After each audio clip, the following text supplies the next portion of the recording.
My martial arts didn't just practice on their own. They were capable of sudden epiphanies. After a long night of hard work, my skills were full of energy. Their progress climbed steadily. The Gale Steps technique refused to be left behind, and with a sudden flash of inspiration, it broke through to the proficient realm. Meanwhile, the mighty bull's strength tempered my body all night without exhaustion. I woke up in my small, single apartment as the morning sun filtered in. The notification sounds in my head were constant, but I stayed calm. The initial panic had long since faded. I had improved again. I muttered the words to myself, feeling the surge of power flowing through my veins. My expression didn't change, but I lifted my hand and gave a slight push. A sudden gust of wind swirled through the room, making the ceiling lamp sway violently. I looked on with indifferent eyes. It wasn't that I was trying to act cool. It was just that this level of strength wasn't enough to be proud of yet. The world I had traveled to was strange. Beyond the advanced modern technology, there were countless martial arts. Through cultivation, humans could control supernatural powers. Even the elderly people sweeping the streets could probably lift a tripod. High-level warriors were even more terrifying, capable of splitting the moon, tearing the sky, or crossing galaxies like ancient gods. This was a high martial world where everyone practiced. You could see it in the college entrance exams. Cultural subjects only accounted for a small fraction of the score. The main focus was a student's combat power. The person I had taken over was a high school senior about to take those exams. I wasn't a complete failure. I had made it into a key high school, but I wasn't great either. If you ignored my grades, I was at the bottom of the barrel in terms of fighting strength. With my current power, I wasn't at the very bottom anymore, but I was only just touching the threshold of a martial arts university. I was still stuck in the stubborn bronze rank. However, a small smile played on my lips.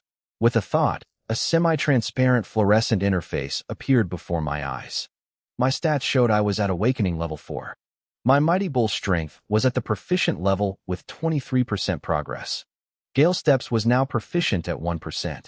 My lightning flash slash was still at the basic level with 20% progress. When I crossed over into this world, this system came with me. Any martial art I learned would practice itself. It was incredibly diligent, training 24 hours a day without stopping.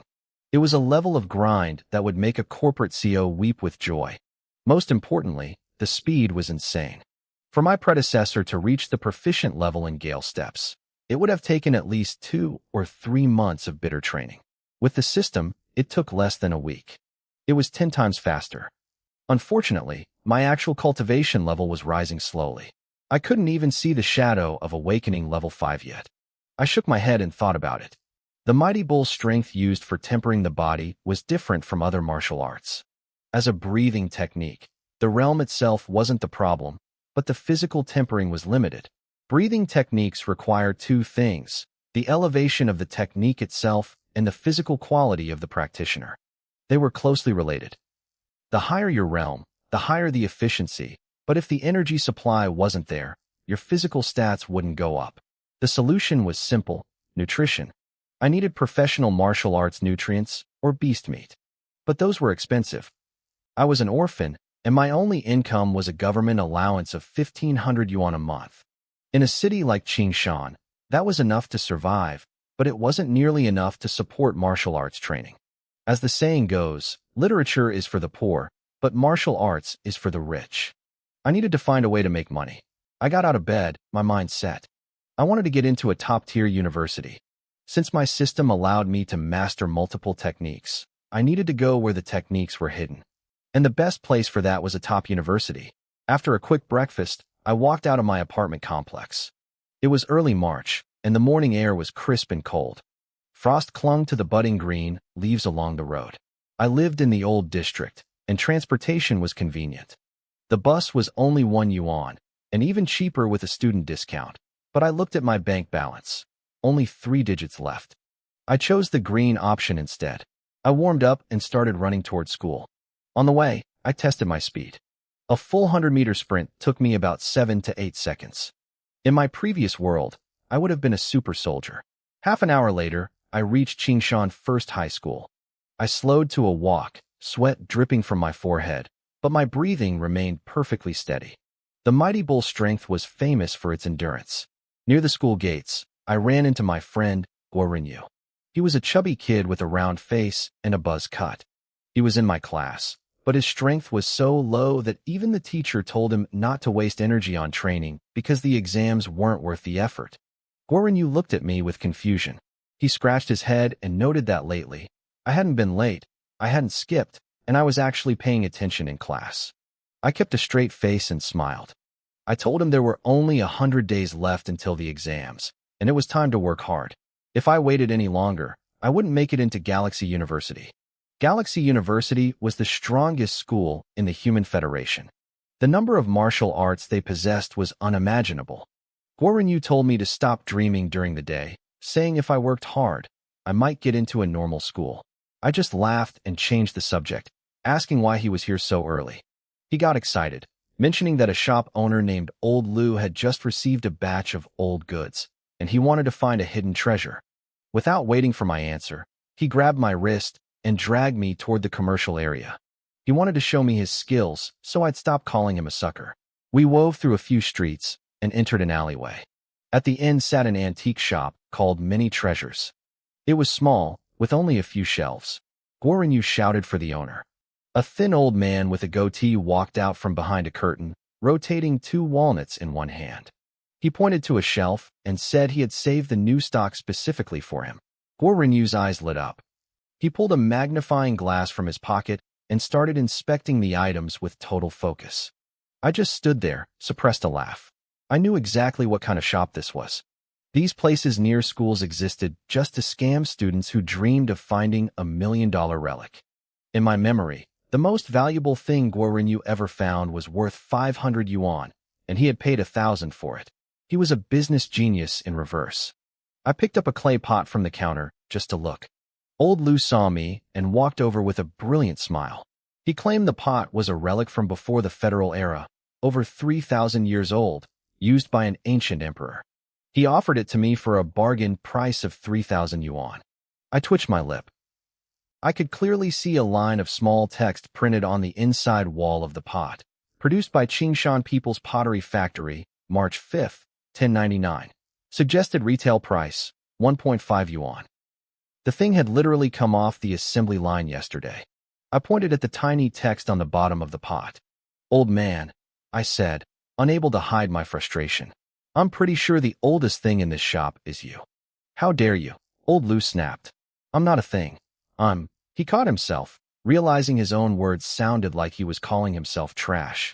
He glared at me, grumbled under his breath, and went back to ignoring me. I didn't care. I was staring at a translucent screen only I could see. Thunderbolt / Basic progress 20%. I narrowed my eyes. Out of the 3 martial arts I was practicing, Thunderbolt / was the slowest. Even with my body training itself automatically, it only gained about 4% progress a day. It wasn't that the skill was lazy. It was just high tier. The federal government ranked martial arts into 6 grades: E, D, C, B, A, and S. Each grade was a massive leap in power, but the difficulty spiked just as fast. Thunderbolt / was a B-rank skill. It was far more complex than my D-rank bull strength or my basic movement techniques. Still, because my skills practiced themselves 24/7, difficulty didn't scare me. Even at this slow pace, I'd hit the proficient realm by the end of the month. My heart sped up just thinking about it. Martial arts mastery also had 6 levels: basic, proficient, expert, subtle, master, and perfect.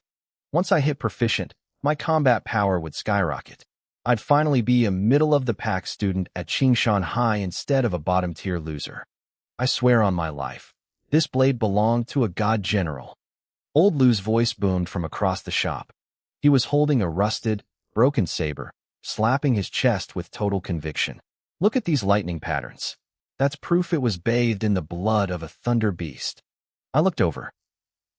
Thunder beasts were terrifying creatures known for their insane speed. They moved like living bolts of lightning. Thunderbolt / had actually been created by a legendary general specifically to hunt them down. It was a style built on being faster than the fastest. Give it a rest, Lu, Guorinyu said without even looking up. If your oaths actually worked, You would have dropped dead the last time you sold me that invincible shield that shattered when I dropped it. Old Lou gave a sheepish grin and put the broken saber back on the shelf. Kids these days are too hard to fool, he muttered. I walked over, curious. The saber was long and narrow, about 2 fingers wide, with a slight, elegant curve. The blade was a dull silver, etched with faint purple lines that looked like frozen lightning clouds. It was exactly my style. The only problem was the condition. It was covered in a web of cracks, and the edge was so notched it looked like a saw. It looked like it would struggle to cut a vegetable, let alone a monster. I reached out to pick it up. I didn't believe a word of old Lou's God General story. I just wanted to see how it felt in my hand. The moment my fingers wrapped around the hilt, I froze. A series of mechanical pings exploded in my brain like a rapid-fire machine gun. Thunderbolt Slash has detected a profound lightning intent. Entering enlightenment state. Training speed surging.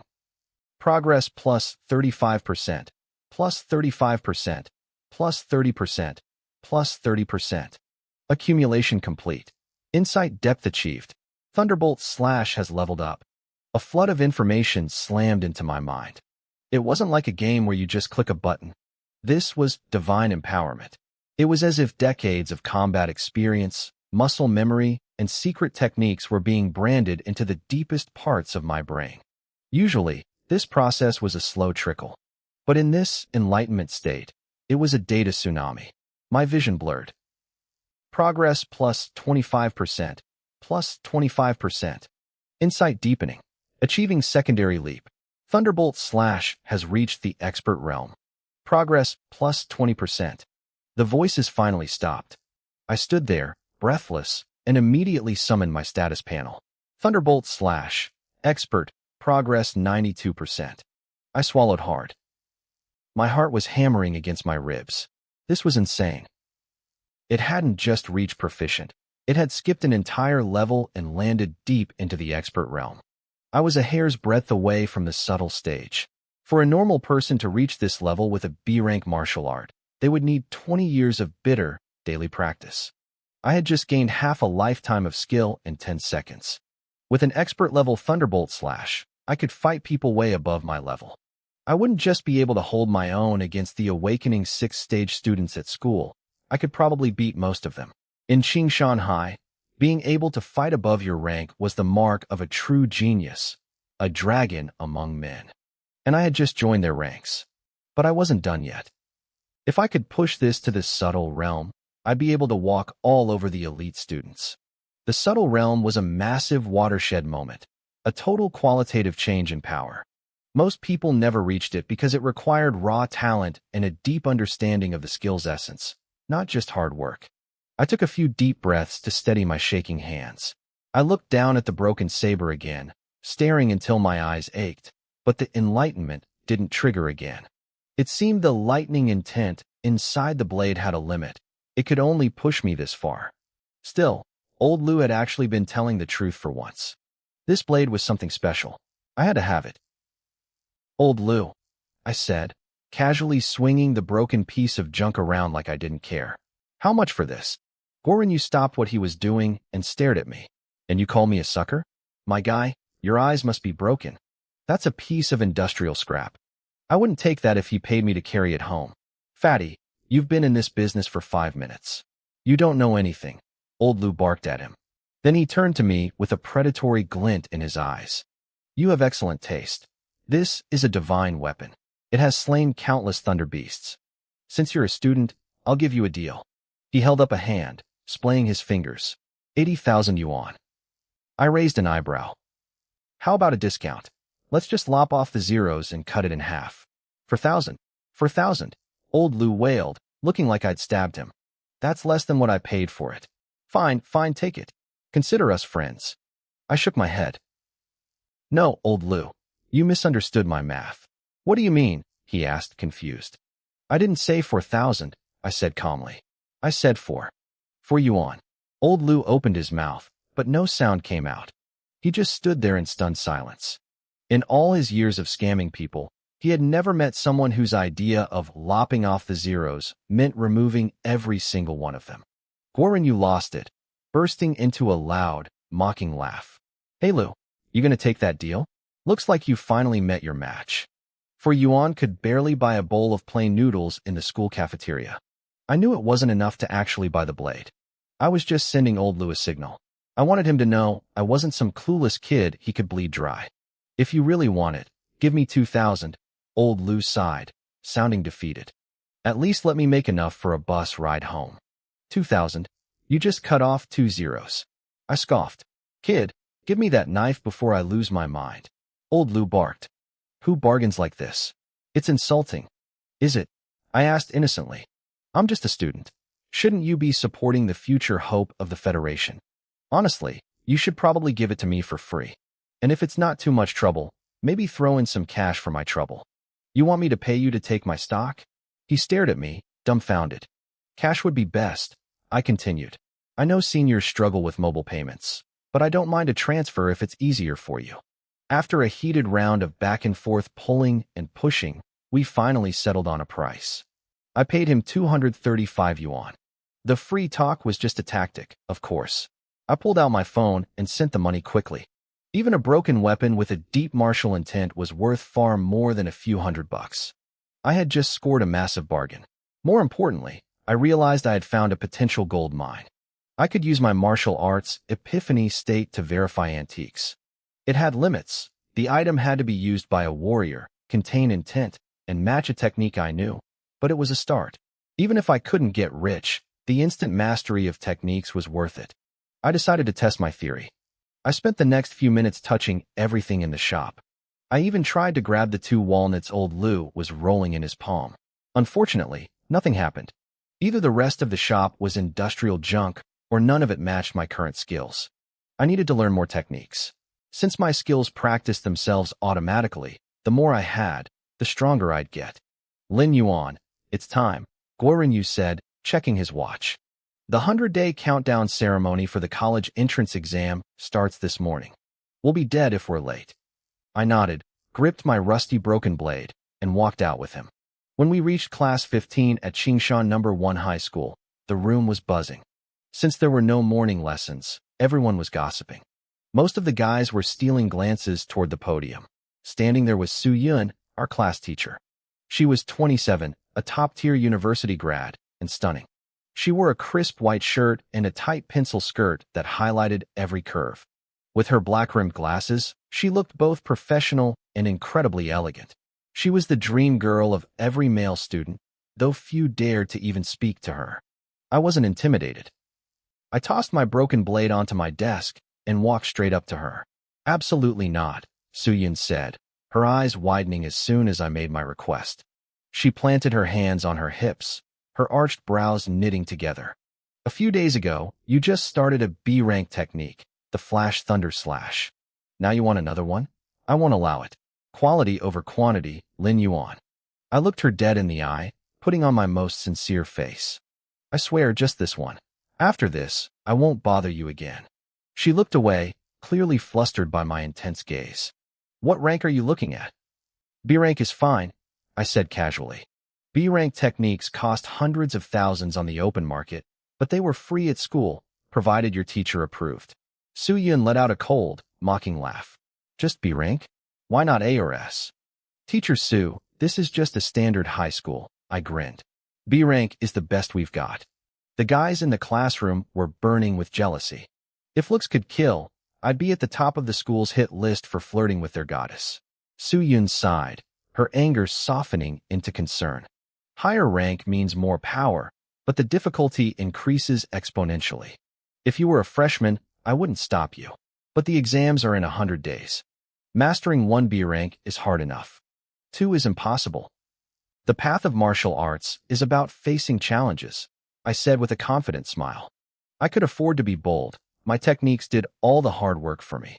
Confidence isn't the same as arrogance, a voice sneered from the front row. It was Mahai, a guy with a face full of freckles. He didn't bother lowering his voice. 2 B-rank techniques in 100 days? What a clown. You're just desperate for attention. Guoren Yu jumped to my defense. Shut it, Mahai. At least Lin Yuan has the guts to try. Would you dare? It's pathetic, Mahai countered with a cold smirk. He's a nobody who might not even get into college. He's just doing this for vanity, so he can brag to his coworkers at whatever factory he ends up in. Mahai stared at me with a mix of contempt and jealousy. He couldn't stand that an orphan like me was chatting so easily with Su-yun. If he gets in, will you give up your own exam score? Guoren challenged. Mahai stiffened. He didn't dare take that bet. My grades in the academic subjects were actually top tier. So what if he gets in? Mahai snapped, trying to save face. He'll end up at some bottom-tier school with insane fees. He's an orphan. No mom, no dad. Who's paying his tuition? He'll be a laborer regardless. Guoren slammed his hand on the desk, his face red with rage. You've gone too far. Am I wrong? Mahai stood up, his knuckles cracking.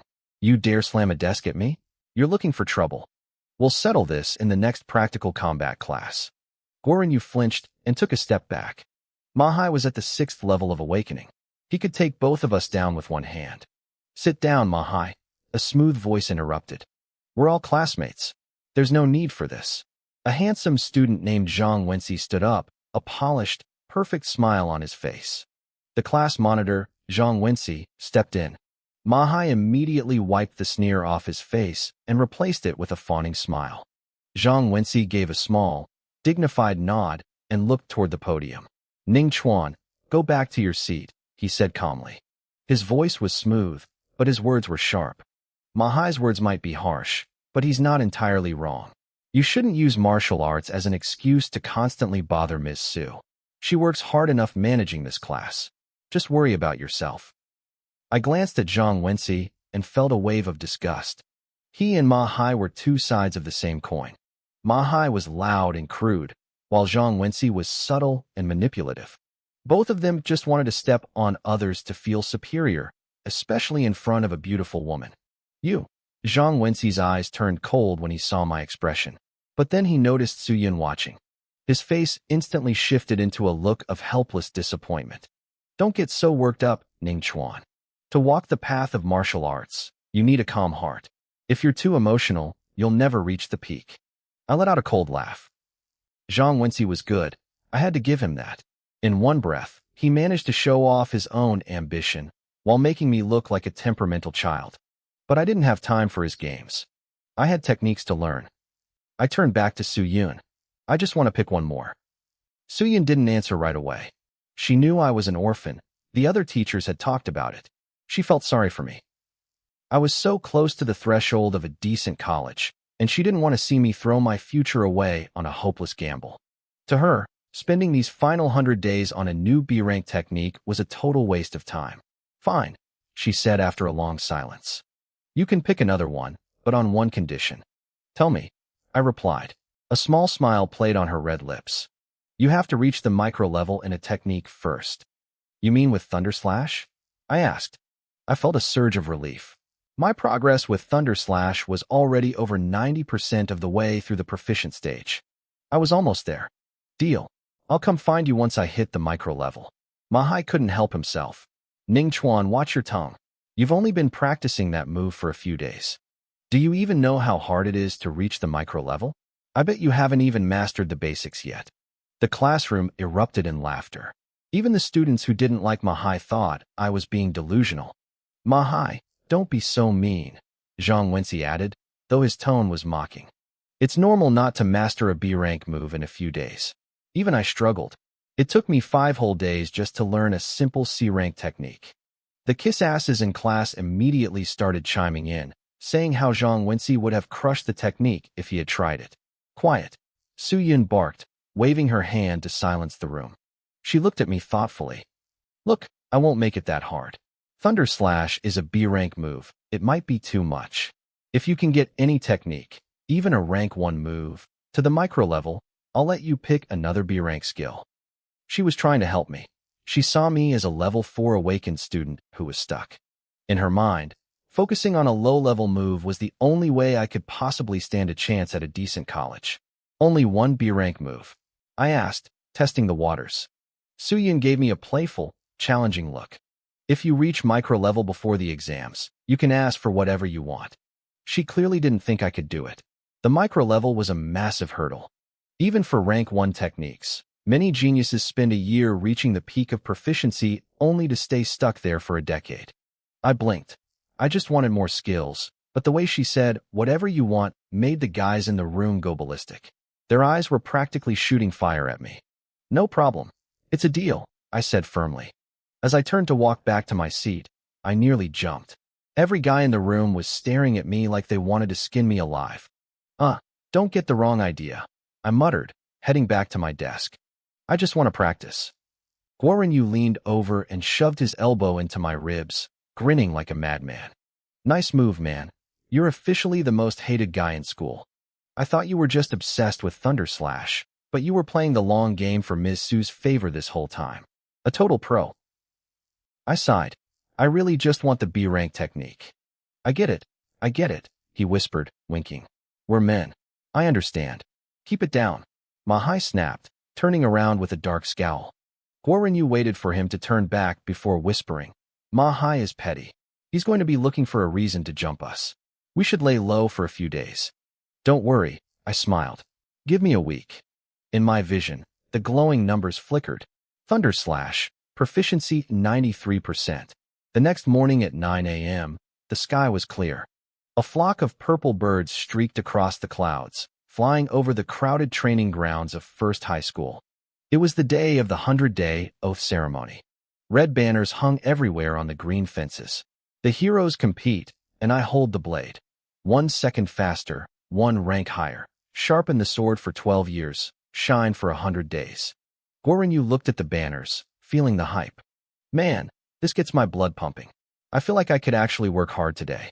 He followed that thought by taking a massive, greasy bite of crispy pork belly he'd snuck in. "You're better off buying antiques from old Luo," I joked, patting his shoulder. "The odds of you getting rich there are still better than you getting into a top college." I was holding my battered war sword in my right hand. It wasn't an ordinary blade, and I didn't feel safe leaving it in the classroom, so I brought it with me. "Look at you two," Mahai sneered, walking up behind us with his hands behind his back. "Two losers talking about college. You should be picking out which construction site you want to carry bricks at after graduation." He strutted away, head held high. "Guo Yu spat on the ground once Mahai was out of earshot. "So what if he's at the 6th level of awakening? Acting like he's a god. I'll talk about college if I want to." I watched Mahai's retreating back, my expression calm. Level 6. It wasn't going to be enough to stop me. If I performed at my normal level, I could get into a key university. In this world, that was the baseline for respect. Based on past exams, a level 4 awakening might get you into a bottom-tier school. Level 5 meant a decent average college. Level 6 was the requirement for the prestigious key universities. Anything level 7 or above was considered high-tier, the kind of strength that secured a spot at a famous name-brand academy. Then there was Galaxy University. It sat on a completely different level. Their admission standards were notoriously brutal. Even a peak level 9 student might not make the cut. Qingshan First High was a top school with over 3,000 students per grade, yet we only produced one Galaxy University student every 2 or 3 years. And even then, they usually got in as the lowest-ranked person in the class. When I told Guo Yu I wanted to go to Galaxy University, it was mostly a joke. 100 days was too short a time to close that gap. But then again, you never knew until the end. I squinted at a banner hanging on the fence. Gold letters shimmered in the sunlight. Asterisk, the outcome is not yet decided. You and I are both dark horses. Asterisk. The ceremony began. The student representative for the seniors was a girl named Lu Mengyue. She was beautiful, so beautiful that many students called her the goddess of Qingshan High. When she took the stage, the cheers were deafening, far louder than the applause for the school leaders. Guo Yu didn't care. He stayed hidden in the back corner, stuffing his face with snacks. I wasn't listening either. I was busy studying my battered war sword. If I couldn't figure out what made this blade special, I'd get lowballed when I tried to sell it. Guo Yu, look out! A sharp scream from Su Yun cut through the air. Her face was pale as she pointed toward the sky. I looked up. A purple bird, the size of a wash basin, was diving from the clouds. It cut through the air with a high-pitched whistle, heading straight for Guo Yu. A thunder sparrow. My pupils contracted. It wasn't a demonic beast, but it carried a trace of Thunder Beast blood. They were famous for their speed, capable of hunting eagles. When they dived, they moved faster than a high-speed train. Usually, the police ignored them because they weren't true monsters, but this one looked desperate. It must have been hungry after the winter, and the smell of Guorinyu's pork belly had drawn it in. Guorinyu saw it, but he was too slow. He froze, terror washing over his face. At that speed, the impact would shatter his bones. Several powerful martial agents in the crowd moved to help, but like Su Yun, they were too far away. Guorinyu had picked the most isolated spot in the back to hide his eating. I was the only one near him, and as far as everyone knew, I was only level 4. The school officials broke into a cold sweat. This ceremony was being broadcast live on TV. If a student died on camera, no amount of PR could save them. Then, a sound like a crack of thunder exploded across the training ground. A flash of brilliant light surged upward. It was too fast to track with the naked eye. I moved. I swung. Thunderbolt slash. There was a wet thud. A spray of blood bloomed in the air. The thunder sparrow was sliced perfectly in half, from head to tail. The two pieces slammed into the ground on either side of Guorinyu, painting the dirt red. Inside my head, a notification chimed. The thunder sparrow's ancient blood has been detected. Thunderbolt slash has sensed the faint intent of thunder and entered a state of epiphany. Flash of insight triggered. Thunderbolt slash has reached the micro level. A flood of new understanding filled my mind. The technique felt different now, sharper, more natural. It was a massive leap in power. I didn't care about the shocked stares from the crowd. I looked down at my old sword, feeling a bit dazed. I didn't expect the tiny trace of blood in a common raptor to trigger an epiphany. It was ridiculous, but I wasn't complaining. This meant I could finally start looking for a new B-rank technique. The crowd erupted. Did you hear that? The thunder sound when he swung. My God, that's the B-rank Thunderbolt slash. That sound was so solid. His mastery must be insane. Who is that? A student mastering a B-rank skill? Most of us are still struggling with D ranks. Guorinyu was shaking, covered in a cold sweat. He looked up and his eyes went wide again. Lin Yuan. Run. High above, 3 more thunder sparrows saw their fallen comrade. Their predatory instincts kicked in. They tucked their wings and dived like feathered arrows, aiming right for me. The school leaders panicked. 1 bird was a freak accident. 3 at once was a death sentence for anyone below level 6. Don't worry, I said. My voice was calm. Strength brings confidence.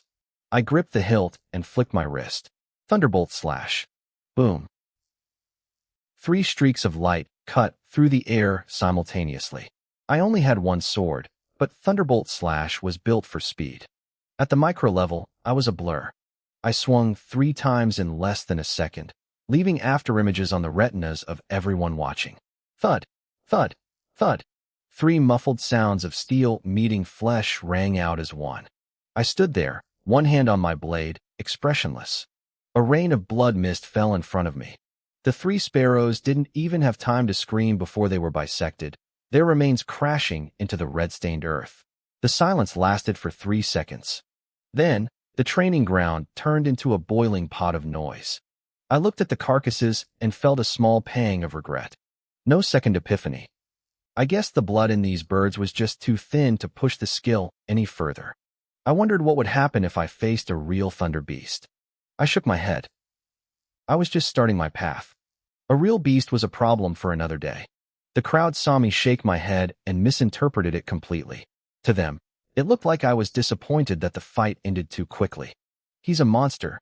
Did you see that speed? I'm level 5 and I couldn't even follow his blade. That thunderclap. That's definitely the micro level. Why haven't we heard of this guy before? The exams were coming. It seemed the dark horses were finally stepping out of the shadows.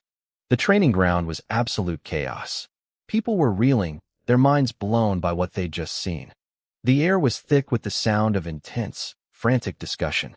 To be honest, killing 3 thunder sparrows wasn't an impossible feat. We had dozens of seniors in the top rankings who could have done it. But performing a B-rank technique at the micro level? That changed everything. In a school as big as Qingshan First High, you could count the number of people who had mastered a skill to that degree on one hand, and that included the teachers.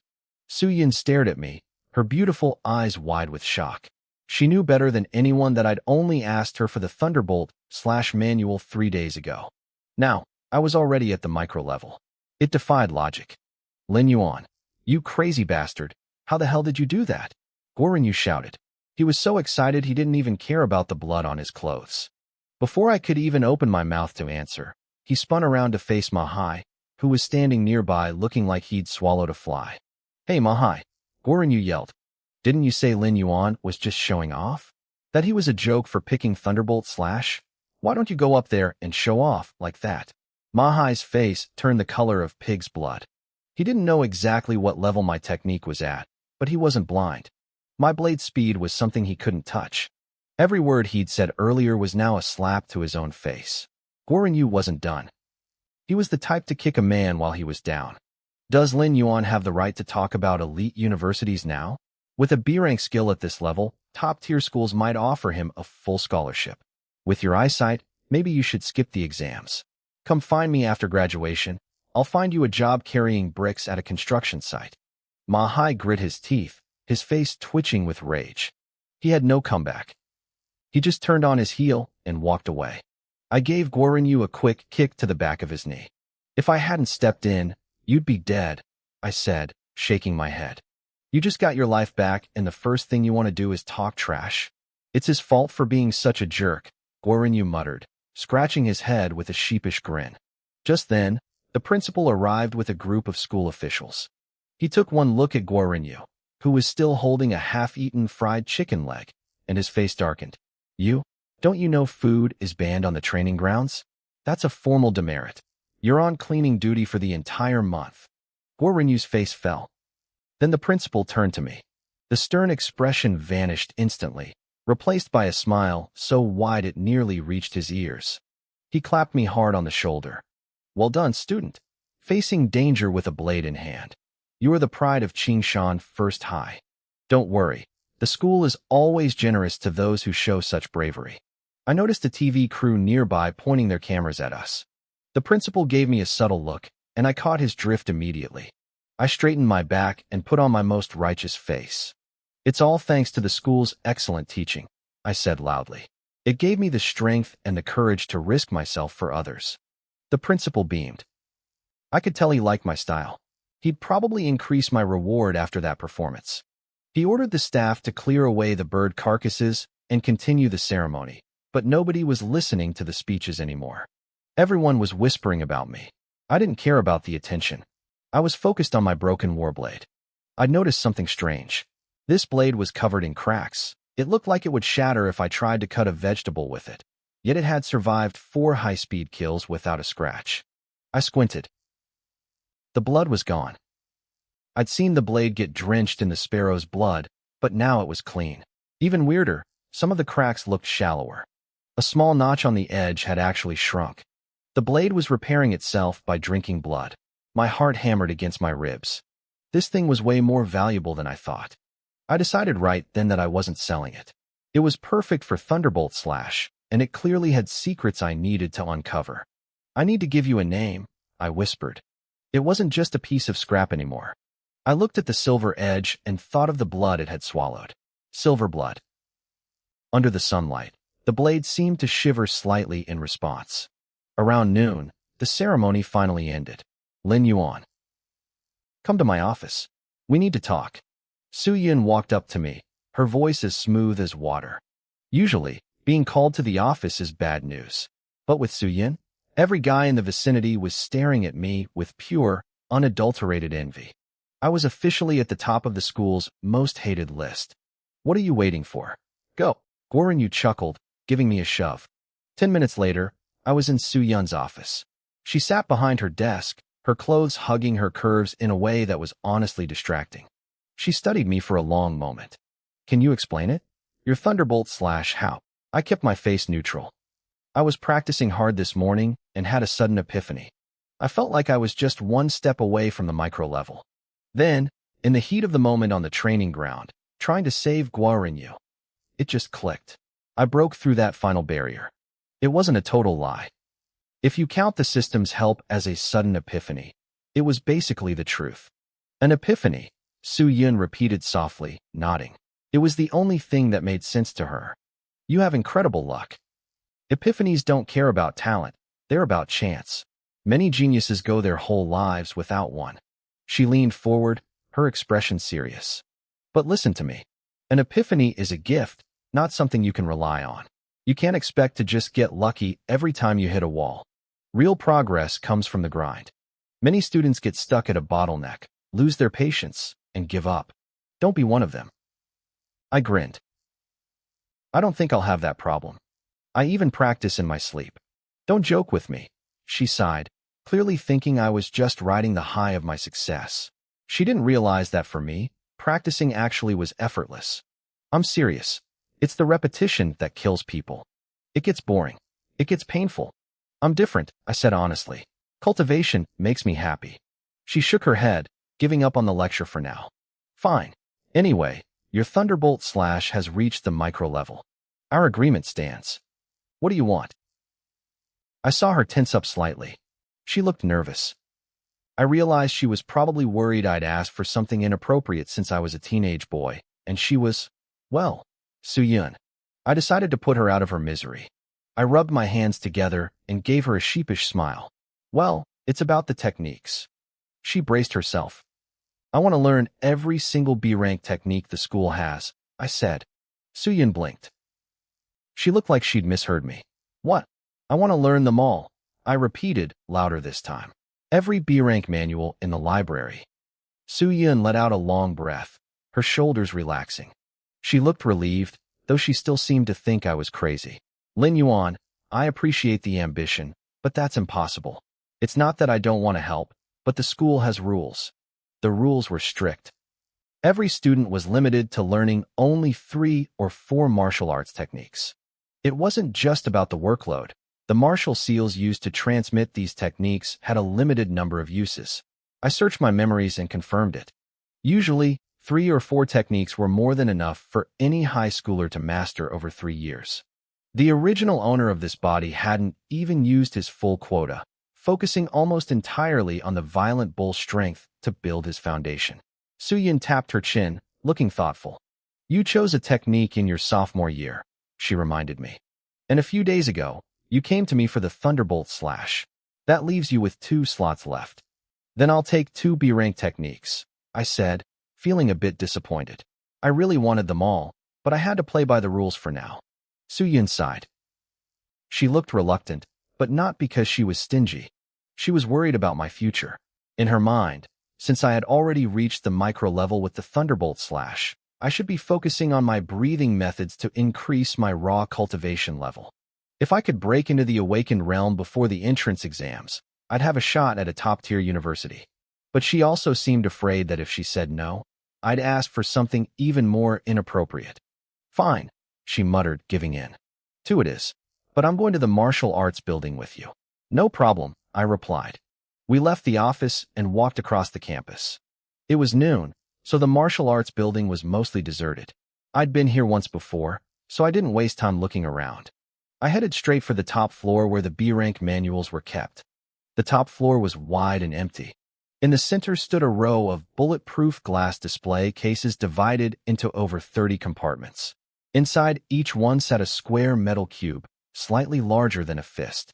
Those were the martial seals. Some techniques couldn't be described with mere words. They carried a specific intent that could only be passed down through these seals. What kind of techniques are you looking for? Su-Yun asked. I thought about it for a moment. I can already fight above my level, but I'm fragile.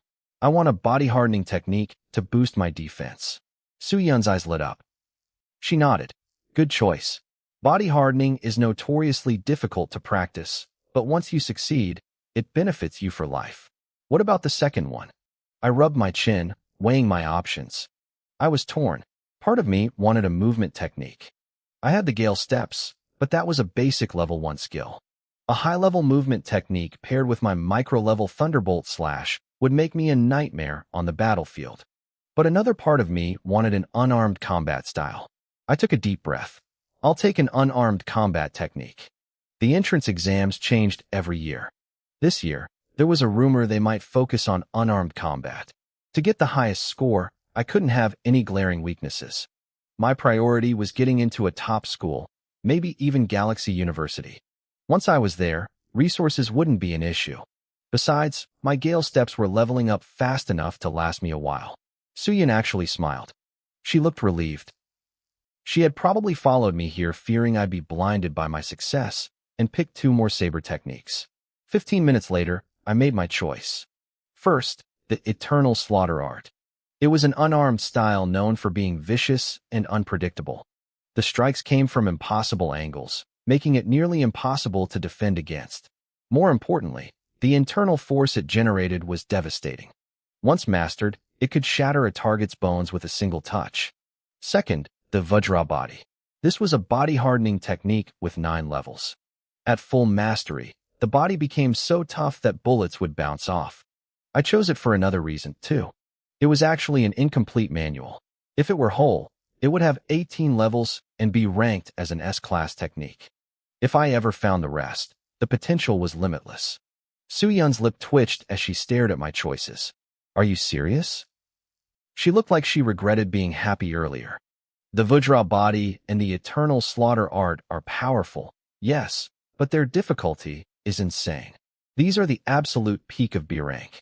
They are harder to learn than most A-rank techniques. She tried to soften her tone, playing the mentor. Don't just chase raw power, Lin Yuan. Think about the big picture. Why not take the Steel Body and the Iron Blood 36? They're military grade, they complement each other perfectly, and there are plenty of tutorials online to help you. I'm not changing them, I said, tilting my head back and looking her in the eye. I tried to look as heroic as possible. Weaklings fear difficulty. The strong face it head on. A true warrior dares to swing his blade at the greatest challenges. I saw a vein pop on Suyun's forehead. I could tell what she was thinking. A level 4 awakened kid calling himself the strong? She clearly thought my recent epiphany had gone to my head. Fine, pick them then, she snapped, gritting her teeth. Just don't come crying to me when you regret it. She figured that with my micro-level saber skills, I'd get into a decent college anyway. Maybe hitting a wall now would be a good life lesson for me. She called the administrator, who unlocked the cases and handed over the 2 metal cubes. Go on, she sighed, pointing to the private cultivation rooms. Thanks, Teacher Su, I grinned. The process was simple. I pressed the seals to my forehead, and a flood of information rushed into my brain. Within minutes, the techniques were etched into my mind. I called up my system interface. Level, Awaken level 4, Violent Bull Strength, Proficient, 25%, Gale Steps, Competent, 7%, Thunderbolt Slash, Micro, 3%, Eternal Slaughter Art, Basic, 0%, Vajra Body, Level 1, 0%. I noticed the Vajra Body was tracked by levels rather than the usual mastery ranks. That made sense for a body-hardening technique. I couldn't tell how fast they would level up yet, but I'd know by tonight. I walked out of the room, and Suyun was still there waiting. After returning the seals, we headed out. Teacher Su, I said, flashing her a wide smile as we walked. How about you treat me to lunch? I promised to study hard and get into a great university. I didn't have any hidden motives. I was just broke.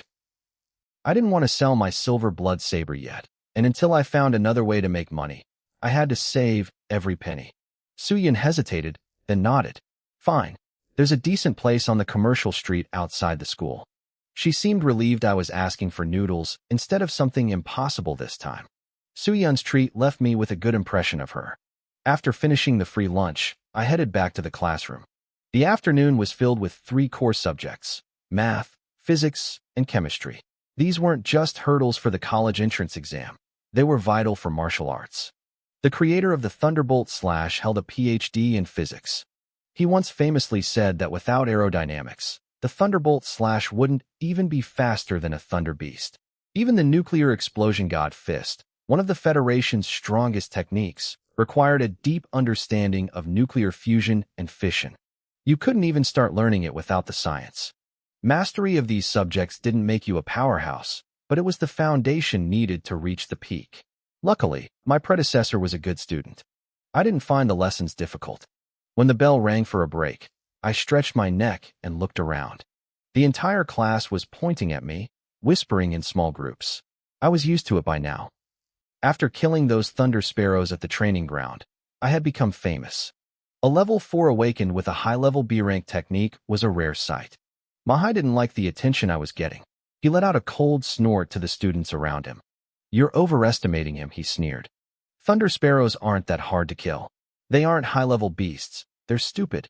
As long as you calculate the timing of the dive, you can kill them without any special techniques." Mahai walked over to my desk and looked down at me like he was conducting an interrogation. "Am I right, Lin Yuan? What's the mastery level of your Thunderbolt slash? Is it even at the proficient rank?" I looked up at him and tilted my head. "Why the change of heart? Didn't you say earlier that I hadn't even reached the basic level?" Mahai's face stiffened. "Don't talk nonsense. Just answer the question."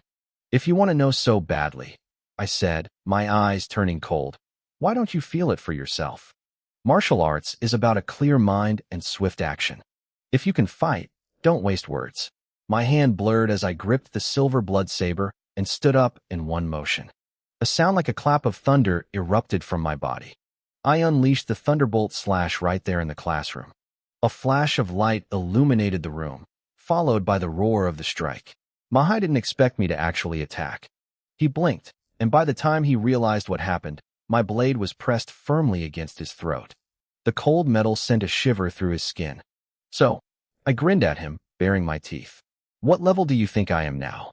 Mahai turned pale. Then, his fear turned into a frantic rage. "You're looking for death." He raised his foot to kick me, but he froze halfway. I pressed the blade deeper into his neck. He could feel the edge cutting in.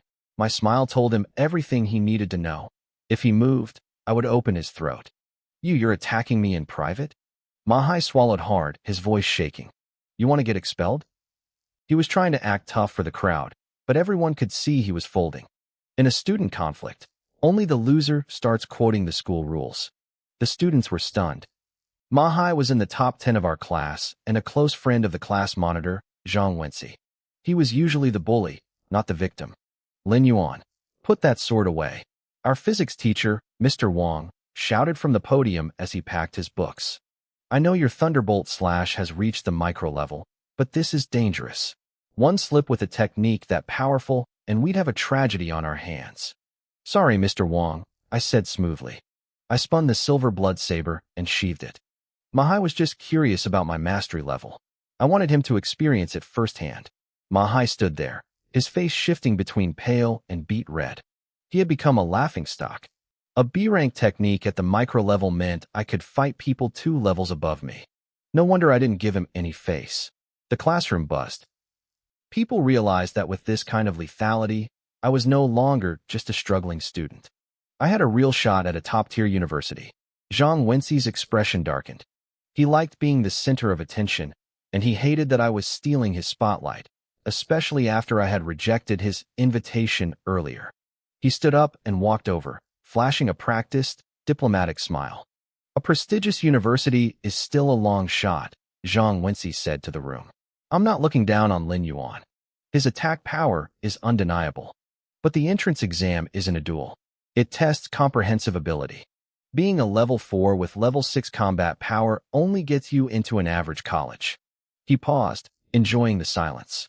2 years ago, the exam required students to cross the Longji Mountains. That's 300 kilometers. Without stamina, agility, and observation skills, raw power is useless. "The monitor is right," someone chimed in. "Just having a strong attack makes you a brute, nothing more. Jealousy is a powerful thing. People who couldn't achieve what I had were quick to try and tear me down. If you're so smart, why don't you go learn a B-rank technique to the micro level?" Guoren snapped, defending me. Mahai found his confidence again and sneered. "It's not just the exam.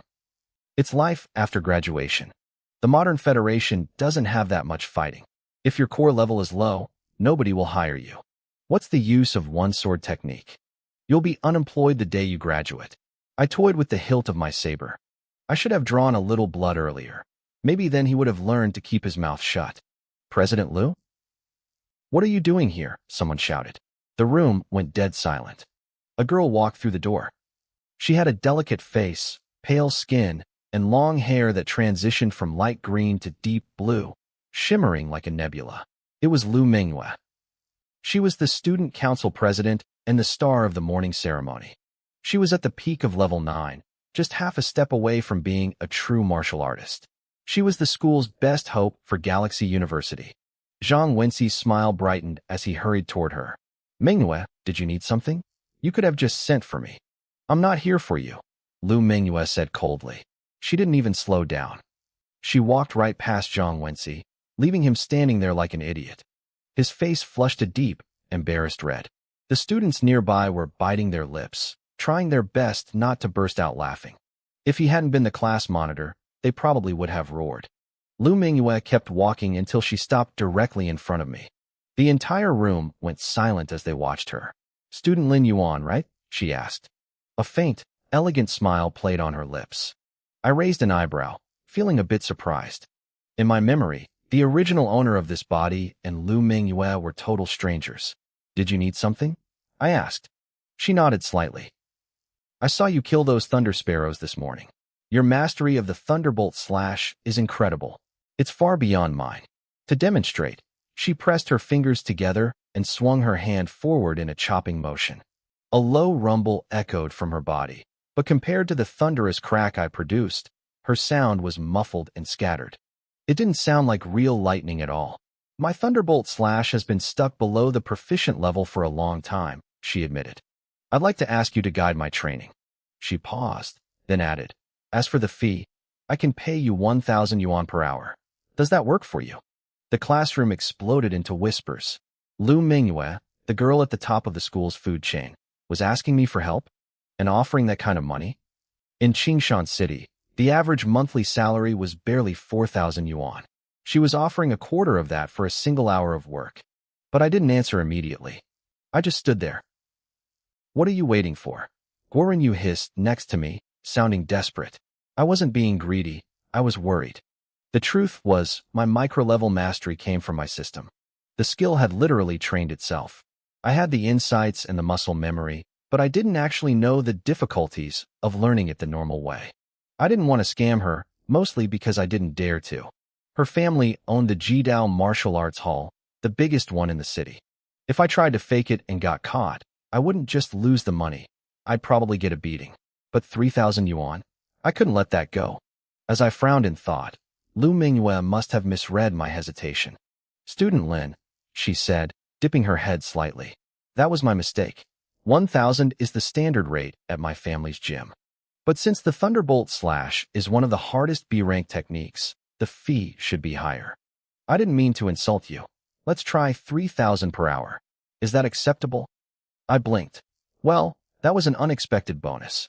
I'll take the job, I said firmly.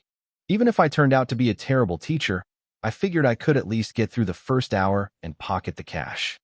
3,000 yuan was nearly 2 months' worth of my government pension. With the exams coming up, I needed every resource I could get. Good. Time is short, Lu Mingyue said, her tone businesslike. We'll start today. I'll wait for you at the school gate after class. She turned and left the room. The other students stared at me with a mix of envy and pure shame. Just minutes ago, they were mocking me, saying my technique was useless for my career. Now, I had a high-paying job before the sun had even set. Guoren Yu laughed loudly, making sure everyone heard him. 3,000 an hour. That's over 100,000 a month. Even professional martial artists don't make that much in this city. He looked over at Ma Hai and grinned. What was that you said? Low core level means unemployment? Looks like someone's eating their words. Ma Hai's face turned purple. He didn't say a word, just lowered his head and slunk out of the classroom like a beaten dog. Nearby, Zhang Wenxi's expression was just as dark. He stared at the door where Lu Mingyue had disappeared, his eyes filled with something cold and calculating. At 5 o'clock, the school bell rang. The evening sun draped the city in a soft, orange glow. I walked out of the gates, checking my phone for the location of the martial arts hall, when a bright red sports car pulled up beside me. The window rolled down, revealing Lu Mingyue's pale, sharp features. Get in, Lin Yuan. It'll be faster if I drive. I glanced at the logo on the hood. An Ing sports car. Even the base model cost at least 5 million yuan. My 3,000 yuan fee was probably pocket change to her. Thanks, I said, hopping into the passenger seat. The car roared to life as she merged into traffic. "We're going to the Jidao Martial Arts Hall," she said, her eyes on the road. "The facilities there are better for training. I'll have a driver take you home afterward." "I appreciate it," I replied.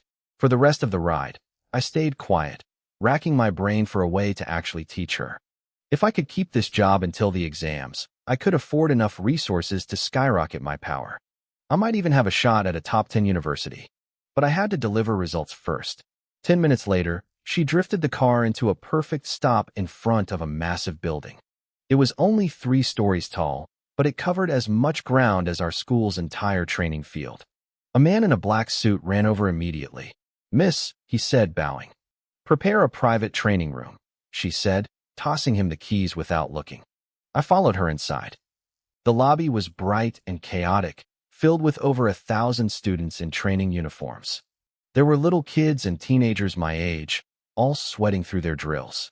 Most families in the city sent their kids to halls like this because school teachers had too many students to give everyone personal attention. We took the elevator to the 2nd floor and entered a soundproof room. It was deathly quiet.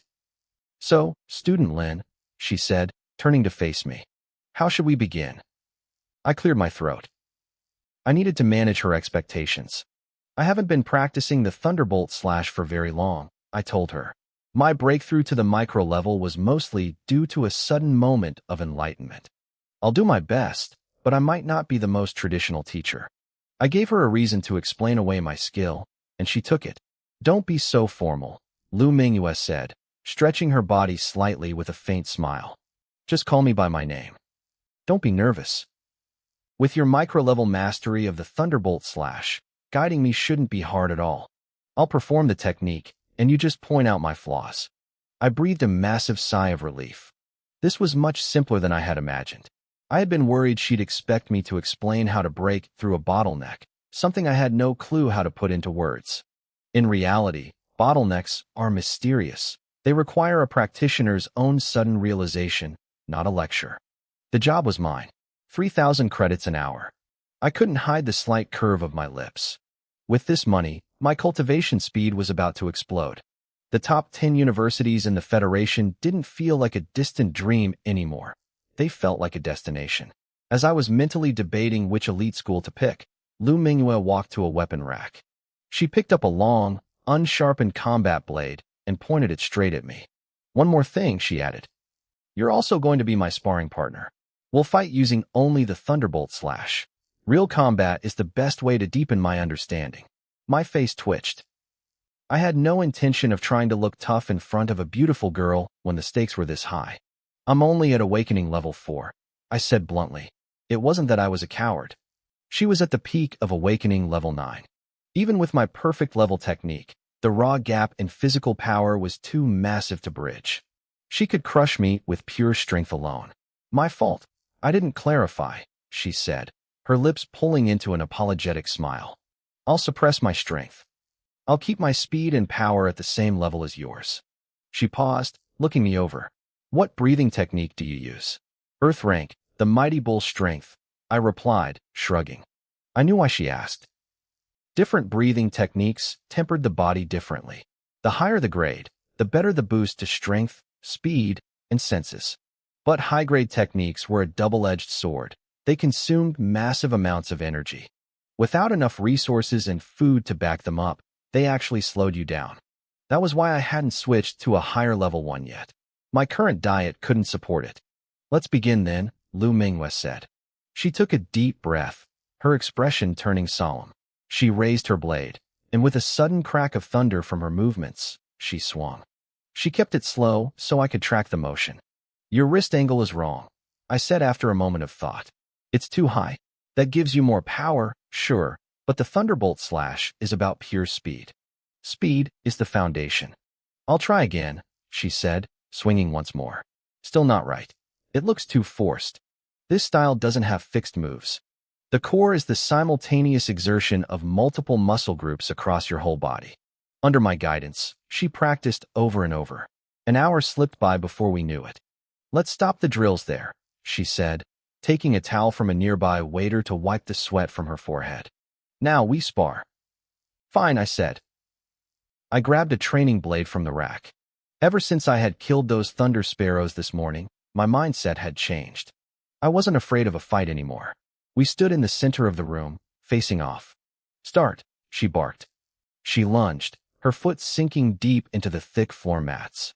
In 2 steps, she was on me. A boom echoed from her body as she slashed, the blade whistling through the air. I narrowed my eyes and gripped my hilt. My blade tore through the air from top to bottom, aiming to intercept her horizontal strike. My technique was 3 levels higher than hers. Since she was matching my power, I should have had the advantage. Clang! The blades collided, sending sparks flying. The sound of metal on metal was deafening. But to my surprise, I didn't feel a heavy impact. A feint. My heart sank. Lu Mingyue's wrist flicked, tilting her blade inward. She let my strength slide right off her edge while her tip swept toward my throat. The polished blade reflected my eyes. There was a flash of panic there, but I didn't lose my cool. I forced my blade back in a desperate parry. My micro-level speed was incredible, leaving a silver afterimage in the air. Clang! Sparks sprayed like arrows. My body shook, and I stumbled back several steps. Lu Mingyue didn't pursue. This was practice, not a death match. I stomped my foot down to steady myself, looking at her with confusion. Our power was equal, and my technique was better. Why was I on the back foot? It felt like I was punching cotton. Then it clicked. My combat experience was trash. Neither I nor the original owner of this body knew how to actually fight a person. Killing birds was just a matter of overwhelming stats. Fighting someone like Lu Mingyue, who had likely been trained since she could walk, was a different world. But that was okay. Combat is just another skill. With practice, I'd learn when to strike, when to defend, and when to dodge. I stepped forward again, my movements fast as wind. We clashed. If she was using me to polish her technique, I would use her to fix my lack of experience. For the next 30 minutes, the room was filled with the constant bang bang bang of clashing steel. Sparks erupted like festive fireworks. Finally, I called it. It wasn't that I didn't want the money. I'd stay all night if I could, but my body was done. The high-intensity sparring had drained my stamina completely. I had to lean on my sword just to stay upright. "This is working," Lu Mingyue said, a satisfied smile on her face. "I can feel the bottleneck loosening. Let's do this every day until I reach the mastery level." She was at the peak of the 9th level, so she wasn't even winded. I just nodded, too tired to speak. She glanced at the clock. "Almost 2 hours.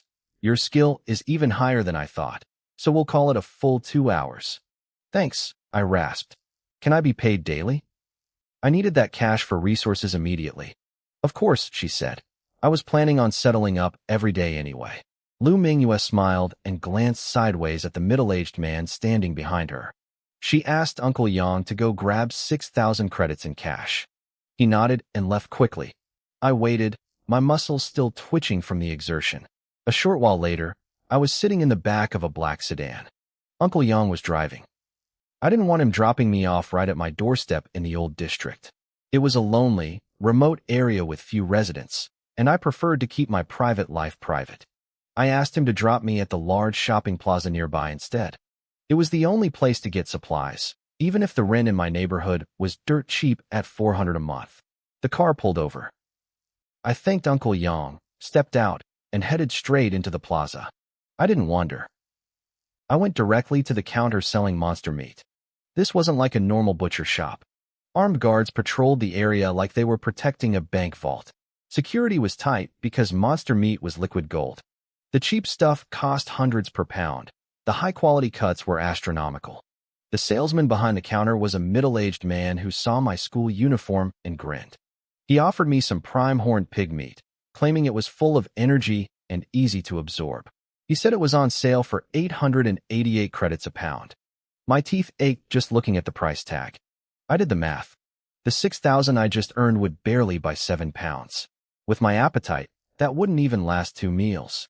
I scanned the counter and pointed to a different pile. I asked about the meat priced at 399 credits. The salesman told me it was also horned pig, but from the hind leg. The energy content was the same, but it was incredibly hard to digest.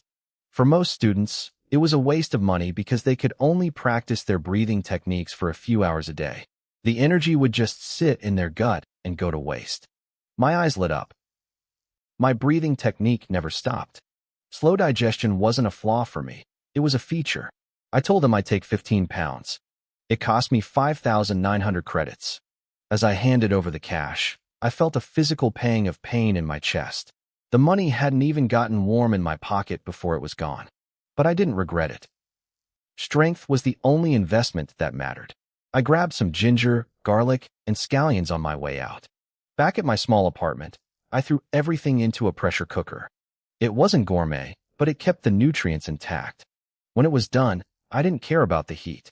I tore into the meat like a starving animal. After a full afternoon of fighting Lu Mengyue, I was hollowed out. A few bites in, the mechanical voice echoed in my head. My savage bull strength felt the surge of energy. My cultivation speed jumped by over 300%. I grinned. At this rate, I'd hit the 5th level of awakening in no time. After dinner, I pulled up my system interface to check my progress on the new skills. 1,000-year slaughter, basic, 2%. Vajra body, level 1, 1%. I frowned. It had been nearly 10 hours since I started. The slaughter technique was moving at a decent pace, about 5 or 6% a day. That made sense, but the Vajra body was crawling. It was slower than a B-rank offensive skill, which didn't add up. Physical tempering techniques like the Vajra body usually required external help, medicinal baths, or specialized resources to speed up the hardening of the body. Pure energy from meat wasn't enough. I grabbed my phone and searched for the medicinal ingredients needed for the Vajra body. My face twitched. The prices were insane. They were sold by the gram, like gold. The money I made from Lu Mengyue could barely cover my food. I needed a new way to make bank if I wanted to level up my defense. The next morning at 8, I walked toward the training grounds at school. It was time for combat class. Our class teacher, Su Yun, stood before us.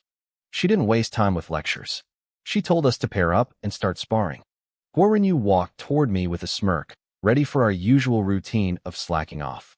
But a tall figure stepped in his way. It was Mahai. He looked at me with a cold sneer. He told me he needed a sparring partner for the upcoming exams. He noticed I didn't have my blade. In combat class, weapons were banned for safety anyway. He barked that he was doing me a favor by challenging me. He said if I refused, I was ungrateful and owed him a public apology. The other students stopped to watch, curious to see if I'd back down. I stretched my neck and told him to bring it. I wasn't doing it for pride. Sparring with Lu Mengyue was restricted because I had to focus on her needs. With Mahai, I could go all out. He was 2 levels higher than me, which meant the pressure would be intense. That was exactly what I needed to sharpen my skills. Mahai mocked my courage, telling me that having a hard spine without the strength to back it up was a mistake.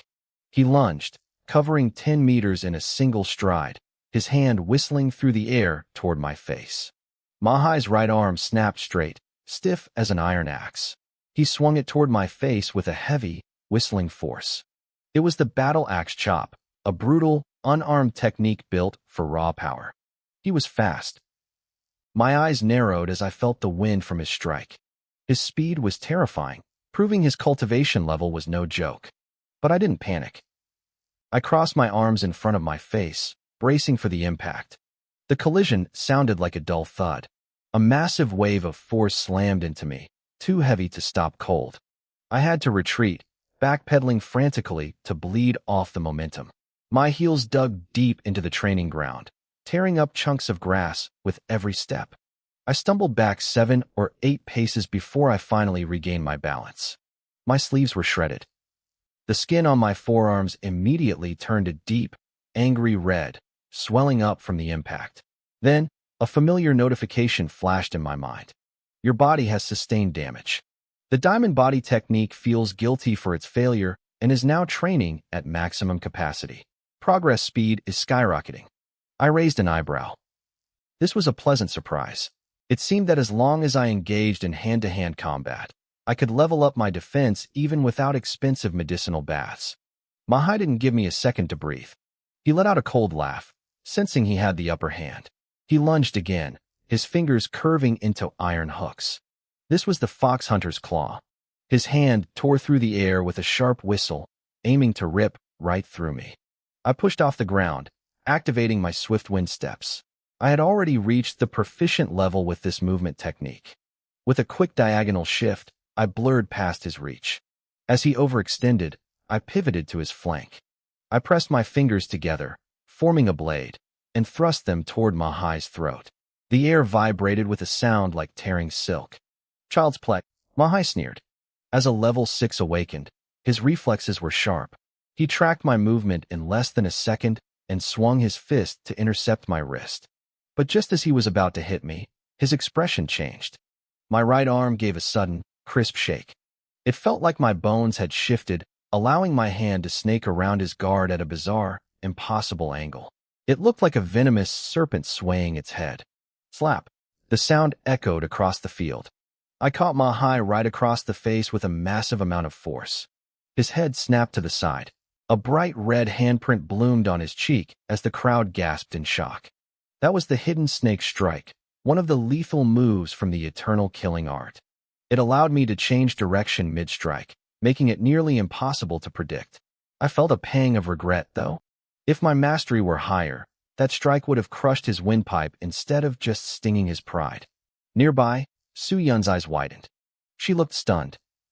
I had only started learning the eternal killing art yesterday at noon. To pull off a move like that already was unheard of. Was it another epiphany? She stared at me, wondering if my true talent lay in my comprehension, the ability to master complex techniques in a fraction of the time it took others. The crowd erupted into whispers. A level 4 had just slapped a level 6. Even if Mahai wasn't seriously injured, the humiliation was absolute. We underestimated him, one student whispered. He knows more than just the thunderbolt slash. Guorinyu, hiding in the crowd, shouted at the top of his lungs. Mahai, how embarrassing. Didn't you say you were going to teach him a lesson? Why are you the one getting slapped? Mahai's face turned a shade of purple that matched his new bruise. He looked like he wanted to crawl into a hole and die. He pointed a trembling finger at me, but no words came out. The slap was a hard, undeniable fact. I guess you failed to show me my place, I said with a thin smile, rubbing my fingers together. Action speaks louder than words, but honestly, actually hitting your face feels way better. Don't get cocky, Mahai roared, losing his mind. I was just careless. He charged at me like a wounded tiger, desperate to land a hit and reclaim his dignity. I met him head on. I cycled through everything I had, swift wind steps, diamond body, and the eternal killing art. I pushed my combat power to the absolute limit. I was still at a disadvantage. He was 2 levels higher, meaning he was faster, stronger, and tougher. My body was quickly covered in bruises and my knuckles were bleeding, but my understanding of real combat was sharpening by the second.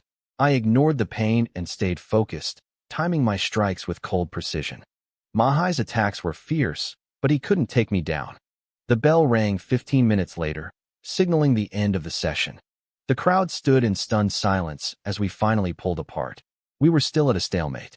You're a lunatic, Mahai spat, wiping blood from his mouth.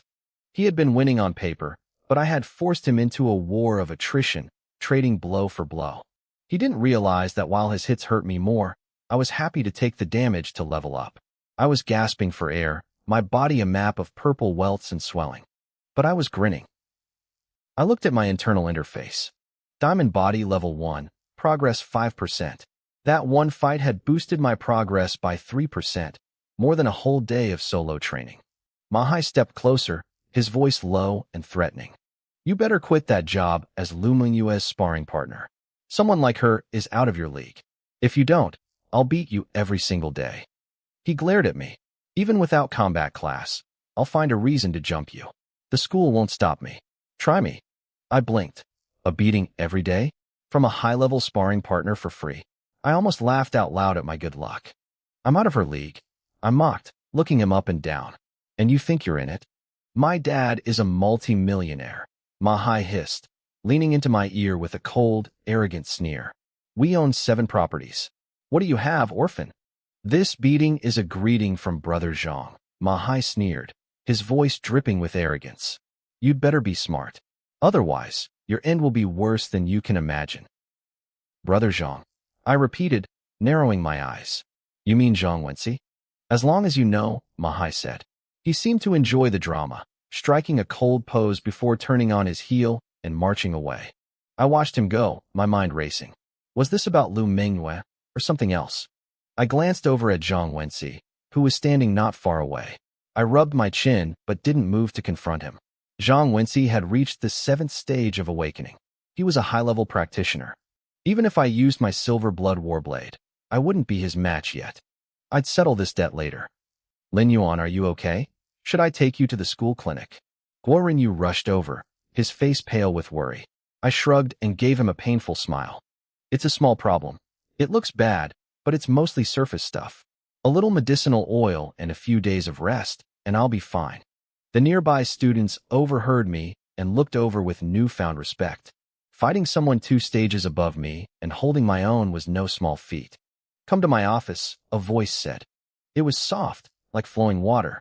Suyun appeared at my side. Instantly, the admiration from the male students vanished, replaced by burning jealousy. For a moment, they forgot I was the school's top target. They just wanted to be in my shoes. Inside the office, Suyun stared at me, a faint, teasing smile playing on her lips. Don't just stand there. You don't need to be so formal in front of your teacher. Sit down. I'll stand, I said, coughing slightly. While the adrenaline was pumping, I hadn't felt much. But now that things had calmed down, the dull ache of my injuries was becoming crystal clear. Every tiny movement sent a jolt of pain through my body. Only my stubbornness kept me from grimacing. Suyun couldn't help but laugh. 4th stage against the 6th, and you dared to trade blow for blow. I actually thought you weren't afraid of pain. She opened her right hand. A cluster of emerald green light emerged from her palm, swirling like liquid. My eyes widened. I watched the glow intently. Is that force? I asked. Only official martial artists could master that kind of power. Stop staring and get closer, Suyun said. It makes it easier to treat you. With a thought, she sent the green light floating toward me. It expanded into a thick mist, wrapping around my body and seeping into my skin. It felt like cool water washing over me. The soreness faded instantly. A few minutes later, the light vanished. I felt no pain at all. I looked down at my hands.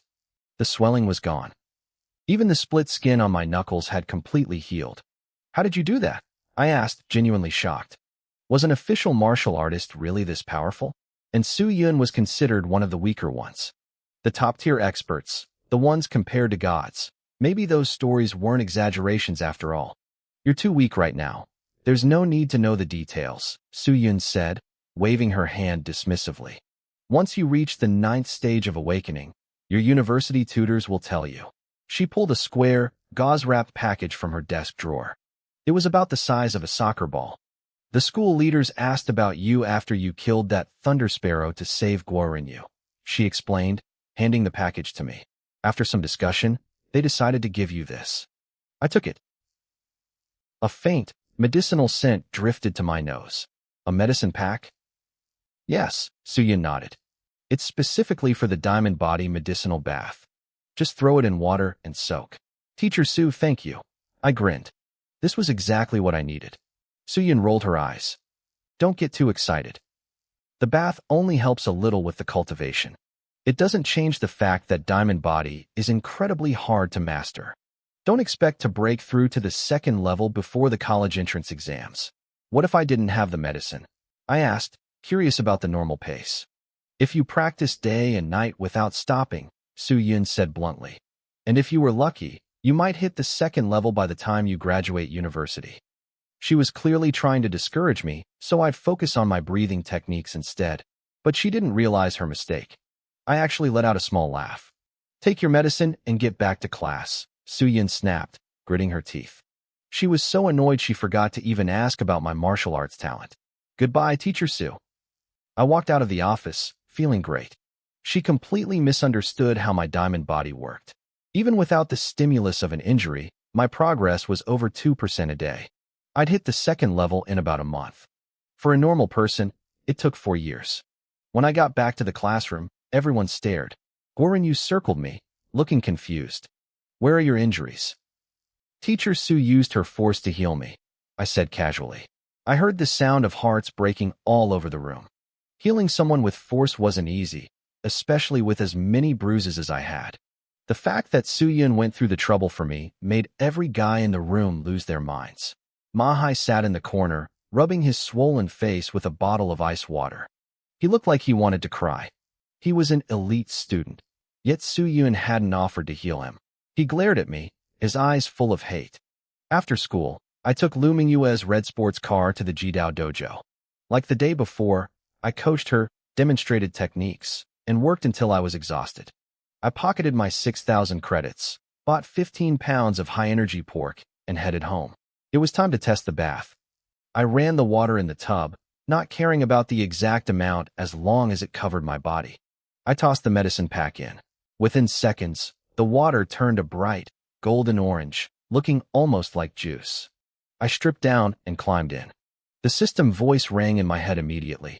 My diamond body technique was absorbing the energy at a furious rate. Progress increased by 1%. Progress increased by 1%. The mechanical voice kept chiming. Between the two fights and the long day, I was exhausted. As the warmth of the medicinal water soaked into my pores, my eyes grew heavy, and I drifted into a deep sleep. I woke up the next morning to the sun streaming through the small window. The water in the tub was crystal clear again. Every drop of medicine had been absorbed. I pinched my skin. It felt incredibly firm, yet flexible, like high-quality treated leather. I felt a surge of power. I quickly pulled up my system interface. Diamond body, level 2. Progress, 13%. I froze. I had broken through in a single night, and then some. The effect of the medicinal bath was way beyond my expectations. My heart hammered against my ribs. If I could get enough of these medicine packs, I could reach the 9th level in no time. At that stage, even guns wouldn't be able to hurt me. I hopped out of the tub, feeling like a new man, and started wolfing down my breakfast. I needed to find a way to get more of that medicine. I pushed my legs to the limit, sprinting toward Qingshan First High. It was barely 7 in the morning when I kicked open the wooden door to Suyun's office. She was just setting her bag down, looking like she'd only just arrived herself. She looked up, surprised. She asked me what I wanted so early. I cleared my throat, trying to look as serious as possible. I asked her if she had any more of those diamond body medicine packs. I told her I needed 8 or 10 more. Suyun stared at me like I'd lost my mind. She told me I had a lot of nerve. She explained that a single pack cost over 40,000 yuan. That was a full year's income for a normal family in Qingshan City. The school only gave me that first one because the news had broadcast me saving Guorinyu.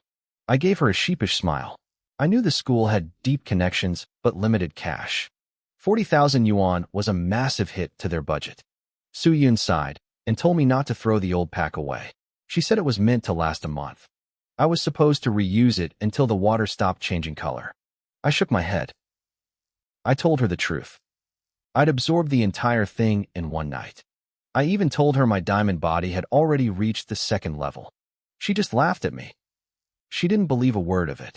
She thought I was joking. She told me that physical cultivation was a slow grind of tempering the body day by day. Even a genius couldn't skip the line. I shrugged. There was no point in arguing if she didn't believe me. I'd have to wait until I reached the 3rd level for the physical changes to be obvious. Suyun's expression softened. She asked if I was short on money. I told her I was beyond broke. She rolled her eyes. She mentioned that the whole school knew I was making 3,000 yuan an hour as a coach. That was more than she made as a professional martial artist. I told her that money was already spoken for. Buying high-energy beast meat wasn't cheap. She knew I was an orphan, so she finally relented. She mentioned the Qingshan Education Bureau had a genius cultivation program. I didn't let her finish. I told her straight out that I was the genius they were looking for. I told her I was a 1-in-a-million talent who had finally decided to stop playing around. I told her I was destined for Galaxy University. She teased me, asking why I didn't just claim I'd be the top scorer in the entire Donglin district. I didn't blink. I told her that if she gave me 10 S-rank techniques and a few million in funding, I'd sweep the competition. I looked out the window at the blue sky and told her I'd bring glory to the school and make her famous. She told me to stop daydreaming. She made me a deal. If I could rank in the top 100 during the next monthly exam, she'd apply for a bottle of 100 Beast nutrition liquid for me. My heart skipped a beat. That stuff was refined from the blood of 100 different beasts. One bottle cost over 100,000 yuan. It was the ultimate fuel for cultivation. I tried to haggle. I told her I was already invincible against anyone below the high-level awakening stage. I asked if I could just have the liquid now. She smiled, but it was a trap. She said if I was really that strong, maybe the goal should be the top 10 instead. I laughed it off and turned to leave. I wasn't stupid. The top 10 were all at the 8th level of awakening. I walked down the hallway, thinking. The exam was 20 days away. I couldn't wait that long. I needed a way to get more resources now. My 5 techniques were great, but waiting for them to trigger a breakthrough on their own was too slow. I needed a new plan to make money. When I got to class, the atmosphere was electric. Everyone was whispering. I listened in and found out why. Zhang Wenxi had hired a night-level martial artist as his personal coach. In our world, you had awakening, then professional, and then night-level. Knights were considered superpowered elites. There were only a handful of them in a city of 10 million people.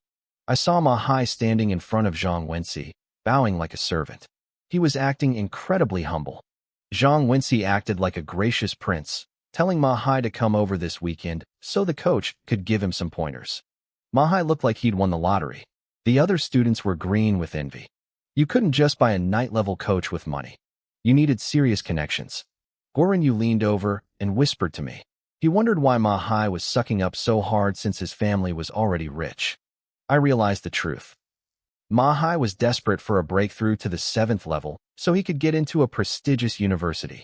I looked at Ma Hai, and a plan started to form. At lunch, as I walked down the canteen steps, a shadow blocked my path.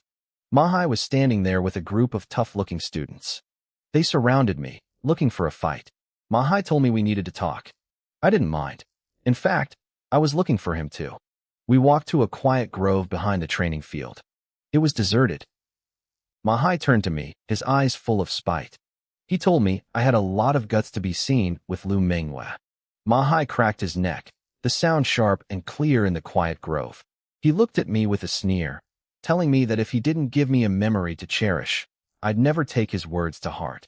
I kept my hands in my pockets, my expression calm. I told him that after school today, I would resign from my job as Lu Mengyue's tutor. A look of relief washed over Ma Hai's face. He mocked me, calling me sensible. I knew what he was thinking. He could finally report back to Zhang Wenxi. If Zhang Wenxi was in a good mood, maybe he'd get more time with that night-level coach. But then, I added one more thing. My voice turned cold. I told him I'd make sure to tell Lu Mengyue exactly why I was quitting. I'd tell her that Zhang Wenxi had ordered Ma Hai to harass me constantly until I couldn't take it anymore. Ma Hai's face froze. In a flash, he lunged forward and grabbed my collar, his eyes burning with rage. He hissed that I was seeking death and that Zhang Wenxi would never let me go if I did that. I let out a short, mocking laugh. I asked him why he wasn't calling him Brother Zhang anymore. I looked him straight in the eye. I pointed out that if Zhang Wenxi hated me, that was one thing. But what about him? As the person who leaked the truth to me, would Zhang Wenxi spare him? Would he still get that elite coaching he wanted so badly? Ma Hai's grip loosened. His face went through a dozen different emotions. I knew his secret now. He was only acting like a loyal dog to Zhang Wenxi because of that night-level coach. Without that, a rich kid like him wouldn't be sucking up to anyone. He looked like he regretted every choice he'd made since yesterday. He probably wanted to slap himself for trying to act cool by revealing the secret. He was trapped. After a long silence, he asked me what I wanted. I smoothed out my collar and smiled. I told him I wanted money. Ma Hai thought for a second. He offered me 10,000 yuan to forget everything he'd said. I shook my head and held up 2 fingers. He got angry, thinking I wanted 20,000. I corrected him. I wanted 200,000. He nearly exploded. He asked me if I knew how much money that was. I just shrugged. I broke it down for him. I earned 3,000 an hour tutoring Lu Mengyue. 2 hours a day was 6,000. With weekends, 200,000 was basically just a month's salary. It wasn't that much to ask. Ma Hai went quiet. He'd forgotten how much I was actually making. I leaned in and told him this would be the best money he ever spent. I explained the logic. He wanted to impress Zhang Wenxi by solving the problem. If I took the money and kept tutoring, Zhang Wenxi would stay annoyed. To keep his perfect student image, he'd have to keep sending Mahai to deal with me. Mahai's importance would skyrocket, and he'd get all the coaching he wanted. I saw the gears turning in his head. He was hesitating. I didn't give him time to think. I turned to walk away, saying I'd just go talk to Lu Mingyue instead. I didn't get 5 steps before he shouted for me to stop. He agreed. He couldn't let that night-level coaching slip away. I gave him my bank account details. He fumbled with his phone, trying one last time to haggle the price down to 20,000. I didn't say a word. I just lifted my foot to leave again. He panicked and stopped me. He agreed to the full amount, but insisted on paying in installments. He was worried I'd take the money and run. We settled on 100,000 up front.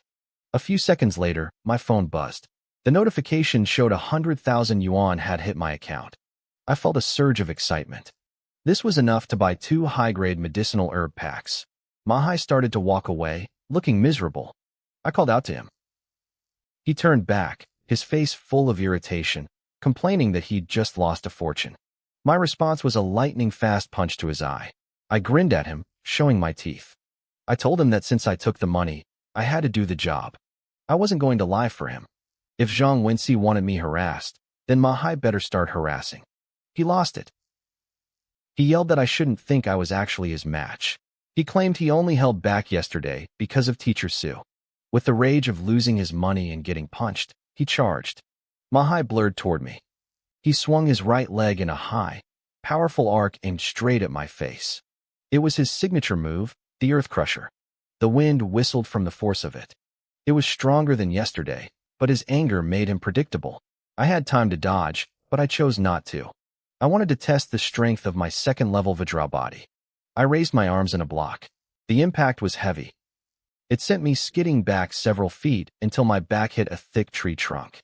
My sleeves were shredded into rags from the shockwave. But when I looked at my arms, there was no blood, no broken skin. Just a faint red mark and a dull ache. It was barely worse than a normal hit from yesterday. My defensive power had reached a whole new level. I wondered how strong the 3rd level would be. I didn't wait. I lunged back at him. We clashed in the middle of the grove. The sound of fists hitting flesh and bone echoed through the trees. Branches shook, and bark flew as we traded blows. I used my swift footwork and 1,000-year killing technique to keep up. Even though he was stronger and faster, my Vajra body allowed me to tank his hits. I was holding my own against a level 6 awakened. As we fought, I felt my combat experience growing. Mahai, on the other hand, was getting frustrated.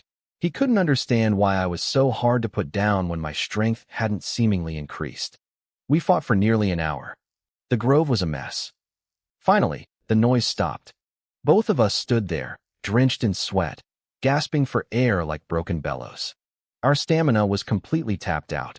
Technically, Mahai should have had more endurance because of his higher level.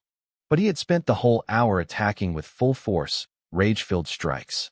I had been calculated, using my defense to absorb his energy and counterattacking only when necessary. I knew the more he hit me, the stronger I'd become. The faster I progressed, the more it hurt. It was a strange mix of agony and pure joy. I grabbed a nearby tree to steady myself and focused on evening out my breath. Mahai, I wheezed, looking at him. You win today. But tomorrow, once my wounds heal up, we go again. I wasn't about to let this source of free labor escape. Mahai was bent over, hands on his knees, gasping for air like a dying fish. He looked like he wanted to mock me, but when he finally looked up, he froze. He stared at me, his eyes wide with confusion. Now that the fight was over, he could see my condition clearly. I wasn't the bloody mess I had been yesterday. There were red welts and bruises, sure, but no open gashes. In fact, my injuries didn't look much worse than his own. In a fair ring fight without weapons, I had just fought a level 6 awakened to a literal draw. If I'd had my blade, the outcome would have been terrifying. How? Mahai blurted out, his voice cracking. How did you do it? He was 2 full realms higher than me. To him, my techniques didn't even seem that advanced, yet he couldn't break me. It was like hitting a wall of rubber and iron. I hesitated. If I told him about my Vajrabhati technique, he might realize I was using him as a human whetstone and quit. I needed him. That 1 hour of fighting had pushed my Vajrabhati progress up by 4% and sharpened my combat instincts. A few more sessions like this, and I wouldn't just be tanking his hits. I'd be winning. I put on my best cold, arrogant face and sneered. It has to do with Teacher Sue. Even if I explained it, would someone like you even understand? Mahai's face turned a bruised shade of purple. Don't get cocky. Teacher Sue won't be around to babysit you forever. Once her help runs out, I'll show you how painful it really is to fight me barehanded. He actually bought it. He didn't want to believe I could match him on my own merit, so he blamed external forces from Su Yun. It was the perfect cover. Same time, same place tomorrow, Mahai growled, trying to regain some dignity. If you don't show up, you can forget about the rest of the money. I'll be here, I grumbled, acting like I was annoyed. Inside, I was laughing. Not only was I getting stronger, but I was getting paid for it. It was a dream setup. I knew eventually I'd be able to grind him into the dirt, and he'd realize he'd been played. But until then, I was going to milk this for every drop it was worth. I checked my phone. I still had time before class, so I headed towards Su Yun's office. My injuries weren't life-threatening, but they'd take days to heal naturally. If I could freeload another round of her healing, I'd be back at 100% by tonight. As I walked, I opened a shopping app called Martial Arts Resources. It was run by the Martial Arts Alliance and the government. If it existed, they sold it. I searched for the medicinal soak required for the Vajrabhati. 45,000 credits per pack. My heart skipped a beat. That was a year's salary for a normal person in Qingshan City. Hard body techniques were notoriously expensive, second only to breathing methods. I winced and ordered 2 packs. The 100,000 I'd just extorted from Mahai vanished, leaving me with only 10,000 in change.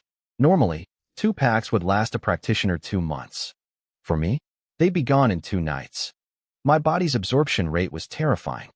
Mahai still owes me another 10,000, I muttered to myself. But that's only enough for a few more days. I'm still broke. Maybe Zhang Wenxi will send more rich kids to teach me a lesson so I can shake them down too. I reached Su Yun's office. When she saw my shredded uniform and bruised skin, her eyebrows shot up. Fighting again? She asked, her eyes scanning my injuries. It was a sparring match, Teacher Sue, I said, standing tall and sounding as noble as possible. I'm working tirelessly to improve my combat skills for the college entrance exams. I want to bring glory to the school, and to you. She gave me a skeptical look, seeing right through my flattery. But she didn't argue. She closed her slender fingers, gathered her force, and began the treatment. I knew she was only helping because she felt a bit guilty about our earlier bet, and maybe a little sorry for my background as an orphan. I didn't mind. I'd take every advantage I could get. That night, back at my apartment in the old district, the doorbell rang. The delivery from the government site was incredibly fast. I took the package into the bathroom, filled the tub, and dumped the medicine in. I climbed in and fell into a deep, restorative sleep. When I woke up at dawn, the water was crystal clear. Every drop of medicinal essence had been sucked into my pores. I pinched my skin. It felt denser, tougher. I pulled up my system interface. Vajrabhati, level 2. Progress, 50%. Before the bath, I was at 17%. A 33% jump in one night. It was slower than the jump from level 1 to level 2, but that was expected. The higher the level, the harder the climb. I had 1 pack left. That would get me to 80% tonight. But after that, I was out of money. Mahai wouldn't be coughing up the rest of the cash anytime soon. I stood up from the tub, my body feeling long and powerful. Even without the medicine, my daily training would give me about 2% progress a day.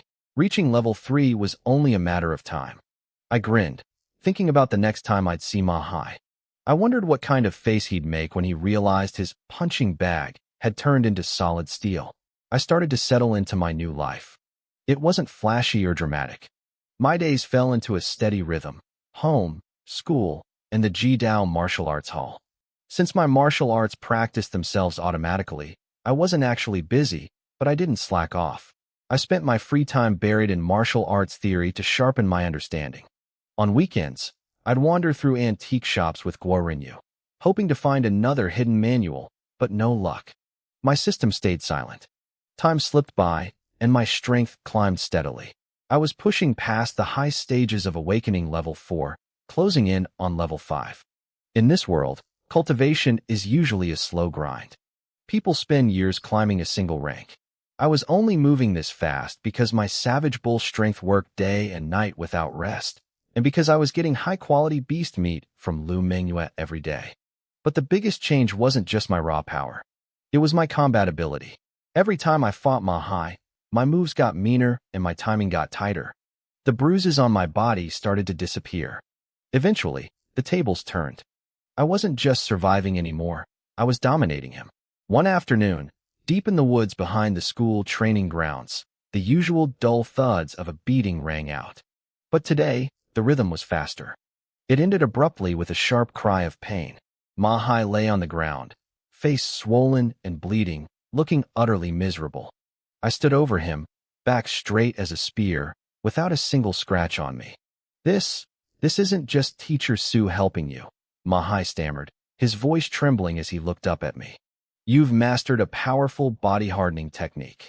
He wasn't stupid. Su Yun could protect me from being bullied, but she couldn't give me the power to beat him into the dirt like this. You've got it wrong, Ma Hai, I said, trying to play it cool. This is just the power of a professional martial artist's guidance. It's that strong.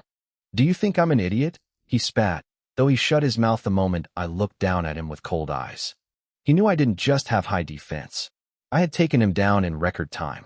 It doesn't matter what you think, I said, finally dropping the act. I have a powerful body-refining art and top-tier combat skills. So what? You want to stop? Do you really want to give up those lessons from a night-level martial artist? Ma Hai stayed silent. I turned to leave, then paused and looked back with a grin. Right, almost forgot. You haven't transferred today's payment. You're my sparring partner, after all.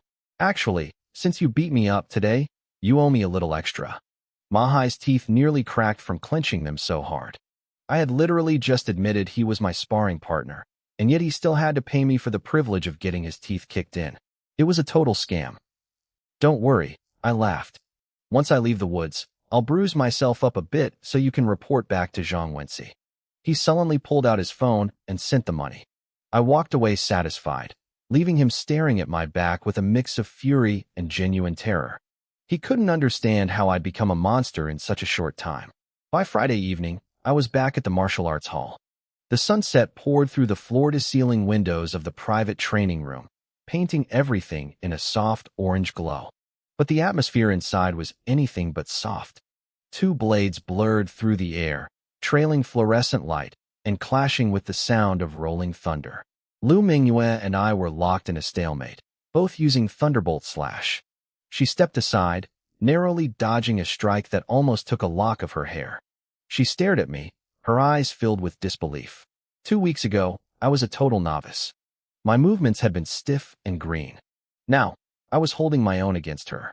Even though my Thunderbolt Slash was at a higher realm, she had the reflexes and senses of a level 9 awakened. She should have been able to crush me. The fact that I was keeping up was terrifying. Our blades met in a shower of sparks. For a split second, her focus wavered. I saw the opening. I lunged forward, my feet light as air. I was using Gale Step, only a basic level 1 movement technique, but I'd pushed it to the third realm, Mastery. I covered 10 meters in the blink of an eye. I swung my blade down, the fluorescent edge cutting the air. Lu Mengyue raised her sword to block, but she was off balance. My Thunderbolt Slash was stronger in a head-on collision. I pressed the advantage, strike after strike, forcing her back. For the first time in all our sessions, I actually had a chance to win. My heart raced with excitement, but I instantly suppressed it. I forced my mind to stay cold and dark. In a fight, distraction is death.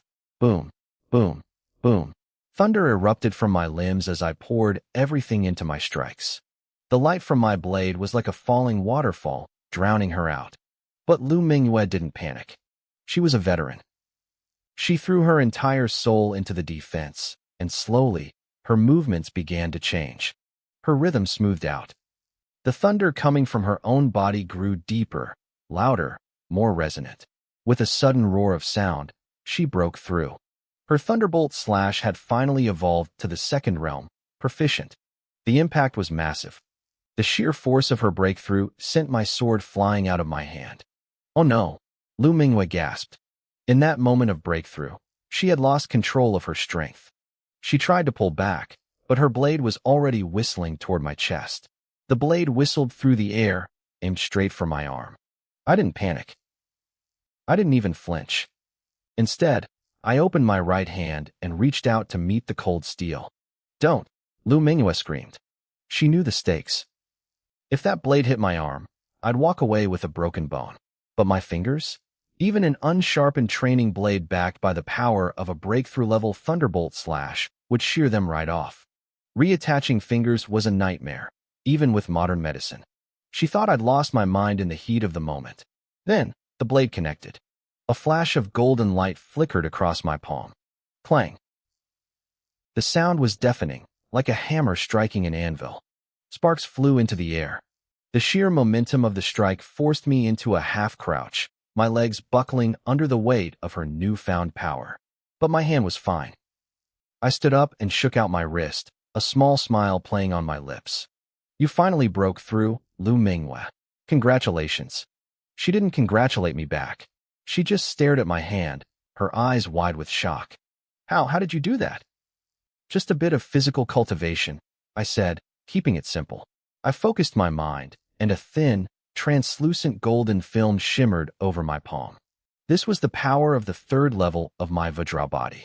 I could now actively harden parts of my body, making them as tough as diamond for a brief moment.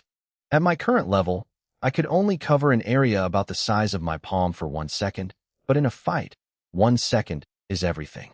Lu Mingyue didn't recognize the technique. Vajra body was notoriously difficult to learn, so most people stayed far away from it. But she wasn't stupid. She knew that blocking her strike meant my mastery of physical cultivation was incredibly high. Between your micro-level thunderbolt slash and this defense, she mused, her respect for me clearly growing. You actually have a shot at the top 10 universities in the Federation. I shook my head. Elite schools require high-level awakening. I'm still a long way off. In this world, reaching the 7th stage of awakening was the true threshold. At that level, power surged through the body like a mountain spring. Even with my skills, I wasn't sure I could beat a 7th stage fighter yet.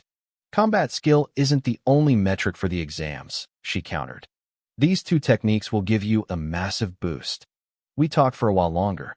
Over the past few weeks, the tension between us had melted away. We were almost like friends. Lin Yuan, she said, her voice turning serious. My thunderbolt slash has reached the proficient stage. I won't see another major breakthrough before the exams. From now on, I need to focus on becoming a true martial artist. Our training sessions, they have to end. I nodded. I'd expected this, but it still stung. A job paying 3,000 credits an hour was a rare find. She looked over at the middle-aged man standing by the edge of the field. Uncle Yang, bring 30,000 credits and a vial of 100 Beast nutrient solution. A few minutes later, the man returned. He handed me a stack of cash and a glass tube filled with a dark, bubbling red liquid. This is yours, Lu Mingyue said. I hesitated. I needed the money, but I wasn't looking for charity.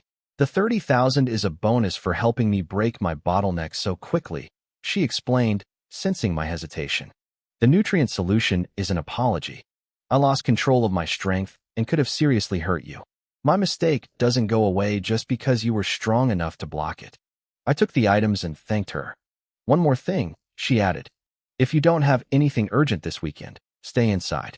Uncle Yang, drive him all the way to his front door. Did something happen? I asked, my brow furrowing. A spy escaped into Qingshan City, she replied. Zhao Weiping. You might have seen it on the news. The police are launching a massive manhunt this weekend. He's a formal martial artist. If you cross paths with him, it's over. I agreed. A rogue martial artist in a city of 10 million people was like a ticking time bomb. If they don't catch him by the end of the weekend, she continued, the police might recruit top high school students to help with the search. Students? Isn't that too dangerous? I asked. Zhao Weiping is badly wounded and exhausted, she said. He's not at full strength. Plus, the reward for his capture is huge. But don't get your hopes up. Our school only has 10 slots for the mission, and they'll go to the 8th and 9th stage students. I shrugged it off. There were nearly 20 students in the senior class stronger than me on paper. I didn't stand a chance of being picked. By 9 p.m., I was back in my living room, sitting cross-legged on the sofa. I closed my eyes, feeling the energy in my body. Thanks to all the beast meat I'd been eating, I'd reached the peak of the 4th stage of awakening. I looked at the vial on the coffee table. One vial of 100 beast nutrient solution cost 180,000 credits on the open market. The energy inside was immense. This should be enough to push me to the 5th stage, I whispered. For most, the jump from 4 to 5 was just another step. For me, it was a transformation. Below the 5th stage, you only train the skin, bone, and muscle. But the 5th stage? That's when the refinement reaches the internal organs. That's when the real power begins. Once I hit the 5th stage, everything would change. At that level, I could unleash techniques like the 1,000-year slaughter or my thunderbolt slash without worrying about the physical backlash. Right now, against a 7th stage opponent, I could only hope for a draw. But with this breakthrough, the game would be different. I looked at the vial of 100 beast nutrient solution, popped the cap, and drank it all in one gulp. Immediately, the system's mechanical voice echoed in my head. My Meng strength technique sensed the massive surge of energy and went into a frenzy. Its cultivation speed skyrocketed by 1850%, nearly 20 times faster than usual. I could feel it working. A numbing sensation crawled over my skin, far more intense than anything I'd felt eating beast meat. You really do get what you pay for. The system notified me that the energy would last 48 hours. I was stunned. For a high-level student, a single vial usually lasted 10 days. But my techniques were so efficient at absorbing energy that they were tearing through the supply. Since I didn't need to manually practice, I spent the rest of the evening watching videos of high-level martial arts duels, letting the system do the heavy lifting. Saturday morning came. I woke up at 5:30 a.m. sharp, driven by my internal clock. Remembering Lu Mingyue's warning, I stayed inside. I spent the day reviewing my academic subjects and taking online martial arts theory classes. During my breaks, I checked the news for updates on the spy, Zhao Weiping. He was a spy from a planet called Tianwu. 1,000 years ago, our worlds fought a brutal war that left hundreds of millions dead. The grudge ran deep. If he got caught, his life was essentially over. I shook my head, pushed the thoughts aside, and got back to my studies. By Saturday night, after 24 hours of constant refinement, the system chimed again. My Meng strength had reached a breakthrough. I was officially at the 5th stage of awakening. My bones let out a series of crisp pops, and a wave of raw power surged through me. My senses felt sharper than ever. Then, another notification followed. My Meng strength had broken through its barrier, reaching the micro level. The absorption efficiency increased again, cutting the remaining energy duration down to 15 hours. The numbing sensation intensified, reaching deep into places I hadn't felt before. Reaching the micro level for a breathing technique wasn't just about speed, it was about precision. It refined my body at a granular level, making my movements more harmonious and unified. By noon on Sunday, the sensation faded. The vial was empty. I checked my status and realized I hadn't just reached the 5th stage. I was already at the peak of it. System, I whispered, calling up the panel. My Meng strength was at the micro level, 2% progress. My Gale steps were at mastery, 31%. Thunderbolt slash was at micro level, 35%. The 1,000-year slaughter was at proficient, 11%. And my golden body technique was at the 3rd layer, 20%. I stared at the translucent screen, planning my next move. Resources were tight. I had about 30,000 credits in the bank and one more vial of nutrient solution promised by Su Yun. The extra money from tutoring Lu Mingyue was likely gone since that job was over. I had to choose where to invest. Meng strength improved everything. Strength, speed, stamina. But even if I poured everything into it, I wouldn't reach the high-level stages before the college entrance exams. It's better to sell the nutrient solution, I decided. On the second-hand market, a vial was worth 160,000 credits. With that plus my savings, I could buy 4 medicinal packs for my golden body technique. That would be enough to push it to the 4th layer before the exams. With a defense that's strong, A top 10 university wasn't just a dream anymore, it was a target. By evening, the sky turned a bruised purple. The first spring rain was about to hit Qingshan City. I ordered some food and turned on the news. Every channel was showing Zhao Weiping's face, warning people to stay indoors. The police still hadn't found him. During dinner, my phone buzzed. Suyun had posted a massive update in the class group chat. The school was sending teachers to help with the manhunt. For students below the 7th stage, classes were moving online. But there was one more thing. The selection trial Lu Mingyue mentioned. 10 students would be chosen to join the search parties alongside veteran teachers and police. It wasn't going to be a standard arena fight. Instead, we had to compete to capture a device called a spy tracker. It was a strange format, but it meant raw power wasn't the only factor. The trial was set for Monday morning at the school. Participation was voluntary because of the danger. My phone buzzed again. It was time to decide if I was going to step into the light. The class group chat was exploding. Everyone was obsessed with the selection trial. Tang Xiaowan posted first. The key to this trial isn't just grabbing the tracker, she wrote. It's keeping it. Whoever has it will be a target for everyone else. Only the Stage 9 students have a real shot. If a Stage 8 student gets cornered, they're finished. Zhou chimed in. I don't get what the police are thinking. If they want to catch a spy, shouldn't they just send the strongest people? Zhang Wenxi replied immediately. Combat power isn't the only factor, Zhou. That spy is heavily injured, but a dying tiger is still a tiger. Never underestimate a professional martial artist. If he gets desperate, he could easily take a few Stage 9 students down with him. The police want to see who's sharp and alert, not just who hits the hardest. Our class monitor, Ma Hai, is amazing, someone added. His analysis is spot on. He'll definitely grab one of those trackers. Wang Dong sent a laughing emoji. Nobody understands being alert better than me. Consider one of those trackers mine. You're at Stage 3, Li Shangyun, Zhou shot back. Are you going there just to be a snack for the spy? I pulled my eyes away from the screen. My fingers tapped rhythmically on the desk. I had made up my mind. I was going to the trial. Winning a tracker would be great, but it wasn't my only goal. I wanted to test my current strength.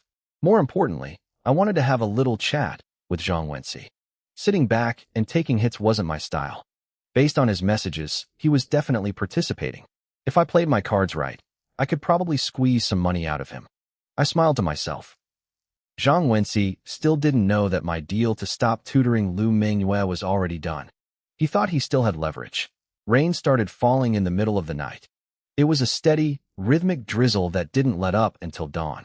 Monday morning at Qingshan First High was electric. The seniors arrived earlier than usual, their voices loud and excited as they discussed the trial. But not everyone was in a good mood. Mahai looked like he was about to explode. He was standing in front of Zhang Wenxi, his head bowed, his voice low and submissive. Class monitor, I'll do my best. Haven't I been keeping Lin Yuan bruised and battered for you? It was a lie, of course. I had been faking those injuries to give Mahai something to report back. Zhang Wenxi waved him off with a look of pure disgust. Stop talking. A few red marks on his skin don't mean anything. It's been over 2 weeks, and you still haven't dealt with him? He's a Stage 4 weakling. Don't think I don't know you're slacking off. Mahai opened his mouth, but the words died in his throat. He couldn't tell the truth. Lately, he couldn't even touch me. I didn't know what kind of body-hardening technique I was practicing, but my skin had become like iron. Mahai's punches didn't even leave a mark. Even when he used his strongest Earth-rank move, the mountain-splitting palm, he barely scratched me. Meanwhile, I had been using a particularly nasty close-quarters style that left him covered in real bruises. He'd already spent tens of thousands of credits on his own medical bills. Monitor, please, Mahai begged. Ask Uncle Lee to coach me one more time. I'm right on the edge of reaching Stage 7. Once I break through, I'll cripple Lin Yuan so badly, he won't even make it to the exams. Uncle Lee was a night-level martial artist who worked for Zhang Wenxi's family. Zhang Wenxi sneered and turned his back. You're still trying to play me? Forget it. I'll handle Lin Yuan myself. Besides, this class only needs one high-stage student to represent us. Teacher Su Yun doesn't need a second student taking her attention. Mahai's face went pale. His chance at extra coaching was gone. He watched Zhang Wenxi walk away, his eyes filling with resentment. He had spent so much time sucking up to him, and all it took was one perceived failure for Zhang Wenxi to toss him aside like trash. You'll regret this, Zhang Wenxi. Ma Hai hissed under his breath. He knew he wasn't strong enough to challenge Zhang Wenxi directly, but he knew someone who was.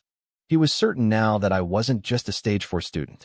Nobody improves that fast in 2 weeks. It was impossible. He figured I was hiding my true strength, playing the pig to eat the tiger. It happened every year. Some genius hides their power just to explode as a dark horse during the exams and shock the world. Ma Hai realized I was doing exactly that. A cold smile spread across his face as a plan started to form. By 8 in the morning, the entire senior class was gathered at the training grounds. A young man in his 20s with a buzz cut stood on the stage. He was from the police department. He didn't waste time with a long speech. The hunt for Zhao Weiping was too urgent. He quickly went over the rules and then dropped the news we were all waiting for. Anyone who captures the spy, Zhao Weiping, dead or alive, will receive a reward of 1 million credits, the officer announced. The crowd erupted. Most of the kids at Qingshan were from wealthy families, but that was their parents' money. 1 million credits of their own was a fortune. My heart raced. With 1 million credits, I could easily reach the high stages of awakening before the exams. The officer raised his hand for silence. Zhao Weiping is a traitor to the Federation. Therefore, the Donglin District Police Headquarters has announced a special prize. Any high school senior who brings him to justice will be granted a spot in the Shanghai Genius Training Camp. The silence that followed was deafening, followed by a literal explosion of noise. My heart skipped a beat. 1,000 years ago, the world had united into a single federation of 99 districts. The Shanghai Training Camp was the premier elite facility for our district. It was the best of the best. The lowest-ranked students there still got into the top 10 universities. Half of them made it into Galaxy University. Even professional martial artists weren't guaranteed a spot there. "Sign me up," someone screamed. "I'm taking that spy's head and going to Galaxy University," another yelled. I stayed quiet, watching the officer closely. I was thinking about his wording. Bring him to justice. Did that mean catching him alone, or just assisting the police? For someone like Lu Mingyue, who had deep family connections, assisting would probably be enough to get into the camp. But for a kid like me with no background, I'd likely have to take down a professional martial artist by myself. I took a deep breath and forced my heart to slow down. I would do my best, but I wouldn't let greed get me killed. The officer pressed his hands down again, signaling for the trial to begin. The call for participants echoed across the field. Anyone wanting to enter the selection trial had to head to the west side of the stands to register. The crowd surged toward the registration desk like a school of fish. Because of the Shanghai training camp, even the students who previously didn't care were now desperate for a spot. Nearly 1,000 people signed up, all competing for just 10 tracking devices. The sheer number of participants made the outcome unpredictable. After all, even a student at the 9th stage of awakening couldn't survive 100 people ganging up on them at once. 10 minutes later, I pushed my way out of the crowd after finishing my registration. "Wait a second," a voice called out behind me. I turned around and saw Ma Hai striding toward me. My eyes lit up. This was perfect timing. "Don't waste my time," I said before he could even open his mouth.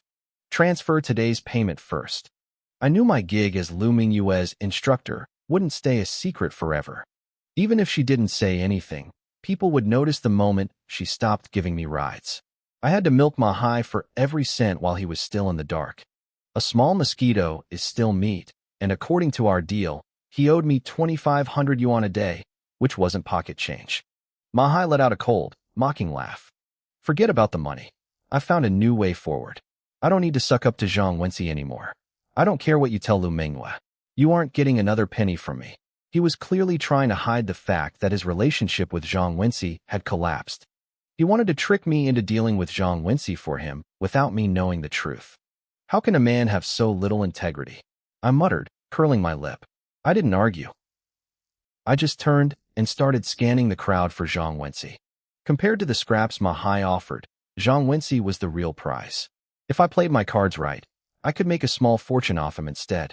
"Wait, hold on," Ma Hai shouted, looking panicked. This wasn't how he expected me to react. He hadn't even started his plan and I was already walking away. He rushed forward and blocked my path, his face full of forced confidence. "I know how strong you really are," he said firmly. I froze, my expression turning serious. How could he know I had reached the 5th stage of awakening? Only a professional martial artist should be able to sense someone else's true cultivation level. But then I realized I had overthought it. "You can fool the others, but you can't fool me," Mahai sneered, seeing my reaction. "We fought over a dozen times. Your strength is at least at the 7th stage of awakening. You've been hiding it to make a big splash at the college entrance exams, haven't you? Probably trying to impress Teacher Sue. Your methods are much smarter than Zhang Wenxi's." I almost laughed. This guy had quite the imagination. I didn't bother correcting him. Instead, I let out a cold snort and crossed my arms. "So what? What does that have to do with you?" Mahai's face darkened. "I'm just here to give you a friendly warning. Yesterday, Zhang Wenxi told me to find someone to cut the security cameras in Building 1. It definitely has something to do with this selection trial. Whether you go there or not is up to you. I don't care." I looked at him and smirked. "Let me guess. You and Zhang Wenxi had a falling out. You're too scared to face him yourself, so you want to use me as your weapon." Mahai's expression shifted instantly. He hadn't expected me to see through him so easily. "So what if I am?" he barked, dropping the act. He gritted his teeth. "You can't afford to refuse. This is the perfect chance to take him down." I stared at him for a long moment, then let out a cold laugh. "You're right. I can't refuse. But don't think you can just sit back and watch the show for free. There's no such thing as a free lunch. I think I'll go tell Zhang Wenxi exactly what you just told me. Then I can watch the two of you fight like dogs." Actually, I shook my head and smiled. "You're no match for him. He'll just crush you." You have no proof." Mahai stammered, a flash of fear in his eyes. He might have broken ties with Zhang Wenxi, but he was still terrified of him. In terms of family background and raw power, Zhang Wenxi could destroy him. I pulled out my phone and gave him a bright smile. "Mahai, we're close partners, aren't we? Those transfer records you sent me are all the proof I need. Why wouldn't Zhang Wenxi believe me?" Mahai's face turned pale. Zhang Wenxi already suspected him of playing games. If he saw those payment records, Mahai would never be able to explain it away. "What do you want?" he asked after a long, hateful silence. This was exactly like what happened 2 weeks ago. I had him by the throat again. "I'm an honest man," I said, my smile widening. "Just pay me the balance you owe me." Mahai looked like he wanted to scream. I wasn't even tutoring him anymore, and I was still demanding payment. "Once the money hits my account," I continued calmly, "I'll go deal with Zhang Wenxi. And I'll keep my mouth shut about our little chat." Mahai hesitated. "Go deal with him first. Then I'll pay." I shook my head. "No. Transfer it now. You have a history of backing out on deals. I don't trust you." "Fine. You win," Mahai hissed. He glared at me for a few seconds, realized I wasn't budging, and pulled out his phone. The total was 60-some thousand yuan, including some change. I leaned over and tapped his screen. "That's too complicated with all those small numbers. Let's just round it off. Just send me 70,000. Mahai snapped his head toward me, his eyes bulging with rage. I could tell he had never heard of rounding off by adding several thousand yuan. "Don't worry," I said, trying to soothe him. "As a bonus, I'll give Zhang Wenxi 2 black eyes. I'll make sure he loses face in front of everyone. It'll be worth the extra cash." Mahai paused. The image of Zhang Wenxi walking around with 2 black eyes seemed to satisfy him. "Fine." The transfer went through a few seconds later. "Any other requests for Zhang Wenxi?" I asked cheerfully. As long as Mahai's heart skipped a beat. He didn't say a word. He turned around and practically sprinted out of the training grounds, terrified that I'd find another way to trick him out of more money. I watched him run and realized I was starting to feel a bit like a villain. It was a good feeling. At 9 o'clock sharp, a loud bell rang out across the school, signaling the start of the selection trial. The students surged forward like a tidal wave. Everyone used their best movement techniques to race toward the nearest tracking devices. There were 10 of them, placed around the edges of the training field. In an instant, several students at the 9th stage of awakening reached the devices first. They grabbed them and immediately retreated, trying to avoid getting surrounded. I watched from the sidelines and shook my head. It was just as I expected. This wasn't a duel, it was a brawl. Even if I grabbed a device now, I'd just become a target for everyone else. The competition lasted 2 hours. I needed to wait for the final moments to make my move. But I knew my chances were slim. As the clock ticked down, the people holding the devices would only get stronger. Luckily, the tracking device wasn't my main goal today. My main goal was Zhang Wenci. He was going to learn that targeting me came with a very high price. A cold light flashed in my eyes. I drew my silver blood battle blade and started walking toward Building 1. There were no rules against weapons in this trial. After all, the ultimate goal was to catch a spy. Zhao Weiping wasn't the type of guy to care about a fair fight. In this world, if you were strong enough to drive a mecha onto the field, the police department wouldn't stop you. They'd stand up and applaud. 5 minutes later, I reached Building 1. It was one of the oldest teaching buildings at Qingshan First High, mostly abandoned now and used to store old desks and broken chairs. I stepped through the entrance and immediately activated my gale steps. I kept my movements light, my footsteps becoming almost silent. I had 2 goals. First, I wanted to see exactly what Zhang Wenci was up to. Second, I had to be careful. Ma Hai was the one who told me about this spot, and there was a small chance he and Zhang Wenci were setting a trap for me. I couldn't afford to be careless. I moved through the building like a ghost. The first floor was empty. The second floor was the same. But as I reached the 3rd floor landing, I heard the faint sound of footsteps coming from a classroom just down the hall. My heart skipped a beat. Zhang Wenci. None of the 10 tracking devices were supposed to be here, so no other students should have been lurking around.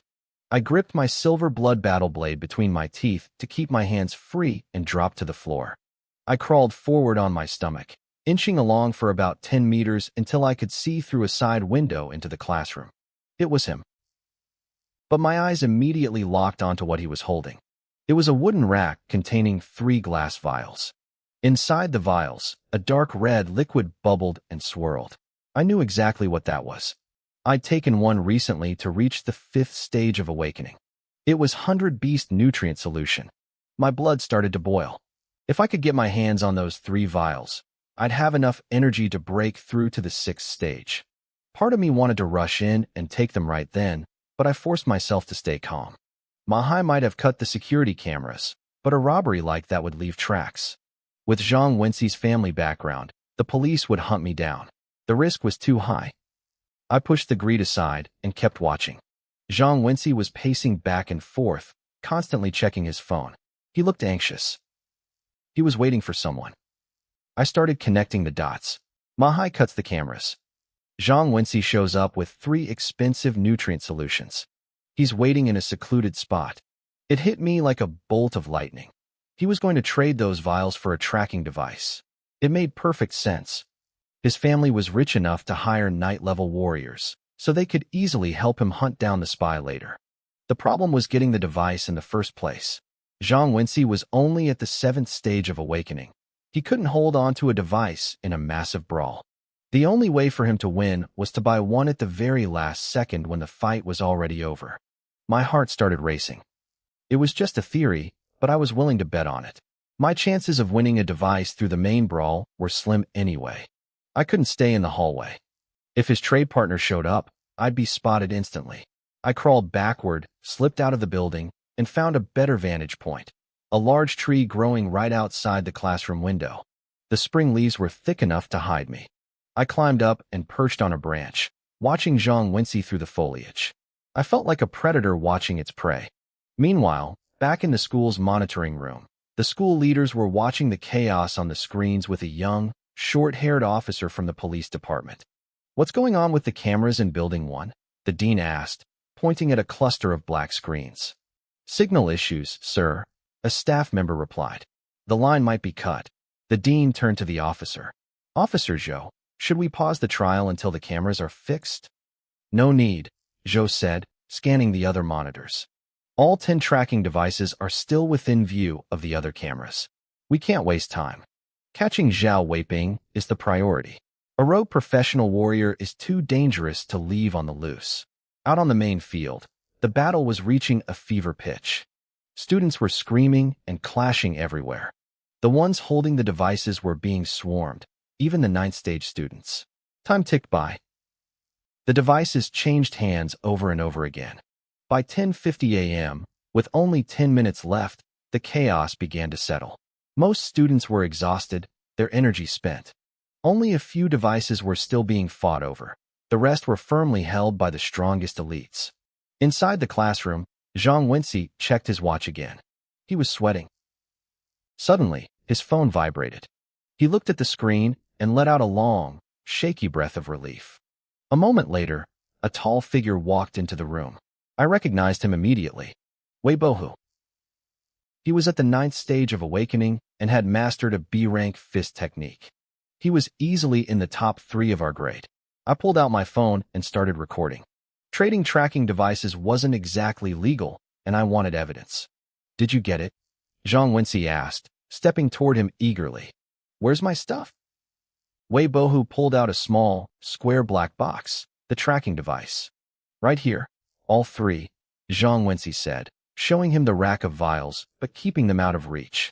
Wei Bohu sneered. What, you planning to stiff me? I'll give them to you after the trial ends, Zhang Wenci said, tucking the vials into his pocket. If I give them to you now, you could just take them and snatch the device back. I'm not stupid. Wei Bohu let out a cold laugh. Fine. You wouldn't dare lie to me anyway. He turned and walked out of the classroom. Zhang Wenci stayed behind, clutching the device with a smug look on his face. He figured he was safe here until the clock ran out. He didn't want to risk going back outside and getting jumped. He thought he was the clever one. He didn't realize the real predator was already at the window. I put my phone away. My eyes locked onto the back of his head. I took a deep breath, coiled my muscles, and lunged. I kicked off the branch with enough force to shatter the bark. I flew through the air like an arrow, crashing through the classroom window in a shower of glass. Before I even hit the floor, I pulled my hand back and threw a punch. It was the bone-crushing killing fist, the most lethal strike I knew. My fist roared through the air, trailing a wake of shattered glass like a storm of blades. My fist hurtled toward Zhang Wenci's face. He looked stunned, but he was a high-level awakened for a reason. His reaction was instant. He thrust a palm forward, his hand turning a deep, angry red as veins bulged with raw power. He was clearly using a high-level palm technique. Our strike collided with a deafening bang. A shockwave rippled outward, shattering the remaining glass fragments in the air and sending them flying like shrapnel. Zhang Wenci's body shuddered violently. He was thrown back, his spine slamming into the classroom wall with a heavy thud that knocked dust from the ceiling. I felt a massive surge of counterforce hit me. I was tossed backward through the air, but I tightened my core, performed a mid-air backflip to bleed off the momentum, and landed firmly on the window ledge. I looked down at him from my perch. Even with the advantage of a surprise drop attack and my strongest move, I'd only managed a slight edge over his hurried defense. A high-level Awakens power really was like a deep well. I narrowed my eyes and decided to play with his head a bit. Zhang Wenci, I said, my voice dropping into a cold, authoritative tone. You've been caught red-handed purchasing illegal tracking devices. Surrender now. You have the right to remain silent, but everything you say will be used against you. Zhang Wenci flinched, visibly shaken for a second. But then he paused. He looked at me, his eyes squinting as if trying to place a familiar face. When he finally recognized me, his fear vanished, replaced by an explosion of rage. Lin Yuan, he roared. His eyes practically glowed with fury. Oh, not shaking anymore. I let out a mocking laugh. Hand over the device, and I might let you walk. Zhang Wenci sneered. A level 4 awakened talking big. You've got a death wish. Is that a no? I stepped off the ledge, my feet moving in the rhythm of the gale steps. I blurred toward him, the air whistling past my ears. By the way, I'm level 5 now. In a heartbeat, I was in his space. I pressed my fingers together, thrusting my hand toward his throat like a piercing sword. It was the hidden snake strike. Level 5? That's your big secret. Zhang Wenci mocked, though his movements stayed sharp. Impressive. I was doing that back in my first year of high school. He swung a heavy hand blade at my wrist, aiming to break my arm. His strike was fast, like a clap of thunder. But as his hand was about to connect, my arm bent at a gruesome, impossible angle, just like a twisting snake. I bypassed his guard and kept driving my fingers toward his windpipe. My mastery of the ancient killing art made these movements second nature now. Zhang Wenxi's face paled. He didn't panic, though. He used his combat experience to step forward heavily, shifting his weight to force my strike off center. My fingers missed his throat but tore through his shirt and sank into his shoulder. At the same time, his hand blade curled into a fist and hammered into my chest. A dull tear and a heavy thud rang out simultaneously. Blood seeped from the holes I'd poked in his shoulder, but his punch sent me flying across the room. I smashed into a heavy stone desk, snapping the wooden top and warping the metal frame beneath it. I stood up immediately, shaking it off like it was nothing. Since my Vajra body had reached the 3rd level, my physical defense was on a different plane. That punch stung, but that was it. I didn't even have to look to know my chest was barely red. What kind of martial art is that? I muttered, looking at the blood on my fingertips. When my fingers had pierced his skin, his muscles had suddenly turned hard as steel, stopping me from digging deeper. I'd expected that strike to take his arm out of the fight entirely. Lin Yuan, I'm going to break every single one of your fingers. Zhang Wenxi hissed. The pain in his shoulder was clearly getting to him. He lunged at me like a cornered tiger, kicking up a gale of wind. I wiped the blood off my hand and met him head-on. The classroom turned into a war zone. Desks were pulverized into splinters. Windows exploded. On the surface, I was losing. My ancient killing art was only at the practiced level, and going up against a level 7 awakened like Zhang Wenxi was a massive drain. But I had the Vajra body. I fought dirty, trading blow for blow, knowing I could take a hit far better than he could. Let's see how much more you can take. Zhang Wenxi screamed, throwing a vicious elbow toward my head. It was the iron elbow spear, a C-rank technique. The air shrieked as it approached. I didn't dodge. I didn't even blink. I aimed a punch straight for his stomach. My arm made a sharp cracking sound, like a whip snapping or a bowstring releasing. My fist accelerated instantly, leaving a trail of afterimages. This was the second form of the ancient killing art, the aeroflight punch. It was built for one thing, pure, blinding speed. My fist buried itself in his gut, making his face turn purple. A split second later, his elbow slammed into my chest. A golden flash flickered across my skin. The sound was like metal hitting metal. I was blown back to the other side of the classroom, landing in a cloud of dust. I nipped back up with a quick kip up. The temporary golden body state had absorbed most of the impact. I brushed the dust off my shirt and sighed. I wanted to practice with you a bit longer, I said, looking at the clock. But I'm running out of time. I need to finish this. Talk is cheap. Zhang Wenxi spat, though he looked worried now. He realized that in this room, no one else could stand against me. I'd been hiding my strength far too well. I didn't bother explaining. I reached behind my back and drew the silver blood battle saber.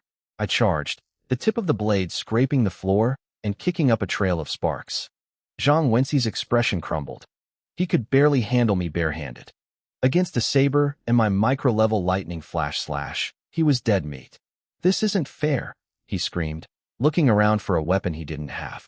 He'd left his gear at home, never expecting to actually fight today. His voice was drowned out by the roar of thunder. I unleashed the lightning flash slash. A brilliant white arc of energy lit up the darkened classroom like a bolt of real lightning. It was cold, sharp, and terrifying. Zhang Wenxi's scalp went numb.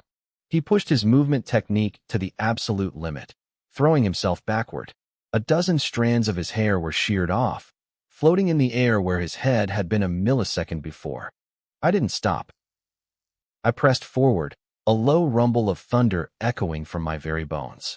The power surged into my arm and flooded the blade. Another flash, another roar. Zhang Wenxi was drenched in cold sweat, his eyes wide with the realization that he was staring at his own end.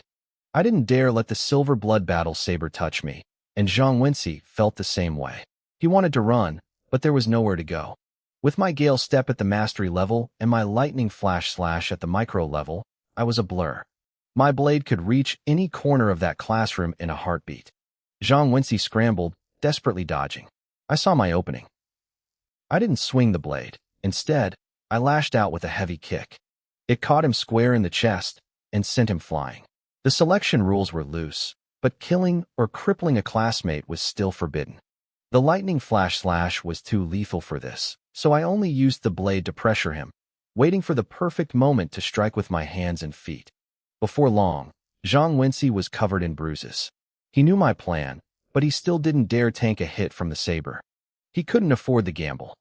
One wrong move meant he was dead or disabled. Even if I got punished later, it wouldn't fix his broken body. Then, I saw it, a massive opening under the pressure of my blade. I lunged. My left hand shot out like a bolt of lightning, fingers piercing the air. I grabbed his arm and wrapped my entire limb around it, twisting with the force of a giant python crushing its prey. It was the fourth move of the ancient killing technique, the python's body breaker. The name was aggressive, and the power backed it up. Once it locked on, it was designed to grind bone to powder. Crack! A crisp sound echoed through the room. Zhang Wenci's arm went limp, dangling uselessly at his side. It was dislocated. I blinked, a bit disappointed. I was only at the 5th stage of awakening, and my basic Meng Niu breathing technique didn't provide enough raw strength. If we had been at the same level, that move would have shattered his arm into fragments. Zhang Wenci hissed, sucking in cold air as the pain hit him. His arm was visibly deformed. I didn't give him a second to breathe. Asterisk bang, bang, bang, asterisk. I rained down punches, my fists hitting home until he was flat on the floor, gasping for air with blood leaking from the corner of his mouth. I knelt down and searched his clothes. My fingers brushed against something hard. I pulled out the spy device. I tried to be nice, but you wouldn't listen, I said with a thin smile. You got beaten for nothing, and the device is mine anyway.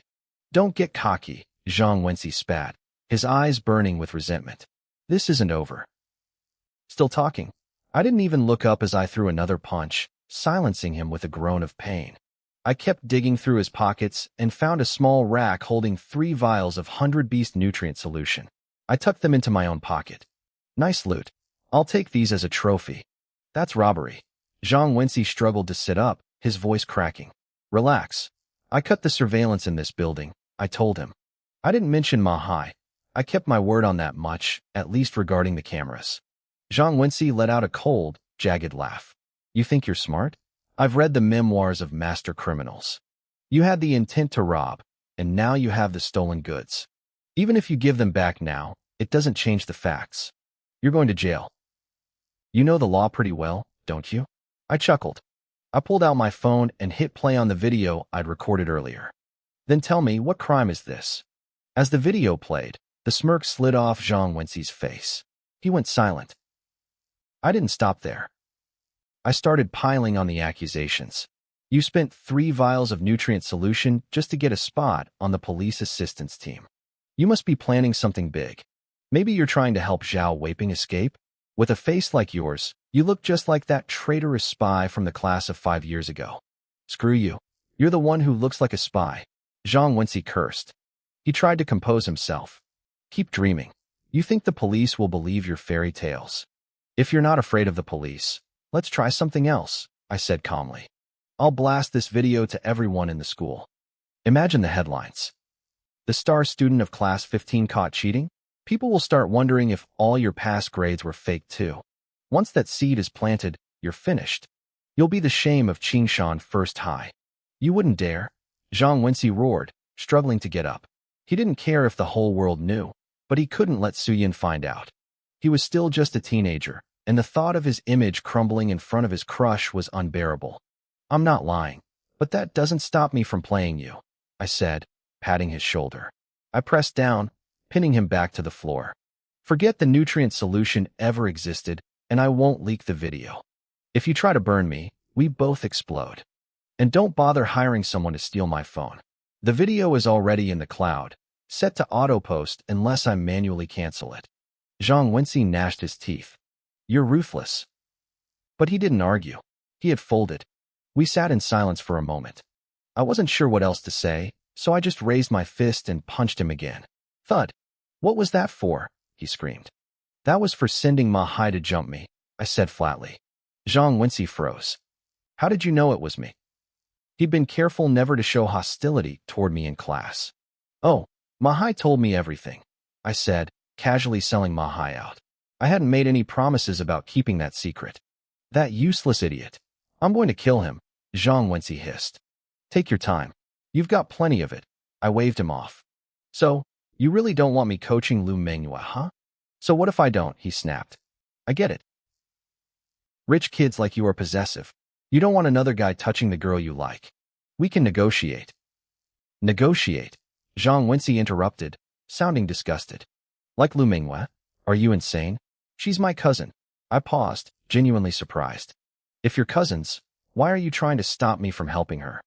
Zhang Wenxi realized he'd said too much and shut his mouth tight. I watched him, my mind racing. Lu Mengyue wasn't just the daughter of a dojo master. Her family, the Lu clan, was a powerhouse in Qingshan City, a lineage that went back 1,000 years. Zhang Wenxi's mother must have been a Lu. This was high society infighting. Family drama, I sighed. You guys really played dirty. Zhang Wenxi's eyes turned cold and murderous. If you breathe a word of this, you're a dead man. The Federation has laws, but some families stand above them. I don't care about the Lu family, I said, shrugging. Like I said, we can talk. If you don't want me near her, it's going to cost you. I'm an orphan, Zhang Wenxi. I've been poor long enough. I don't care about people. I only care about benefits. I stood up, giving him one last look to let the pressure sink in.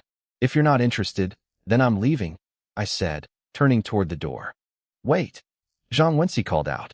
I could see the conflict in his eyes. He didn't want to let me walk away. I turned back with a bright, predatory smile and sat down again. Let's talk numbers then.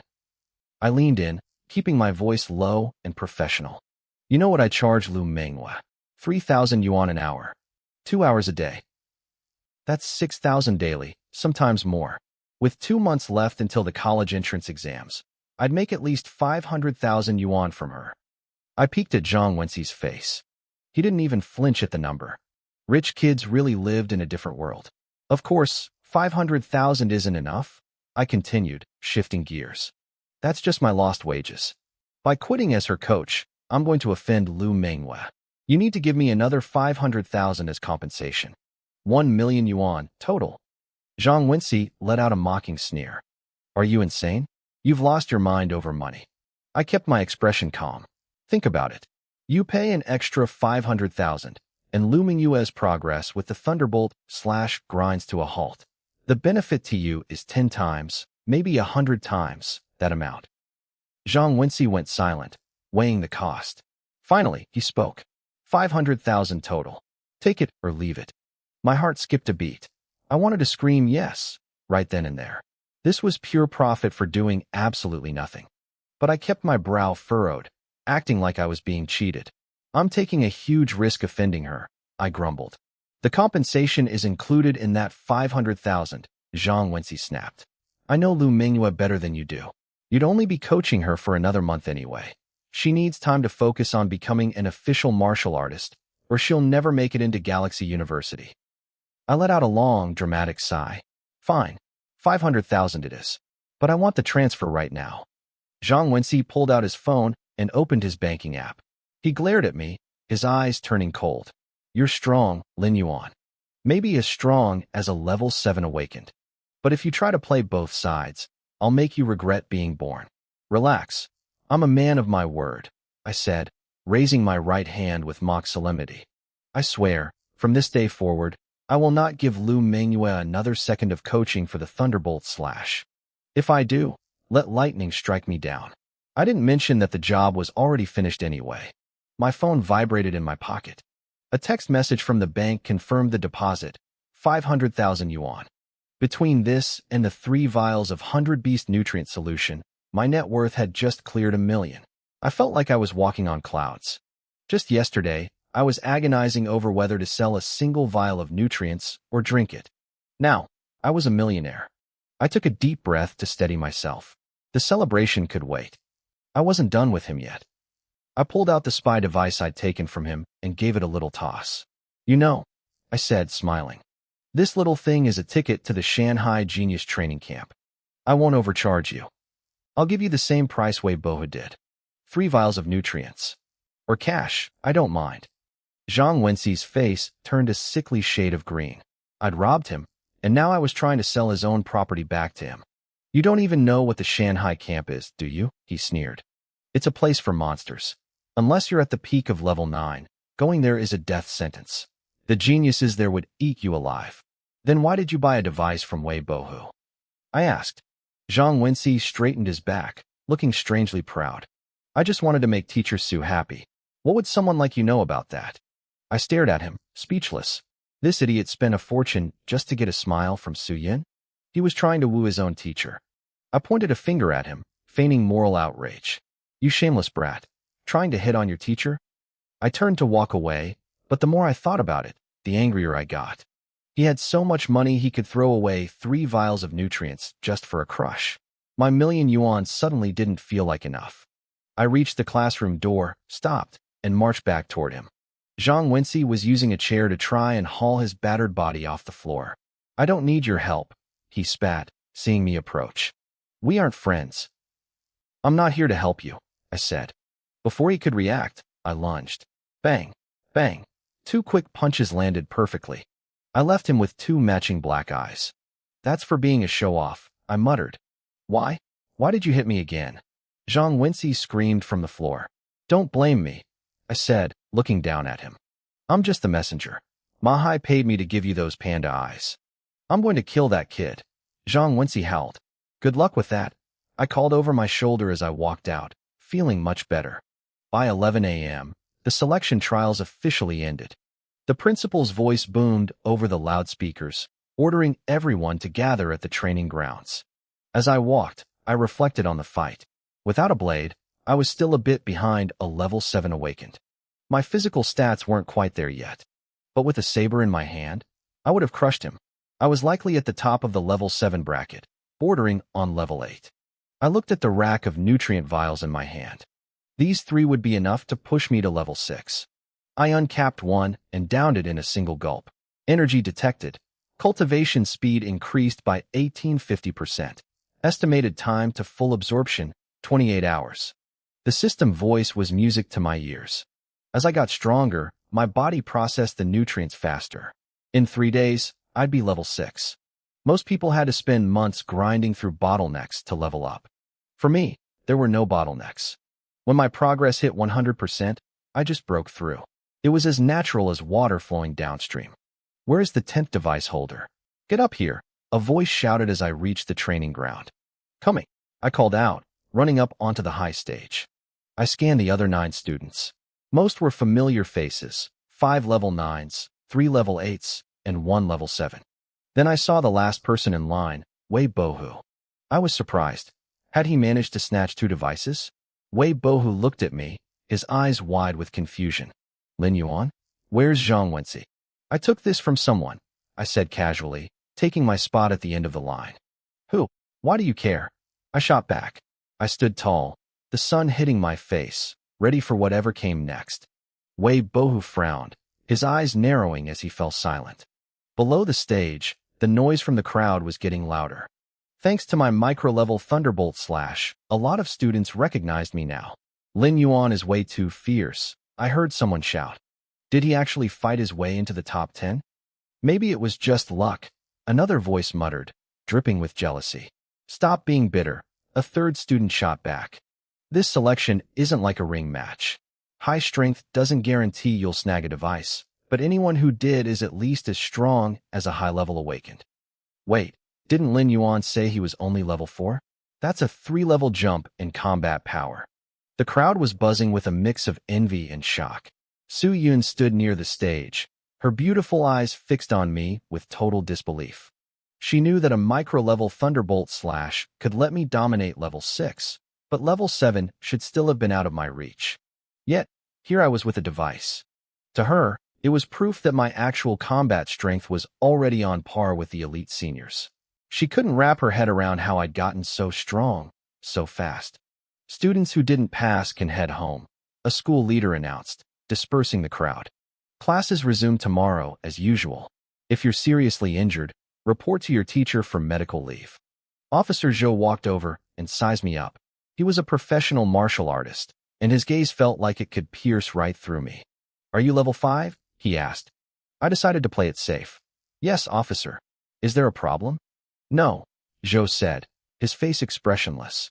Your level doesn't matter as long as you have the device. He knew something fishy had happened with that device in Building 1, but he didn't care to dig deeper. One spot wasn't worth his time. You 10, line up from left to right. Get to know the person next to you. You'll be forming small teams. The school leader explained that during the search, one police officer would lead a 3-person squad.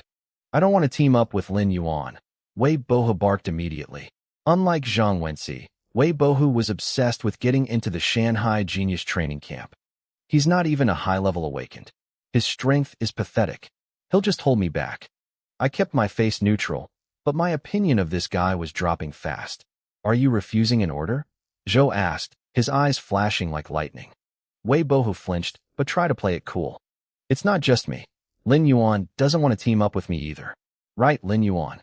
He turned his head and glared at me, his eyes full of threats. I understood him not wanting a weak teammate, but trying to make me take the fall for his insubordination? That crossed a line. If you don't mind, I'll trade teammates with you. A calm voice interrupted. I looked over. It was Lu Mingyue. Her light blue hair caught the sunlight, shimmering like a star-filled sky. She was easily the most famous student there. That works for me. Wei Bohu agreed instantly, unable to hide his delight. Lu Mingyue's original teammate was a level 8. By switching, Wei Bohu got a stronger partner, and Lu Mingyue wouldn't steal his glory. Any other problems? Zhou asked coldly. No? Then let's move. As we walked toward the school gates, Lu Mingyue caught up to me. She gave me a playful smile. Level 5 already? That's faster than I expected. I shrugged. I was already at the bottleneck. 2 days of hard training over the weekend did the trick. I looked at her seriously. Thanks for stepping in back there. She blinked her large eyes, looking a bit mischievous. The others don't know your real strength, but I do. I wasn't about to let a good assistant like you go to waste. I offered a small, silent smile. Meanwhile, I noticed Wei Bohu walking ahead, his head down as he typed furiously on his phone. Zhang Wenxi, what the hell happened? Wei Bohu messaged. Lin Yuan ambushed you, took the device, and now he has the 3 bottles of 100 life nutrients I gave you to hold? That's your problem, Zhang Wenxi replied. Don't try to pin the dead on me. Wei Bohu sneered at his screen. His family wasn't as powerful as the Lu family, but he was a direct heir. Zhang Wenxi was just a relative of a branch family. He wasn't afraid of him. You're overthinking it, Zhang Wenxi messaged back. Asterisk, I'm just telling you that Lin Yuan has 3 bottles of high-grade nutrients that don't belong to him. He's an orphan with no background. Do with that what you will. Asterisk. Wei Bohu glanced back at me, a predatory glint in his eyes. An orphan, huh? That changed things. We reached the street and piled into a large police transport. I sat in the back row with Lu Mingyue. The technology in this world was far beyond what I remembered from Earth. The police van hit 300 miles per hour effortlessly, and I could tell its limit was closer to 600. Lin Yuan, do you know who the police chief of Qingshan City is? Lu Mingyue asked. No idea, I said, watching the dashboard. The movement technique you use is Gale Step, right? I nodded. Gale Step was a common level 1 technique. It wasn't surprising she recognized it. Then you must know who created it, she said with a smile. Gu Tianyu, I answered. Then it clicked. Wait, he's the police chief. Want me to ask him to give you some pointers? Lu Mingyue tucked a strand of hair behind her ear. It's a small favor. Your Gale Step is at the mastery level, right? A few words from Uncle Gu might be enough to trigger an epiphany and push you to the micro level. I'll take all the luck I can get, I said, thanking her. I didn't actually need pointers since my system handled my breakthroughs, but I wasn't going to turn down her kindness. Heh. A cold, mocking laugh drifted back from the front row. Wei Bohu turned around, his face full of derision. Some people get lucky with one epiphany, and suddenly they think they're geniuses. Talking about a second epiphany like it's a walk in the park? Don't trip over your own ego. I narrowed my eyes. Wei Bohu was really starting to ask for a beating. Half an hour later, we arrived at the Qingshan City Police Department. As I stepped out of the van, I saw a massive crowd of students from other high schools gathered in an open field. There had to be 300 or 400 of them. This is why I wanted to sell the device, I muttered to myself. With this many people involved, the chances of me being the one to catch the fugitive, Zhao Weiping, were slim. Gather over there, Officer Zhou commanded. A lead officer will be assigned to you shortly. Lu Mingyue raised her hand. Officer Zhou, I need to see Chief Gu. Lin Yuan is coming with me. Zhou didn't object. But as we turned toward the main building, Wei Bohu stepped in my way. He held out his hand, his expression aggressive. Give it back, he demanded. I frowned. Give what back? Stop playing dumb, Wei Bohu hissed. The 100 life nutrients you stole from Zhang Wenci. Those belong to me. He was just holding them. I looked him dead in the eye. First, the only thing I took from Zhang Wenci was the device. Second, if he lost your stuff, take it up with him. Lying won't help you, Wei Bohu said, his voice dropping to a low threat. He slammed his fist into his palm with a heavy thud. Hand over the nutrients, or else. Your ending is going to be miserable, Wei Bohu sneered. I looked at him, genuinely surprised by his audacity. Are you threatening me? In a police station? It's good that you're afraid, he said, misinterpreting my shock. What exactly are you going to do? I asked. Stop the nonsense, Wei Bohu said, his lips curling into a cold, sharp smile. I suggest you think carefully before you speak. Next Monday is the school's monthly exam. With my family's background, it only takes one word from me to make sure we end up on the same combat stage. I looked him deep in the eyes for a long moment. Fine. Why wouldn't that be fine? I turned to walk away, tossing a final comment over my shoulder. Life is starting to look more and more promising. Wei Bohu froze, stunned for a second before his face darkened with rage. He realized I was mocking him. He had expected his threats to crush my spirit, but I wasn't even flinching. Lin Yuan, you just wait, he hissed, taking a deep breath to suppress his anger. Now wasn't the time for a scene. I moved back into the crowd of students. A few minutes later, Lu Mingyue emerged from the main building. She was walking with a man in his late 30s or early 40s. He was lean, dressed in a police uniform, and had eyes that seemed to pierce through everything they landed on. Chief Gu is here, someone shouted. The crowd erupted. This was Gu Tianyu, a night-level martial artist. There were only a handful of people with that kind of power in all of Qingshan City. Lu Mingyue jogged over to me, a wry smile on her face. Uncle Gu agreed to the guidance. But it won't be a private one-on-one session. That's more than enough, I said, smiling back. Thanks for the help. Honestly, I hadn't expected much anyway. Students, welcome to the police department, Gu Tianyu announced. His voice wasn't loud, but it carried perfectly to every ear in the field. On behalf of the police force, I want to thank you for your courage. Thank you for helping us hunt down the spy, Zhao Weiping. You're welcome, Chief. It's our duty, students shouted back, clapping enthusiastically.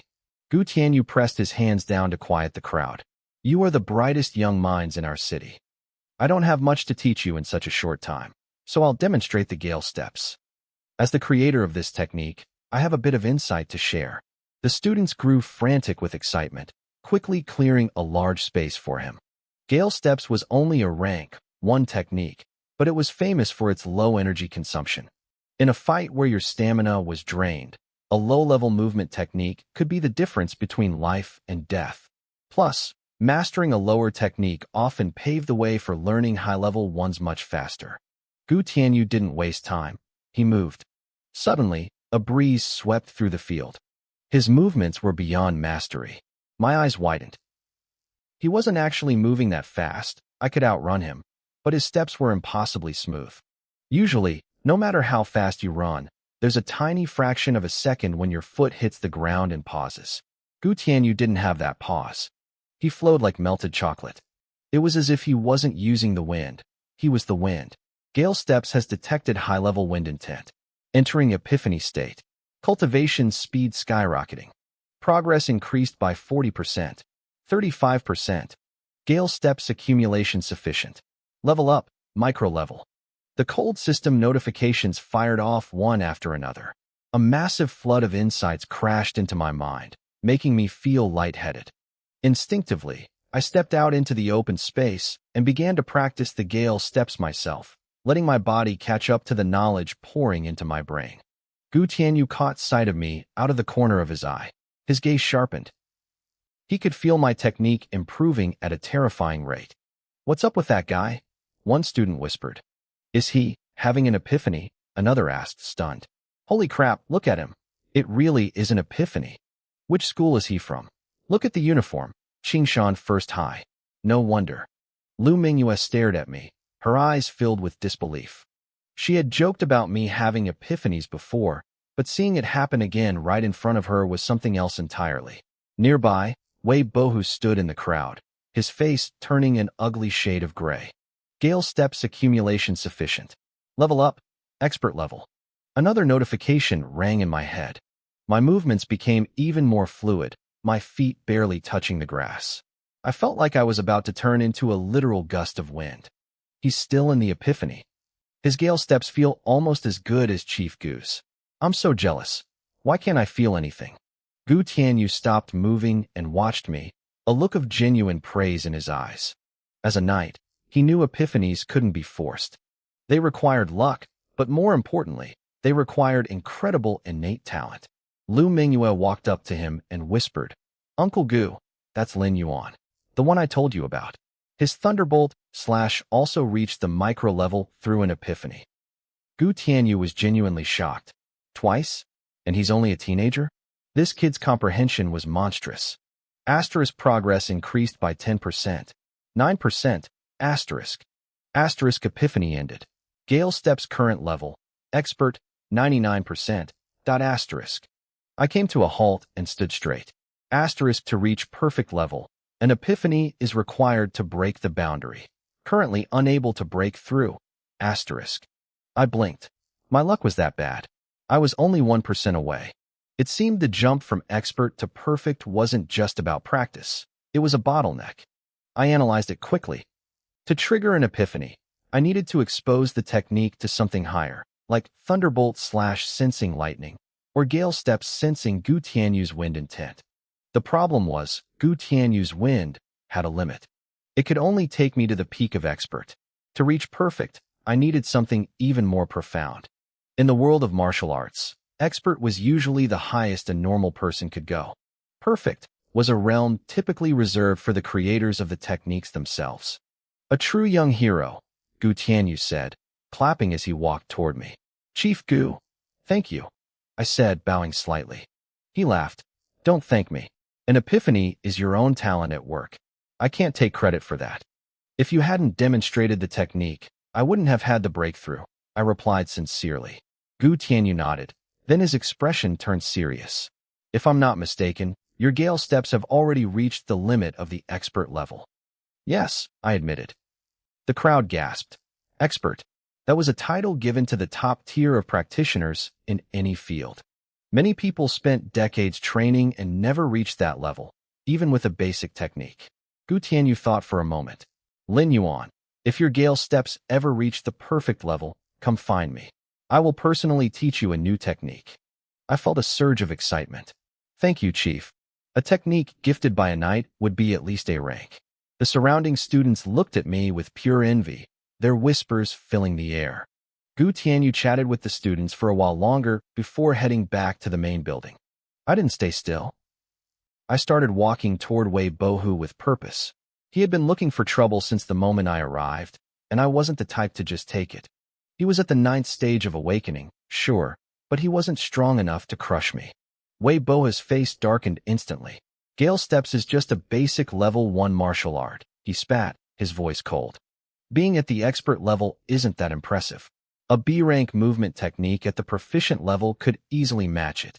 You're right, I said, nodding in agreement. I looked him dead in the eye and smiled. Since you're so confident, you must have mastered a B-rank movement technique to the proficient level yourself. Why don't you show me? Wei Bohu froze. Martial arts weren't easy. They required years of grueling practice, and B-rank techniques were exponentially harder. He had spent years just to get a B-rank boxing style to the proficient level. He let out a cold snort. I don't need a B-rank movement technique to beat you. If you don't believe me, we can settle this in the ring during the monthly exams. I believe you, I said flatly. The honesty caught him off guard. He choked on his next words, his face flushing with frustration. Believing me won't save you. I laughed softly. Then tell me about your fist. Is it fast?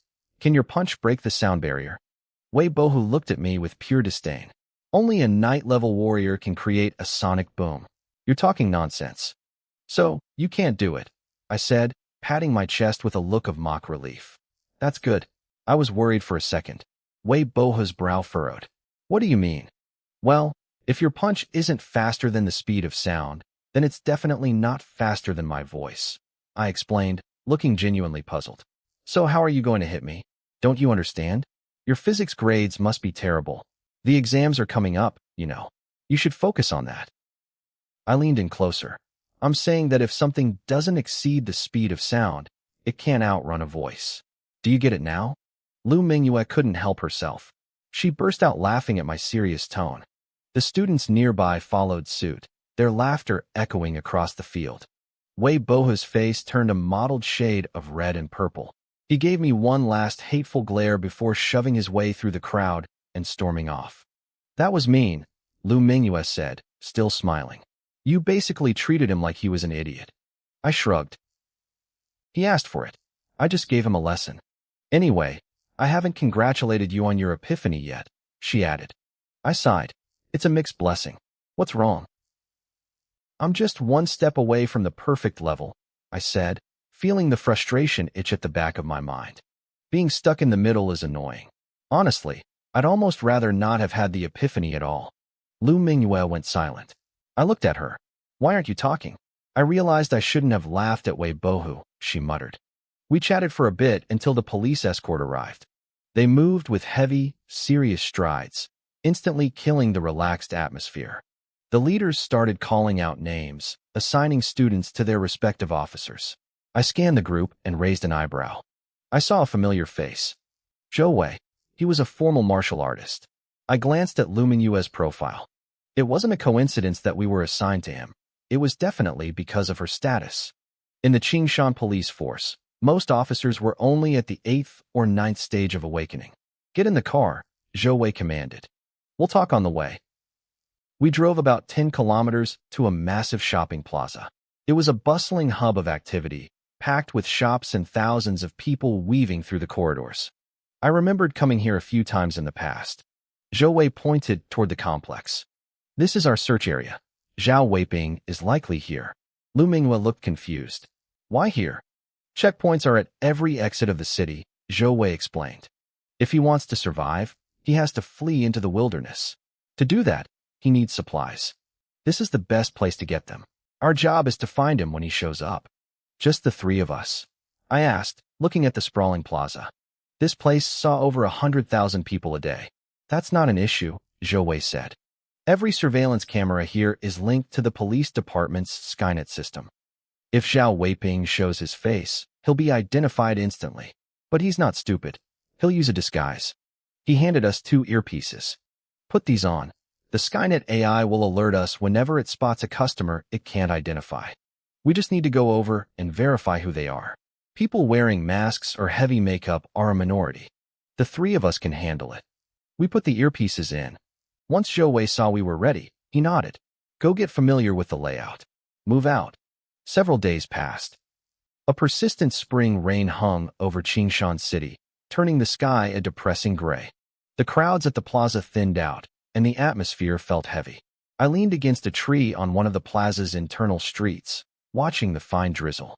I was bored out of my mind. We hadn't found Zhao Weiping. Every person I checked was either sick and wearing a mask, or had gone way too heavy on the plastic surgery. I didn't feel like a police assistant. I felt like a glorified security guard. The only progress I'd made was collecting a few phone numbers from pretty office workers who walked by. If you're tired, go take a nap in the car, Zhou Wei said, walking over with a black umbrella. I'm fine, I replied.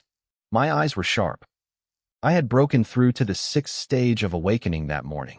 My body was strong enough to go days without sleep. A formal martial artist like Zhou Wei could probably go weeks if he had to. Suddenly, a voice crackled in my ear. It wasn't the flat, robotic tone of the AI. It was a frantic dispatcher from the station. All units, attention. Zhao Weiping has crashed through the checkpoint at the Shiko interchange on the 2nd Ring Highway. He is heading toward the Wanli Mountains. Vehicle is a white Puma F230. All nearby units intercept immediately. I pulled out the earpiece and looked at Zhou Wei with a wry smile. Looks like my job is over. With the police force fully mobilized, Zhao Weiping was finished the moment he showed his face. "Want to come watch?" Zhou Wei asked, grinning as he took the earpiece back. The pressure he'd been under seemed to vanish instantly.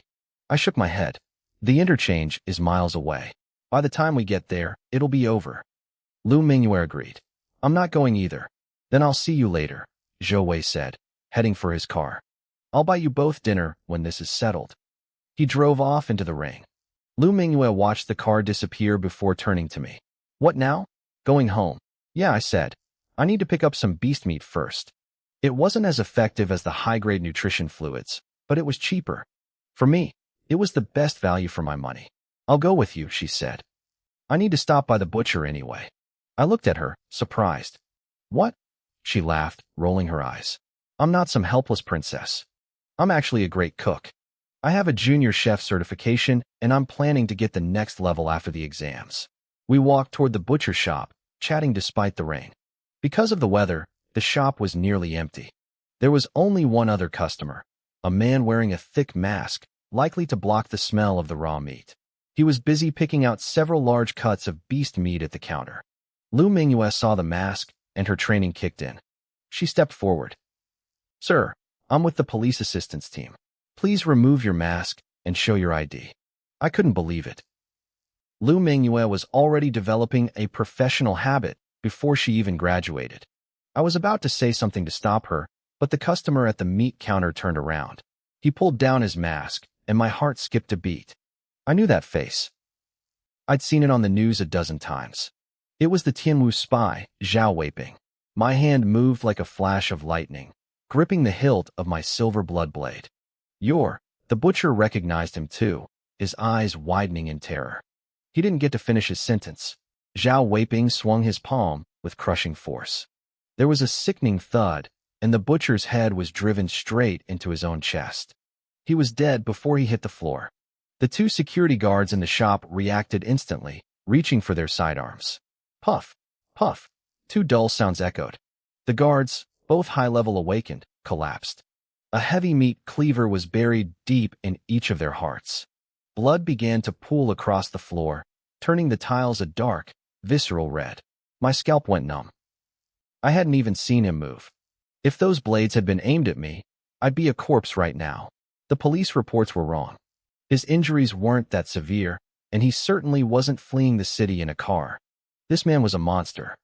Miles away, on the highway, the storm was raging. A white SUV tore through the rain at 500 kilometers per hour, pursued by a fleet of police cruisers. Police Chief Gu Tianyu watched the SUV from his car, a flicker of doubt crossing his mind. Why would a spy as clever as Zhao Weiping choose such a clumsy, direct escape route? He pushed the thought aside. He'd get his answers once the man was in cuffs.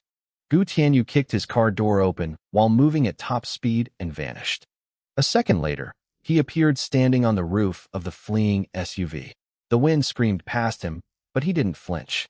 He raised his hand like a blade and chopped downward. A massive green energy blade manifested, slicing the SUV clean in half. The wreck tumbled across the asphalt, sending sparks flying through the rain. Gu Tianyu reached into the debris and dragged the driver out.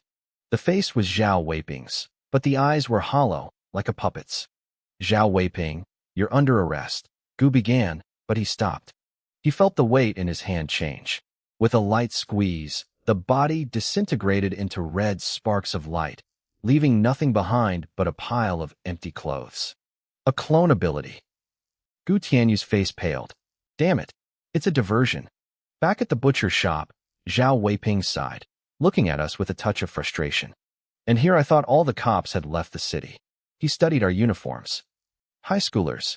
One level 6, one level 9. You're pretty talented for your age, girl." Lu Mingyue looked at me, her eyes wide with shock. "Level 6? Lin Yuan, weren't you just level 5 a few days ago?" I didn't answer. This wasn't the time for a chat. "Why couldn't you just stay quiet?" Zhao Weiping's voice turned ice cold. "Now I have to waste time killing you." He lunged. His palm strike was violent, aimed directly at Lu Mingyue's forehead. He wanted the level 9 threat gone first. Lu Mingyue threw herself backward, the wind of the strike grazing her hair. But as she dodged, her chest was left wide open. Zhao Weiping didn't hesitate. He channeled his origin power into a follow-up strike. Even a level 9 awakened would have their ribs shattered and heart crushed by a hit like that. But just as his hand was about to connect, a blinding burst of purple electricity erupted from Lu Mingyue's chest. Boom. A bolt of 100,000 volts shot out, catching Zhao Weiping off guard. It was a Thunderbolt Protector, a $5 million piece of tech from the Federal Academy of Sciences. It was designed to stop even formal martial artists in their tracks. Zhao Weiping was a hardened spy. Realizing he couldn't dodge, he gritted his teeth and forced his palm forward through the surge. The resulting shockwave was like a physical wall. Tables and chairs were pulverized, sent flying into the walls as splinters. I was caught in the blast, thrown through the plate glass window, and onto the sidewalk outside. Thanks to my Vajra body technique, my skin held firm, though my uniform was shredded by glass. Lu Mingyue wasn't so lucky. She took the brunt of the impact and was launched like a cannonball, skidding dozens of meters into the middle of the street. She coughed up blood, her chest visibly sunken. Inside the shop, Zhao Weiping wasn't doing well either. He stepped out into the rain, his body trembling as blue sparks danced across his skin. Thunder rumbled overhead, and the downpour intensified. "Little girl," he growled, his face contorted with rage. "How do you want to die?" His plan was ruined. He had wanted to kill the butcher, grab supplies, and slip into the wilderness. Now, the noise had drawn too much attention. Worse, the electricity had aggravated his old wounds.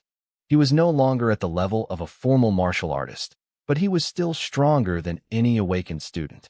You're a rank 3 martial artist," Lu Mingyue wheezed, struggling to crawl away.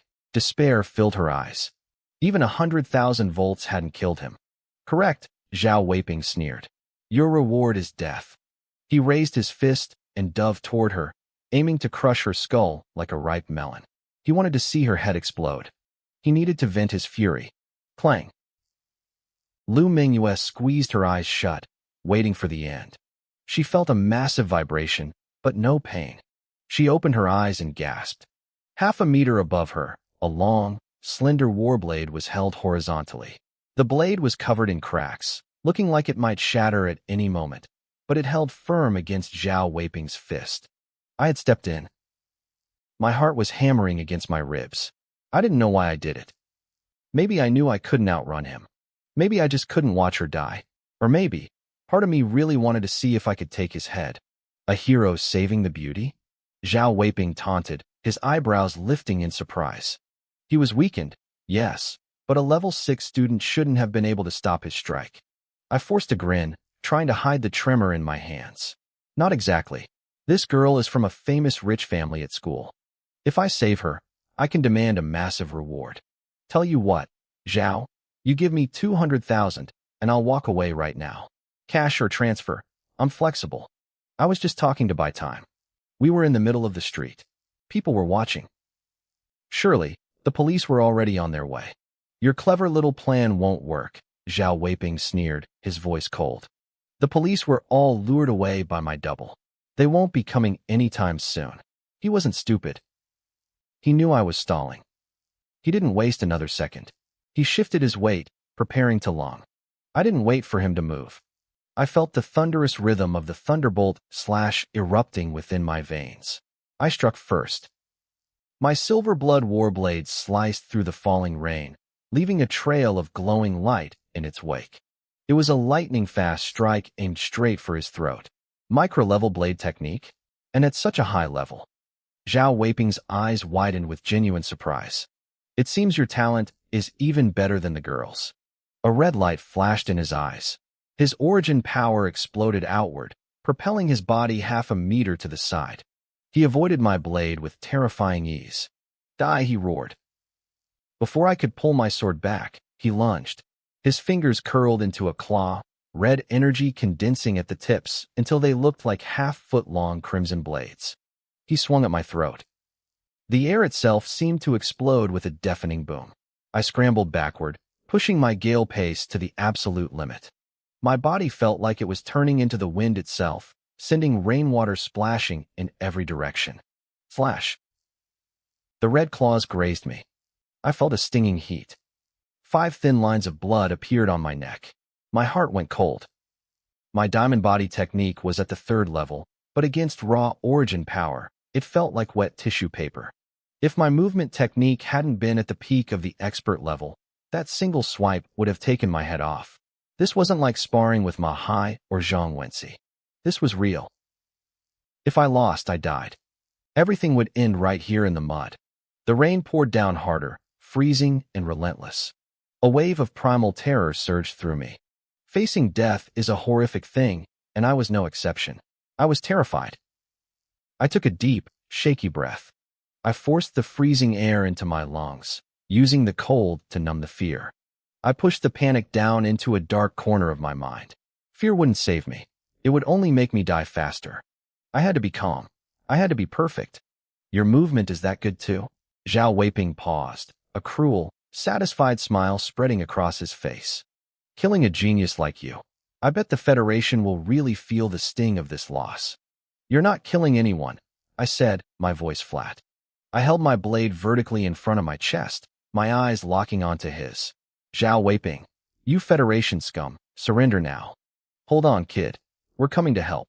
A few brave passers-by shouted from the sidewalk, running toward us to help. Zhao Weiping didn't even turn his head fully. He just glanced at them out of the corner of his eye, his grin turning monstrous. Asterisk bang, bang, bang, asterisk. He became a blur. In a heartbeat, 3 bodies hit the pavement.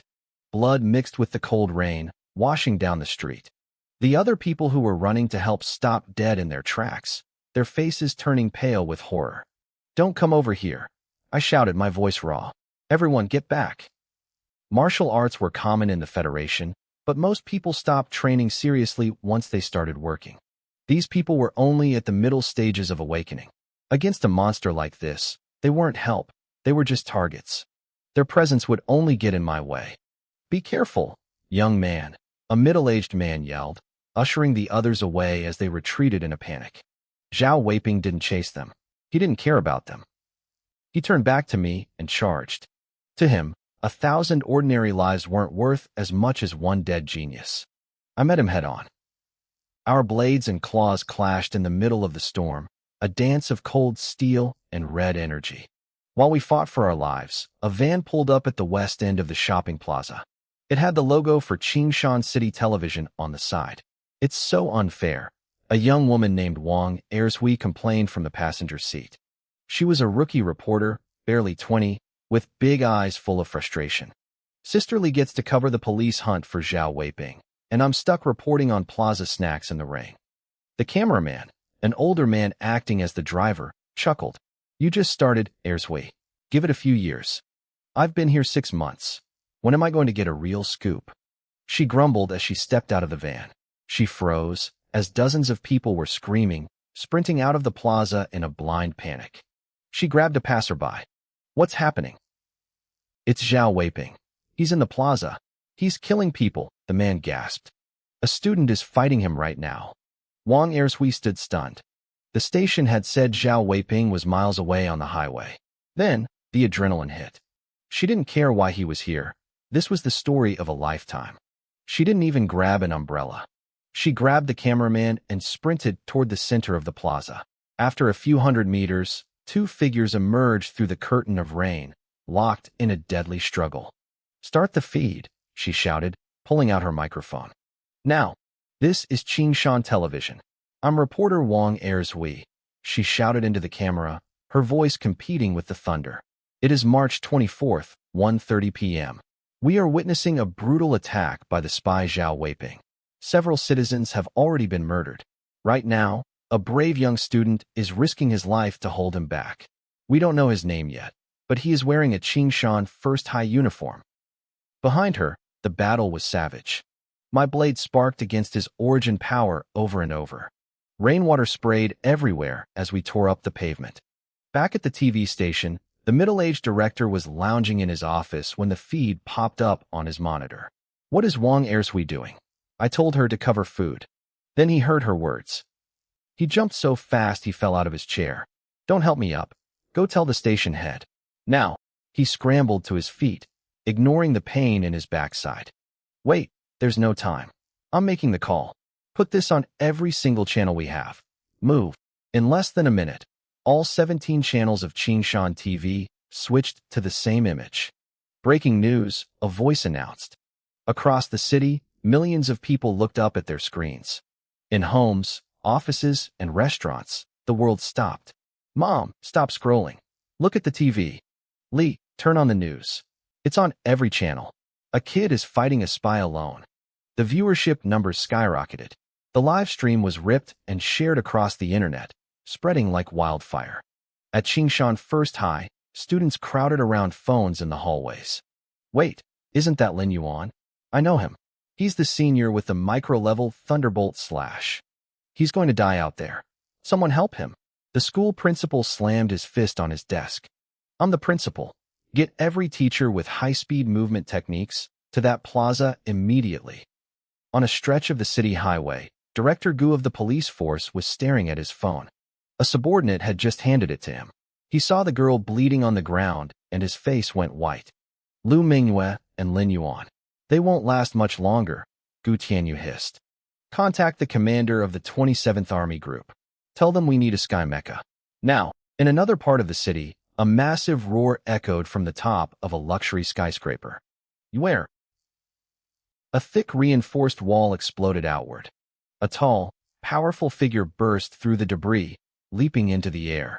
He moved so fast that white vapor cones began to form around his body. He was seconds away from breaking the sound barrier. The rain lashed down in sheets, blurring my vision as I gritted my teeth. I pushed my Thunderbolt slash to its absolute limit, my muscles screaming under the strain. I could see the female reporter out of the corner of my eye, her mouth moving, but I couldn't hear a word she said. The pressure Zhao Weiping put on me was suffocating. I couldn't afford a single distraction. Every ounce of my focus was poured into the fight, yet I was still losing ground. His physical stats were on a different level. He wasn't just stronger, he was crushing me. Worse, he had force, that terrifying energy that made his every move lethal.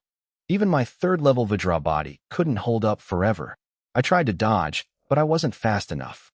Zhao Weiping's hand, hooked like a claw and glowing with condensed force, ripped across my chest. A deep, jagged gash opened up. Blood sprayed out, only to be instantly washed away by the freezing rain. The wound was 6 inches long, the muscle underneath turning a sickly pale white from the water. It looked horrific, and it wasn't the only one. My body was covered in dozens of similar cuts. Back in the city, people watching the live stream were losing their minds. They were screaming at their screens, demanding to know where the police were. To them, I was just a handsome kid being butchered by a monster. I could see the cameraman nearby, Wang Erzhui, trying to rush forward to help. His partner grabbed him, shouting that he'd be killed in one hit. I'm Wang Erzhui from Qingshan TV. The reporter sobbed into his mic, his voice shaking. As you can see, the situation is dire. The boy is fading. But I have to believe he can win. Belief didn't help when a heavy boot slammed into my ribs. The impact felt like being hit by a speeding truck. I flew 30 feet through the air and crashed into the pavement with a sickening thud, sending a massive spray of water into the air. I tried to crawl up, but my blood was already mixing with the puddles, staining the ground dark red. I looked up through the rain. Zhao Weiping was already on me, bringing a literal storm of wind and water with him. Die, he roared. He gathered his force into a single, massive punch aimed straight for my head. I had wasted too much of his time. He knew if he didn't kill me now, he wouldn't be able to escape the city. The blow whistled through the air, but it hit nothing but rain. The ground where I'd been standing exploded from the pressure of the shockwave. My third-level Vajra body had saved me again. The fall hadn't paralyzed me like it did Lu Mingyue. I managed to roll away, but there was no joy in it. My energy was spent. I needed a second to breathe, but Zhao Weiping wasn't going to give it to me. My pupils shrank as his palm, glowing with lethal energy, tore through the rain toward my face. I remembered the butcher. This was the same move that had driven that man's head into his own chest. I pushed my gale steps to the breaking point, trying to retreat, but he was too fast. 0.5 meter, 1 foot, 2 inches. Then, in that split second between life and death, a cold, mechanical voice echoed in my head. Asterisk Gale Steps has entered an epiphany. Gale Steps has reached perfection level. Asterisk. A flood of insight crashed into my mind. Suddenly, the wind wasn't my enemy anymore. It was my tool. I felt the air moving around Zhao Weiping's palm.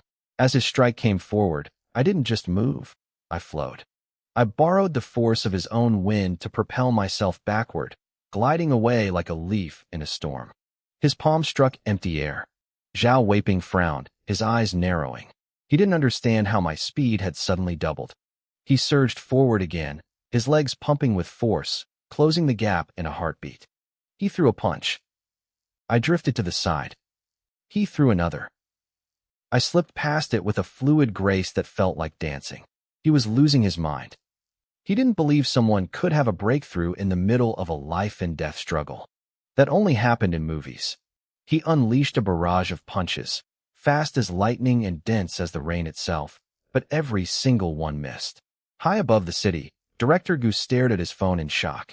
He was the creator of the Gale Steps technique. He knew exactly what he was seeing. Perfection level. He had told me to find him once I reached that level, but he'd meant it as a joke. It usually took decades, and even then, most experts never reached it. But even with perfection level, he knew I was in trouble. My breathing was ragged. I was inhaling rainwater and spitting out white mist with every gasp. How long until the Sky Mecha arrives? Gu demanded. 15 minutes, sir. Gu closed his eyes. I didn't have 15 minutes. I could feel my body failing. Perfection-level Gale Steps was amazing for dodging, but it burned through my stamina like a furnace. Even with my high-endurance cultivation, I only had 5 minutes left in me. I looked at Zhao Weiping. 5 minutes wasn't enough for the police to get here, and I couldn't run. He was still faster than me in a straight line. If I wanted to live, I had to stop running. I had to kill him before I collapsed. I thought about the epiphany I just had. I had reached perfection in my movement because I was forced to survive. What if I did the same with my blade? I gripped the hilt of my silver blood saber. I wasn't going to delay anymore. I was going to attack. I would use my thunderbolt slash until I forced another breakthrough, or died trying. You're slippery, Zhao Weiping sneered, though his eyes were full of malice. He knew his time was running out too. He glanced over at the unconscious Lu Mingyue and then back at me. How about this? I'll let you live. Just step aside and let me kill that girl. He was lying, of course. He just wanted to break my spirit so he could finish me off easily. I looked at him, my grip tightening on my sword. That's a nice suggestion, I said, my voice cold. But I think I'd rather just take your head. Zhao Weiping's eyes were full of a fake, nauseating sincerity. I'm not lying to you, he said, his voice urgent. The police are almost here. I just want to leave. Step aside, and we both get what we want. It was a tempting offer. Not far away, a camera was broadcasting our every word to millions of people. I could almost feel the collective breath of the audience catching as they stared at their screens, waiting for my answer. In the live chat, pessimism was spreading like a virus. People were already mourning Lu Mingyue. They didn't blame me, though. Between life and death, there is a great terror that even the elderly can't face calmly, let alone a teenager. If I chose to run, they'd say I'd done enough. He's going to run, one comment flickered by. He only fought this hard to survive in the first place. Fear is human, but they didn't know me. That's a nice suggestion, I repeated, my voice dropping to a cold, jagged whisper. But I think I'd rather just take your head. I didn't wait for his reaction. I lunged. My body moved like a sword unsheathed, my silver blood saber cutting through the curtain of rain. Thunderbolt slash. A streak of fluorescent light tore through the gloom, illuminating the dark clouds above. The audience went wild. Those who had called me a coward moments ago were silenced. I didn't care about their praise. I cared about the blood in my veins and the weight of the steel in my hand. But reality was harsher than a live stream. I was at a disadvantage. My stamina was bottoming out, and I couldn't afford a long, drawn-out tactical fight. I had to gamble. I had to be reckless. Within seconds, new gashes opened up on my arms and chest. I didn't even flinch. My eyes stayed locked on him, cold and detached. I swung the saber again and again, turning the blade into a continuous loop of lightning.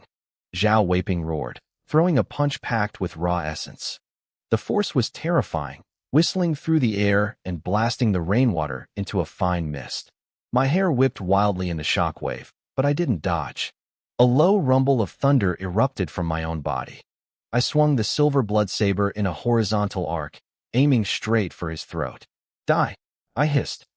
Zhao Weiping's lips curled into a smug grin. He saw what I was doing, trying to force a double-kill scenario to make him back off. But he was faster. His punch would land first, shattering my ribs and ruining my trajectory before my blade could touch him. Or so he thought. His smile froze. Mid-swing, the silver blood saber accelerated.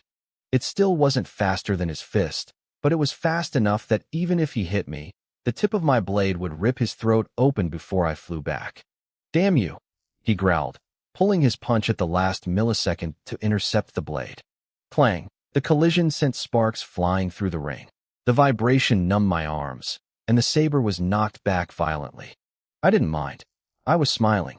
Because in my head, the mechanical voice I'd been waiting for finally spoke. Asterisk in a life-and-death crisis, Thunderbolt Slash has reached an epiphany. Progress increased by 20%, 40%, 60%, asterisk.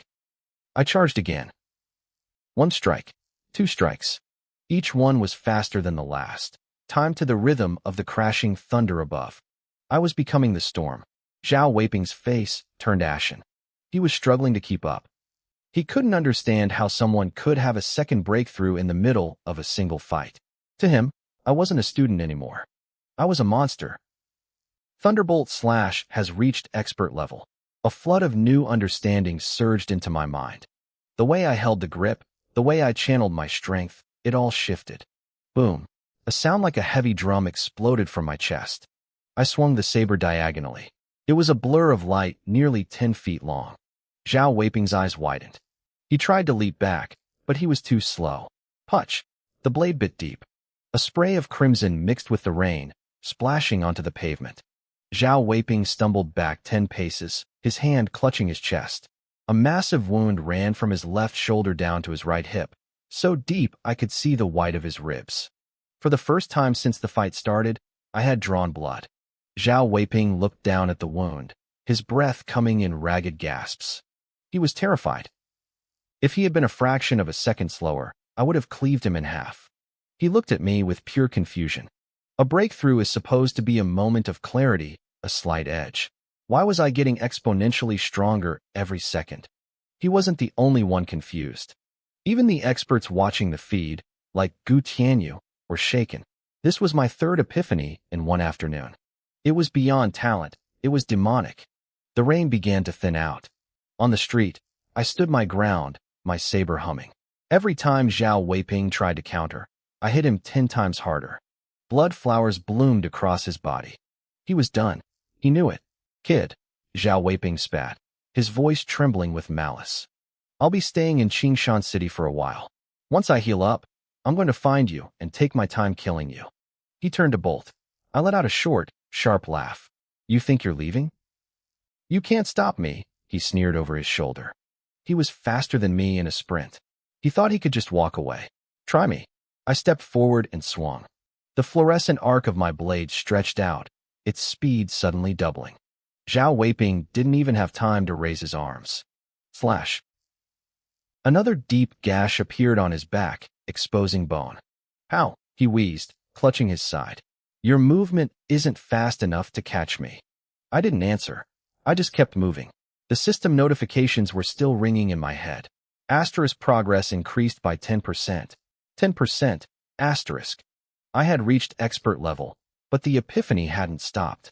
I had been hiding my true speed, waiting for the moment he tried to run. I wasn't going to let him escape. After all, this guy was a walking 1 million yuan bounty, and I intended to collect. Zhao Weiping tried everything to escape. He lunged left, darted right, and scrambled to find an opening, but the fluorescent arcs of my blade followed him like a shadow. I didn't give him an inch. If he stopped to block, he lived for another second. If he didn't, he was dead. It felt exactly like the time Ning Chuan trapped Zhang Wenxi in the classroom during the trials. The only difference was that my saber was faster now. And this time, I was allowed to kill. Slash. Blood sprayed as my blade cut through the air. Zhao Weiping was forced back again, his body a map of deep, jagged wounds. He was drenched in red. I never thought I'd fall to a kid at the 6th stage of awakening. He wheezed, finally stopping his attempt to flee. A savage, desperate look crossed his face. But if I'm going down, I'm taking a genius like you with me. That's a fair trade. He stopped running. Instead, the origin power inside him began to boil. It surged toward his hands, radiating a terrifying, volatile energy. He was preparing a final, suicidal strike. I felt the shift in the air and didn't hesitate. I stepped into my gale steps and swung. A 3-meter-long arc of light shot through the rain, fast as a lightning bolt. Zhao Weiping didn't even try to block it. He twisted his body, letting the blade bite into his thigh and back, non-lethal spots. He didn't care about the pain anymore. He was already a dead man walking. His hands glowed like white-hot flames, the sheer heat vaporizing the raindrops before they could even touch him. I didn't feel fear. My eyes stayed cold. I swung again, and then again, each strike faster than the last. My blade moved like a silver river pouring from the sky, relentless and overwhelming. Ding! The cold, synthesized voice of the system echoed in my brain. Asterisk epiphany for Thunderbolt Slash has ended. Accumulation complete. Skill evolved to perfect level. Asterisk. Suddenly, the saber felt like an extension of my own arm. It wasn't just a technique anymore. It was an instinct, as natural as breathing. I gripped the hilt and swung. Boom. A sound like a localized thunderclap erupted from the blade. At the perfect level, every ounce of power was contained within the steel, not a single drop of energy wasted. My wrist flickered. 3 silver arcs appeared in the air simultaneously, crossing over each other to form an inverted triangle. They locked onto Zhao Weiping, sealing every escape route. He froze. He thought 2 of them were illusions meant to hide the real killing blow. But as the sharp, biting chill of the steel neared his skin, he realized the terrifying truth. All 3 were real. All 3 were lethal. He tried to retreat, his survival instinct pushing his speed to the absolute limit. But against my silver light, he looked like he was moving in slow motion. Thud! Thud! The 2 diagonal arcs slammed into the gathered energy in his hands. With a deafening explosion, his crimson origin power shattered and washed away in the rain. The 3rd arc, the horizontal one, passed straight through his neck. It didn't even slow down. A thin red line appeared. A moment later, his head was tossed high into the air, followed by a geyser of blood. "It doesn't even hurt," was likely his last thought as he caught a glimpse of his own headless body before his world went dark. In the distance, I heard Wang Ershui screaming into his microphone. He did it. The spy from the heavenly dance realm, the federal fugitive Zhao Weiping, has been decapitated by a Qingshan youth. The livestream chats exploded. Most people were just shocked, but the martial arts experts watching were speechless. They knew exactly how difficult that final move was. A ray of sunlight pierced through the dark clouds, hitting the wet pavement. The first spring rain of Qingshan City was over. I tilted my head back, closing my eyes, letting the soft warmth hit my face. Below me, Zhao Weiping's blood mixed with the rainwater, spreading in a vivid, crimson pool. I felt strangely calm. For my first time killing someone, I wasn't shaking. I wasn't even upset.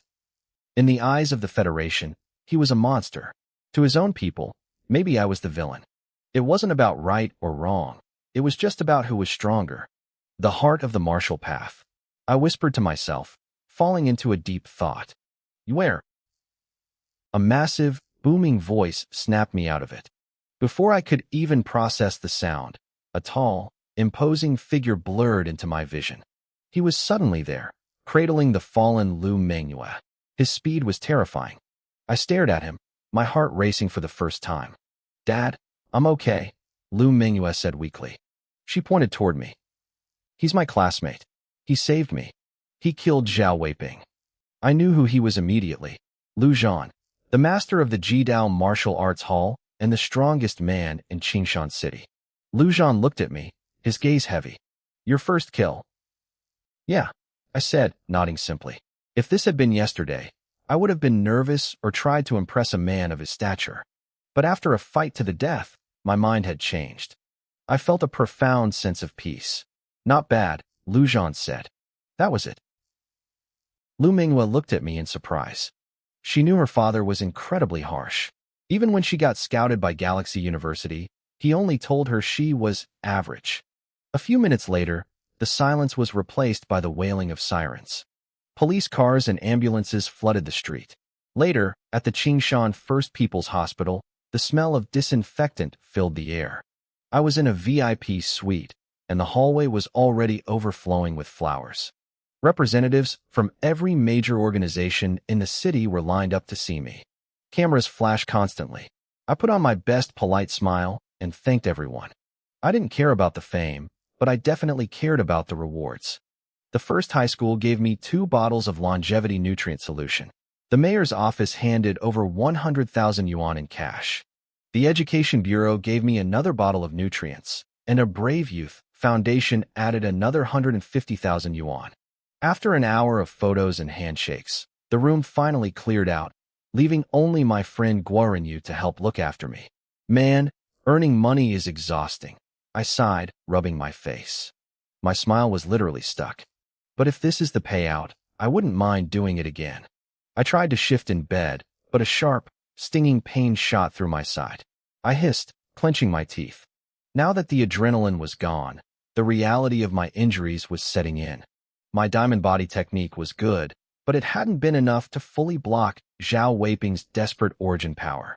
Guorinyu looked at me with guilt in his eyes. I'm so sorry, Lin Yuan. I should have gotten back sooner.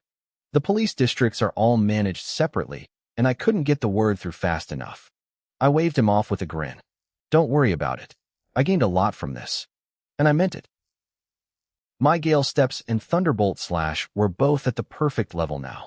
If I had practiced normally, that would have taken years. Plus, my mental state had hardened. I felt like a real warrior. Guorinyu thought I was talking about the money. Well, that 1 million yuan bounty shouldn't be a problem, he said. You definitely earned it. But there was still the matter of the Shanghai Genius Training Camp slot. Zhou Wei's face turned a shade of blue as he looked at me. My brows twitched. I could tell he was holding something back. If you have something to say, just say it, I said with a light laugh. My mental state is strong. I can handle it. I had beheaded Zhao Weiping in front of millions of citizens in Qingshan City. The police department wouldn't dare cheat me out of my reward openly.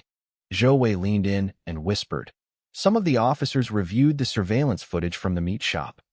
They're claiming that the only reason you killed Zhao Weiping was because Lu Minghua had already critically injured him. They think she played the key role. He paused, looking indignant. Because of that, they're saying you should take the 1 million yuan bounty, but the Shanghai Genius Training Camp slot should go to Lu Minghua instead. I listened quietly. Zhou Wei let out a frustrated sigh. Anyone with eyes knows your contribution was greater. But you might not know that the Lu family has massive influence in Qingshan. They can sway the police department. I frowned. The Lu family is stepping in? If they're really doing this, it feels a bit like biting the hand that fed them. Not exactly, Zhou Wei clarified. From what I've heard, it's just the police officers trying to suck up to the Lu family. They're doing it on their own initiative. If that's the case, let Lu Minghua have the slot. I don't mind, I said, shrugging. I wasn't lying. I didn't value the Shanghai camp as much as others did. For most people, the 2 hardest parts of martial arts were raising their cultivation level and mastering techniques. Neither of those was an issue for me. What I needed most were raw resources and new manuals. Based on Lu Minghua's personality, if she took the slot, she'd definitely compensate me with something of equal value anyway. So, in your eyes, I'm just someone who likes taking advantage of people? A cold, slightly annoyed voice drifted in from the doorway. Lu Minghua was sitting in a wheelchair, glaring at me. Her father, Lu Zhan, was pushing her into the room. I smiled at her. I'm serious. The Shanghai camp doesn't do much for me. But of course, if you feel bad about it, feel free to drown me in money. Keep it for yourself, Lu Minghua said, rolling her eyes. My focus right now is breaking through to become an official martial artist. Helping the police was just about finding a breakthrough opportunity. I never planned on going to that camp. What a shame, I said, shaking my head with mock regret. I was hoping to squeeze a fortune out of you. Seeing our conversation wrap up, Zhou stood and bowed slightly. Hello, Night Lu. Lu Zhan was a man of few words. He simply nodded. Then, he turned his gaze toward me. Mingyue told me, you saved her life. I owe you a favor. I'm her classmate, I replied easily. Saving her was the right thing to do. Lu Zhan didn't waste time on small talk. He reached out for my phone, and I handed it over. He typed in a string of numbers. Call me when you need something. He didn't specify what kind of need, but Zhou Wei's expression changed instantly. He looked at me with pure envy. In Qingshan City, there was almost nothing Lu Zhan couldn't get done if he set his mind to it. This wasn't just a phone number. It was a blank check for a miracle. I realized he wasn't just being polite.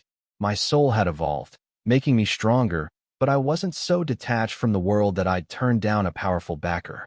Uncle Lu, I won't be formal then, I said, taking my phone back with a smile. I wasn't trying to suck up to him. I noticed he had saved his contact name as Uncle Lu. He was signaling that he viewed me as a junior, not just a stranger. Lu Mingyue rolled her eyes at me again. Uncle Lu, you really know how to climb the ladder, don't you? Why don't you just call him Godfather?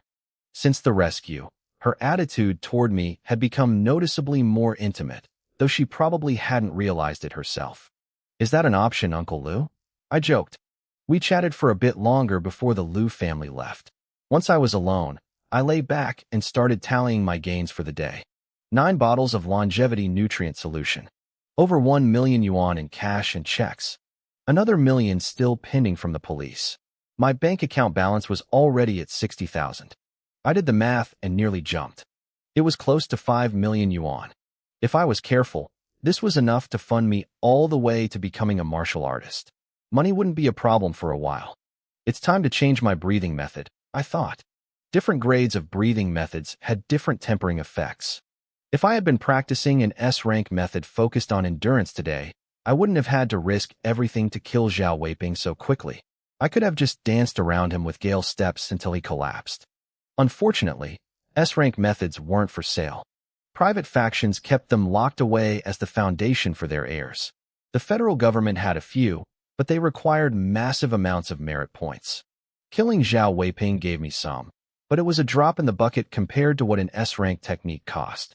A-rank methods were on the market, but they cost anywhere from several million to tens of millions for a single inheritance. I could afford the cheap ones, but blowing all my cash on one didn't seem smart. A B-rank method was the most practical choice for me right now. It would still be a massive upgrade over my current D-rank, vigorous bull technique. I pulled out my phone to browse B-rank options. Qingshan First High was a top-tier school, so their library went up to B-rank. Usually, students were limited to 4 techniques, and I had already hit my limit.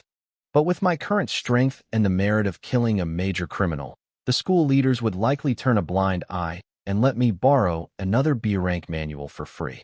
Geniuses always get perks. Before sleeping, I summoned my status panel. Level, Awakening Stage 6, Vigorous Bull Strength.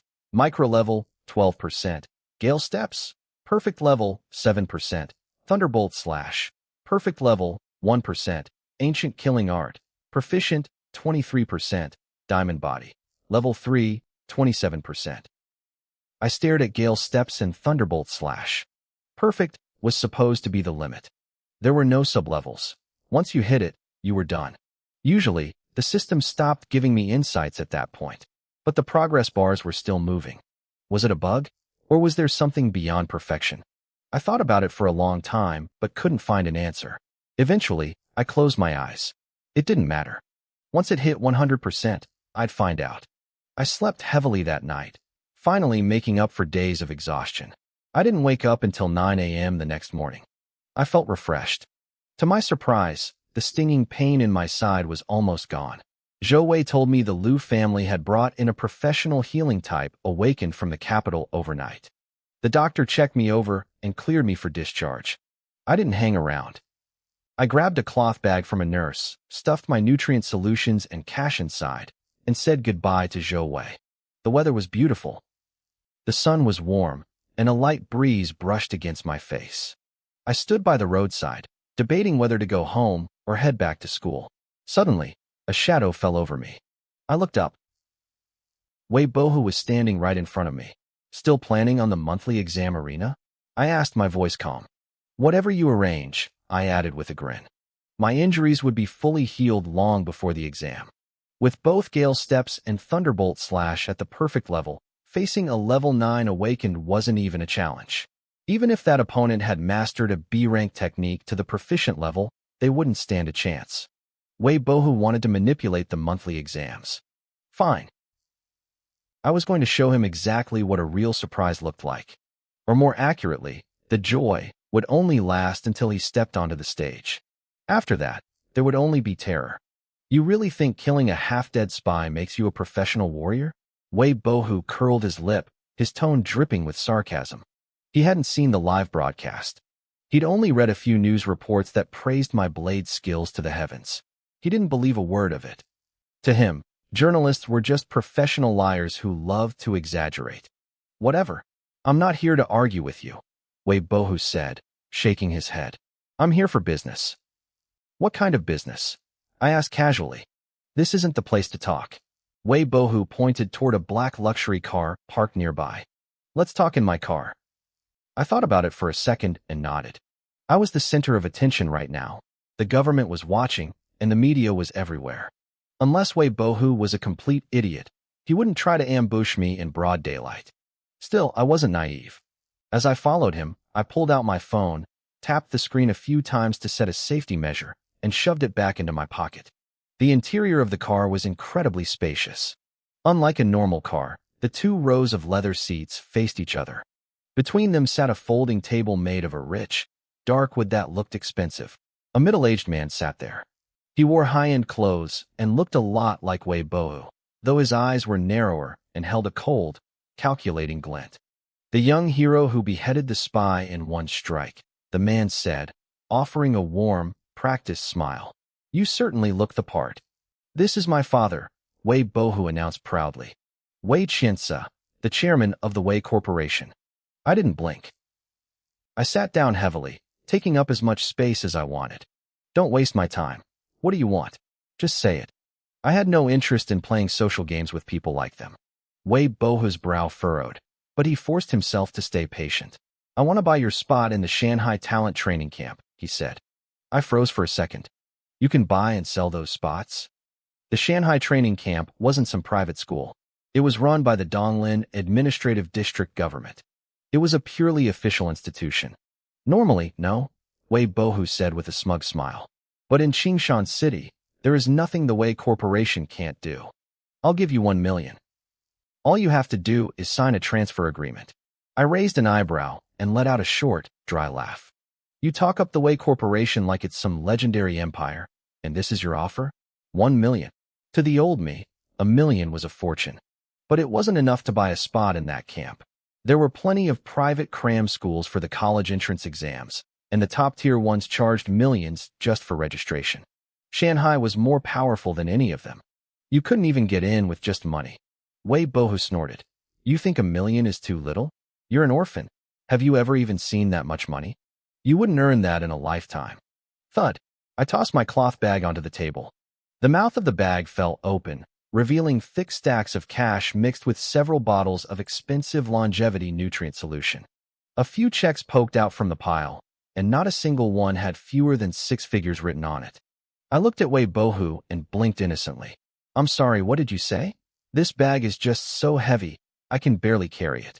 It's a real struggle. If he wanted to flex, he picked the wrong person. I was a grandmaster at being petty.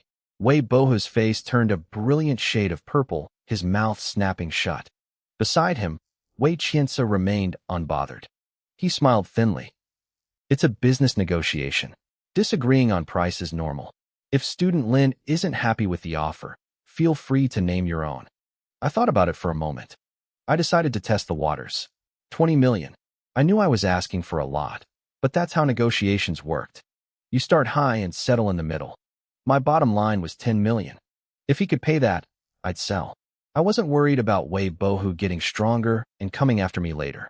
The boost 10 million credits would give me would far outweigh whatever he could learn at that camp.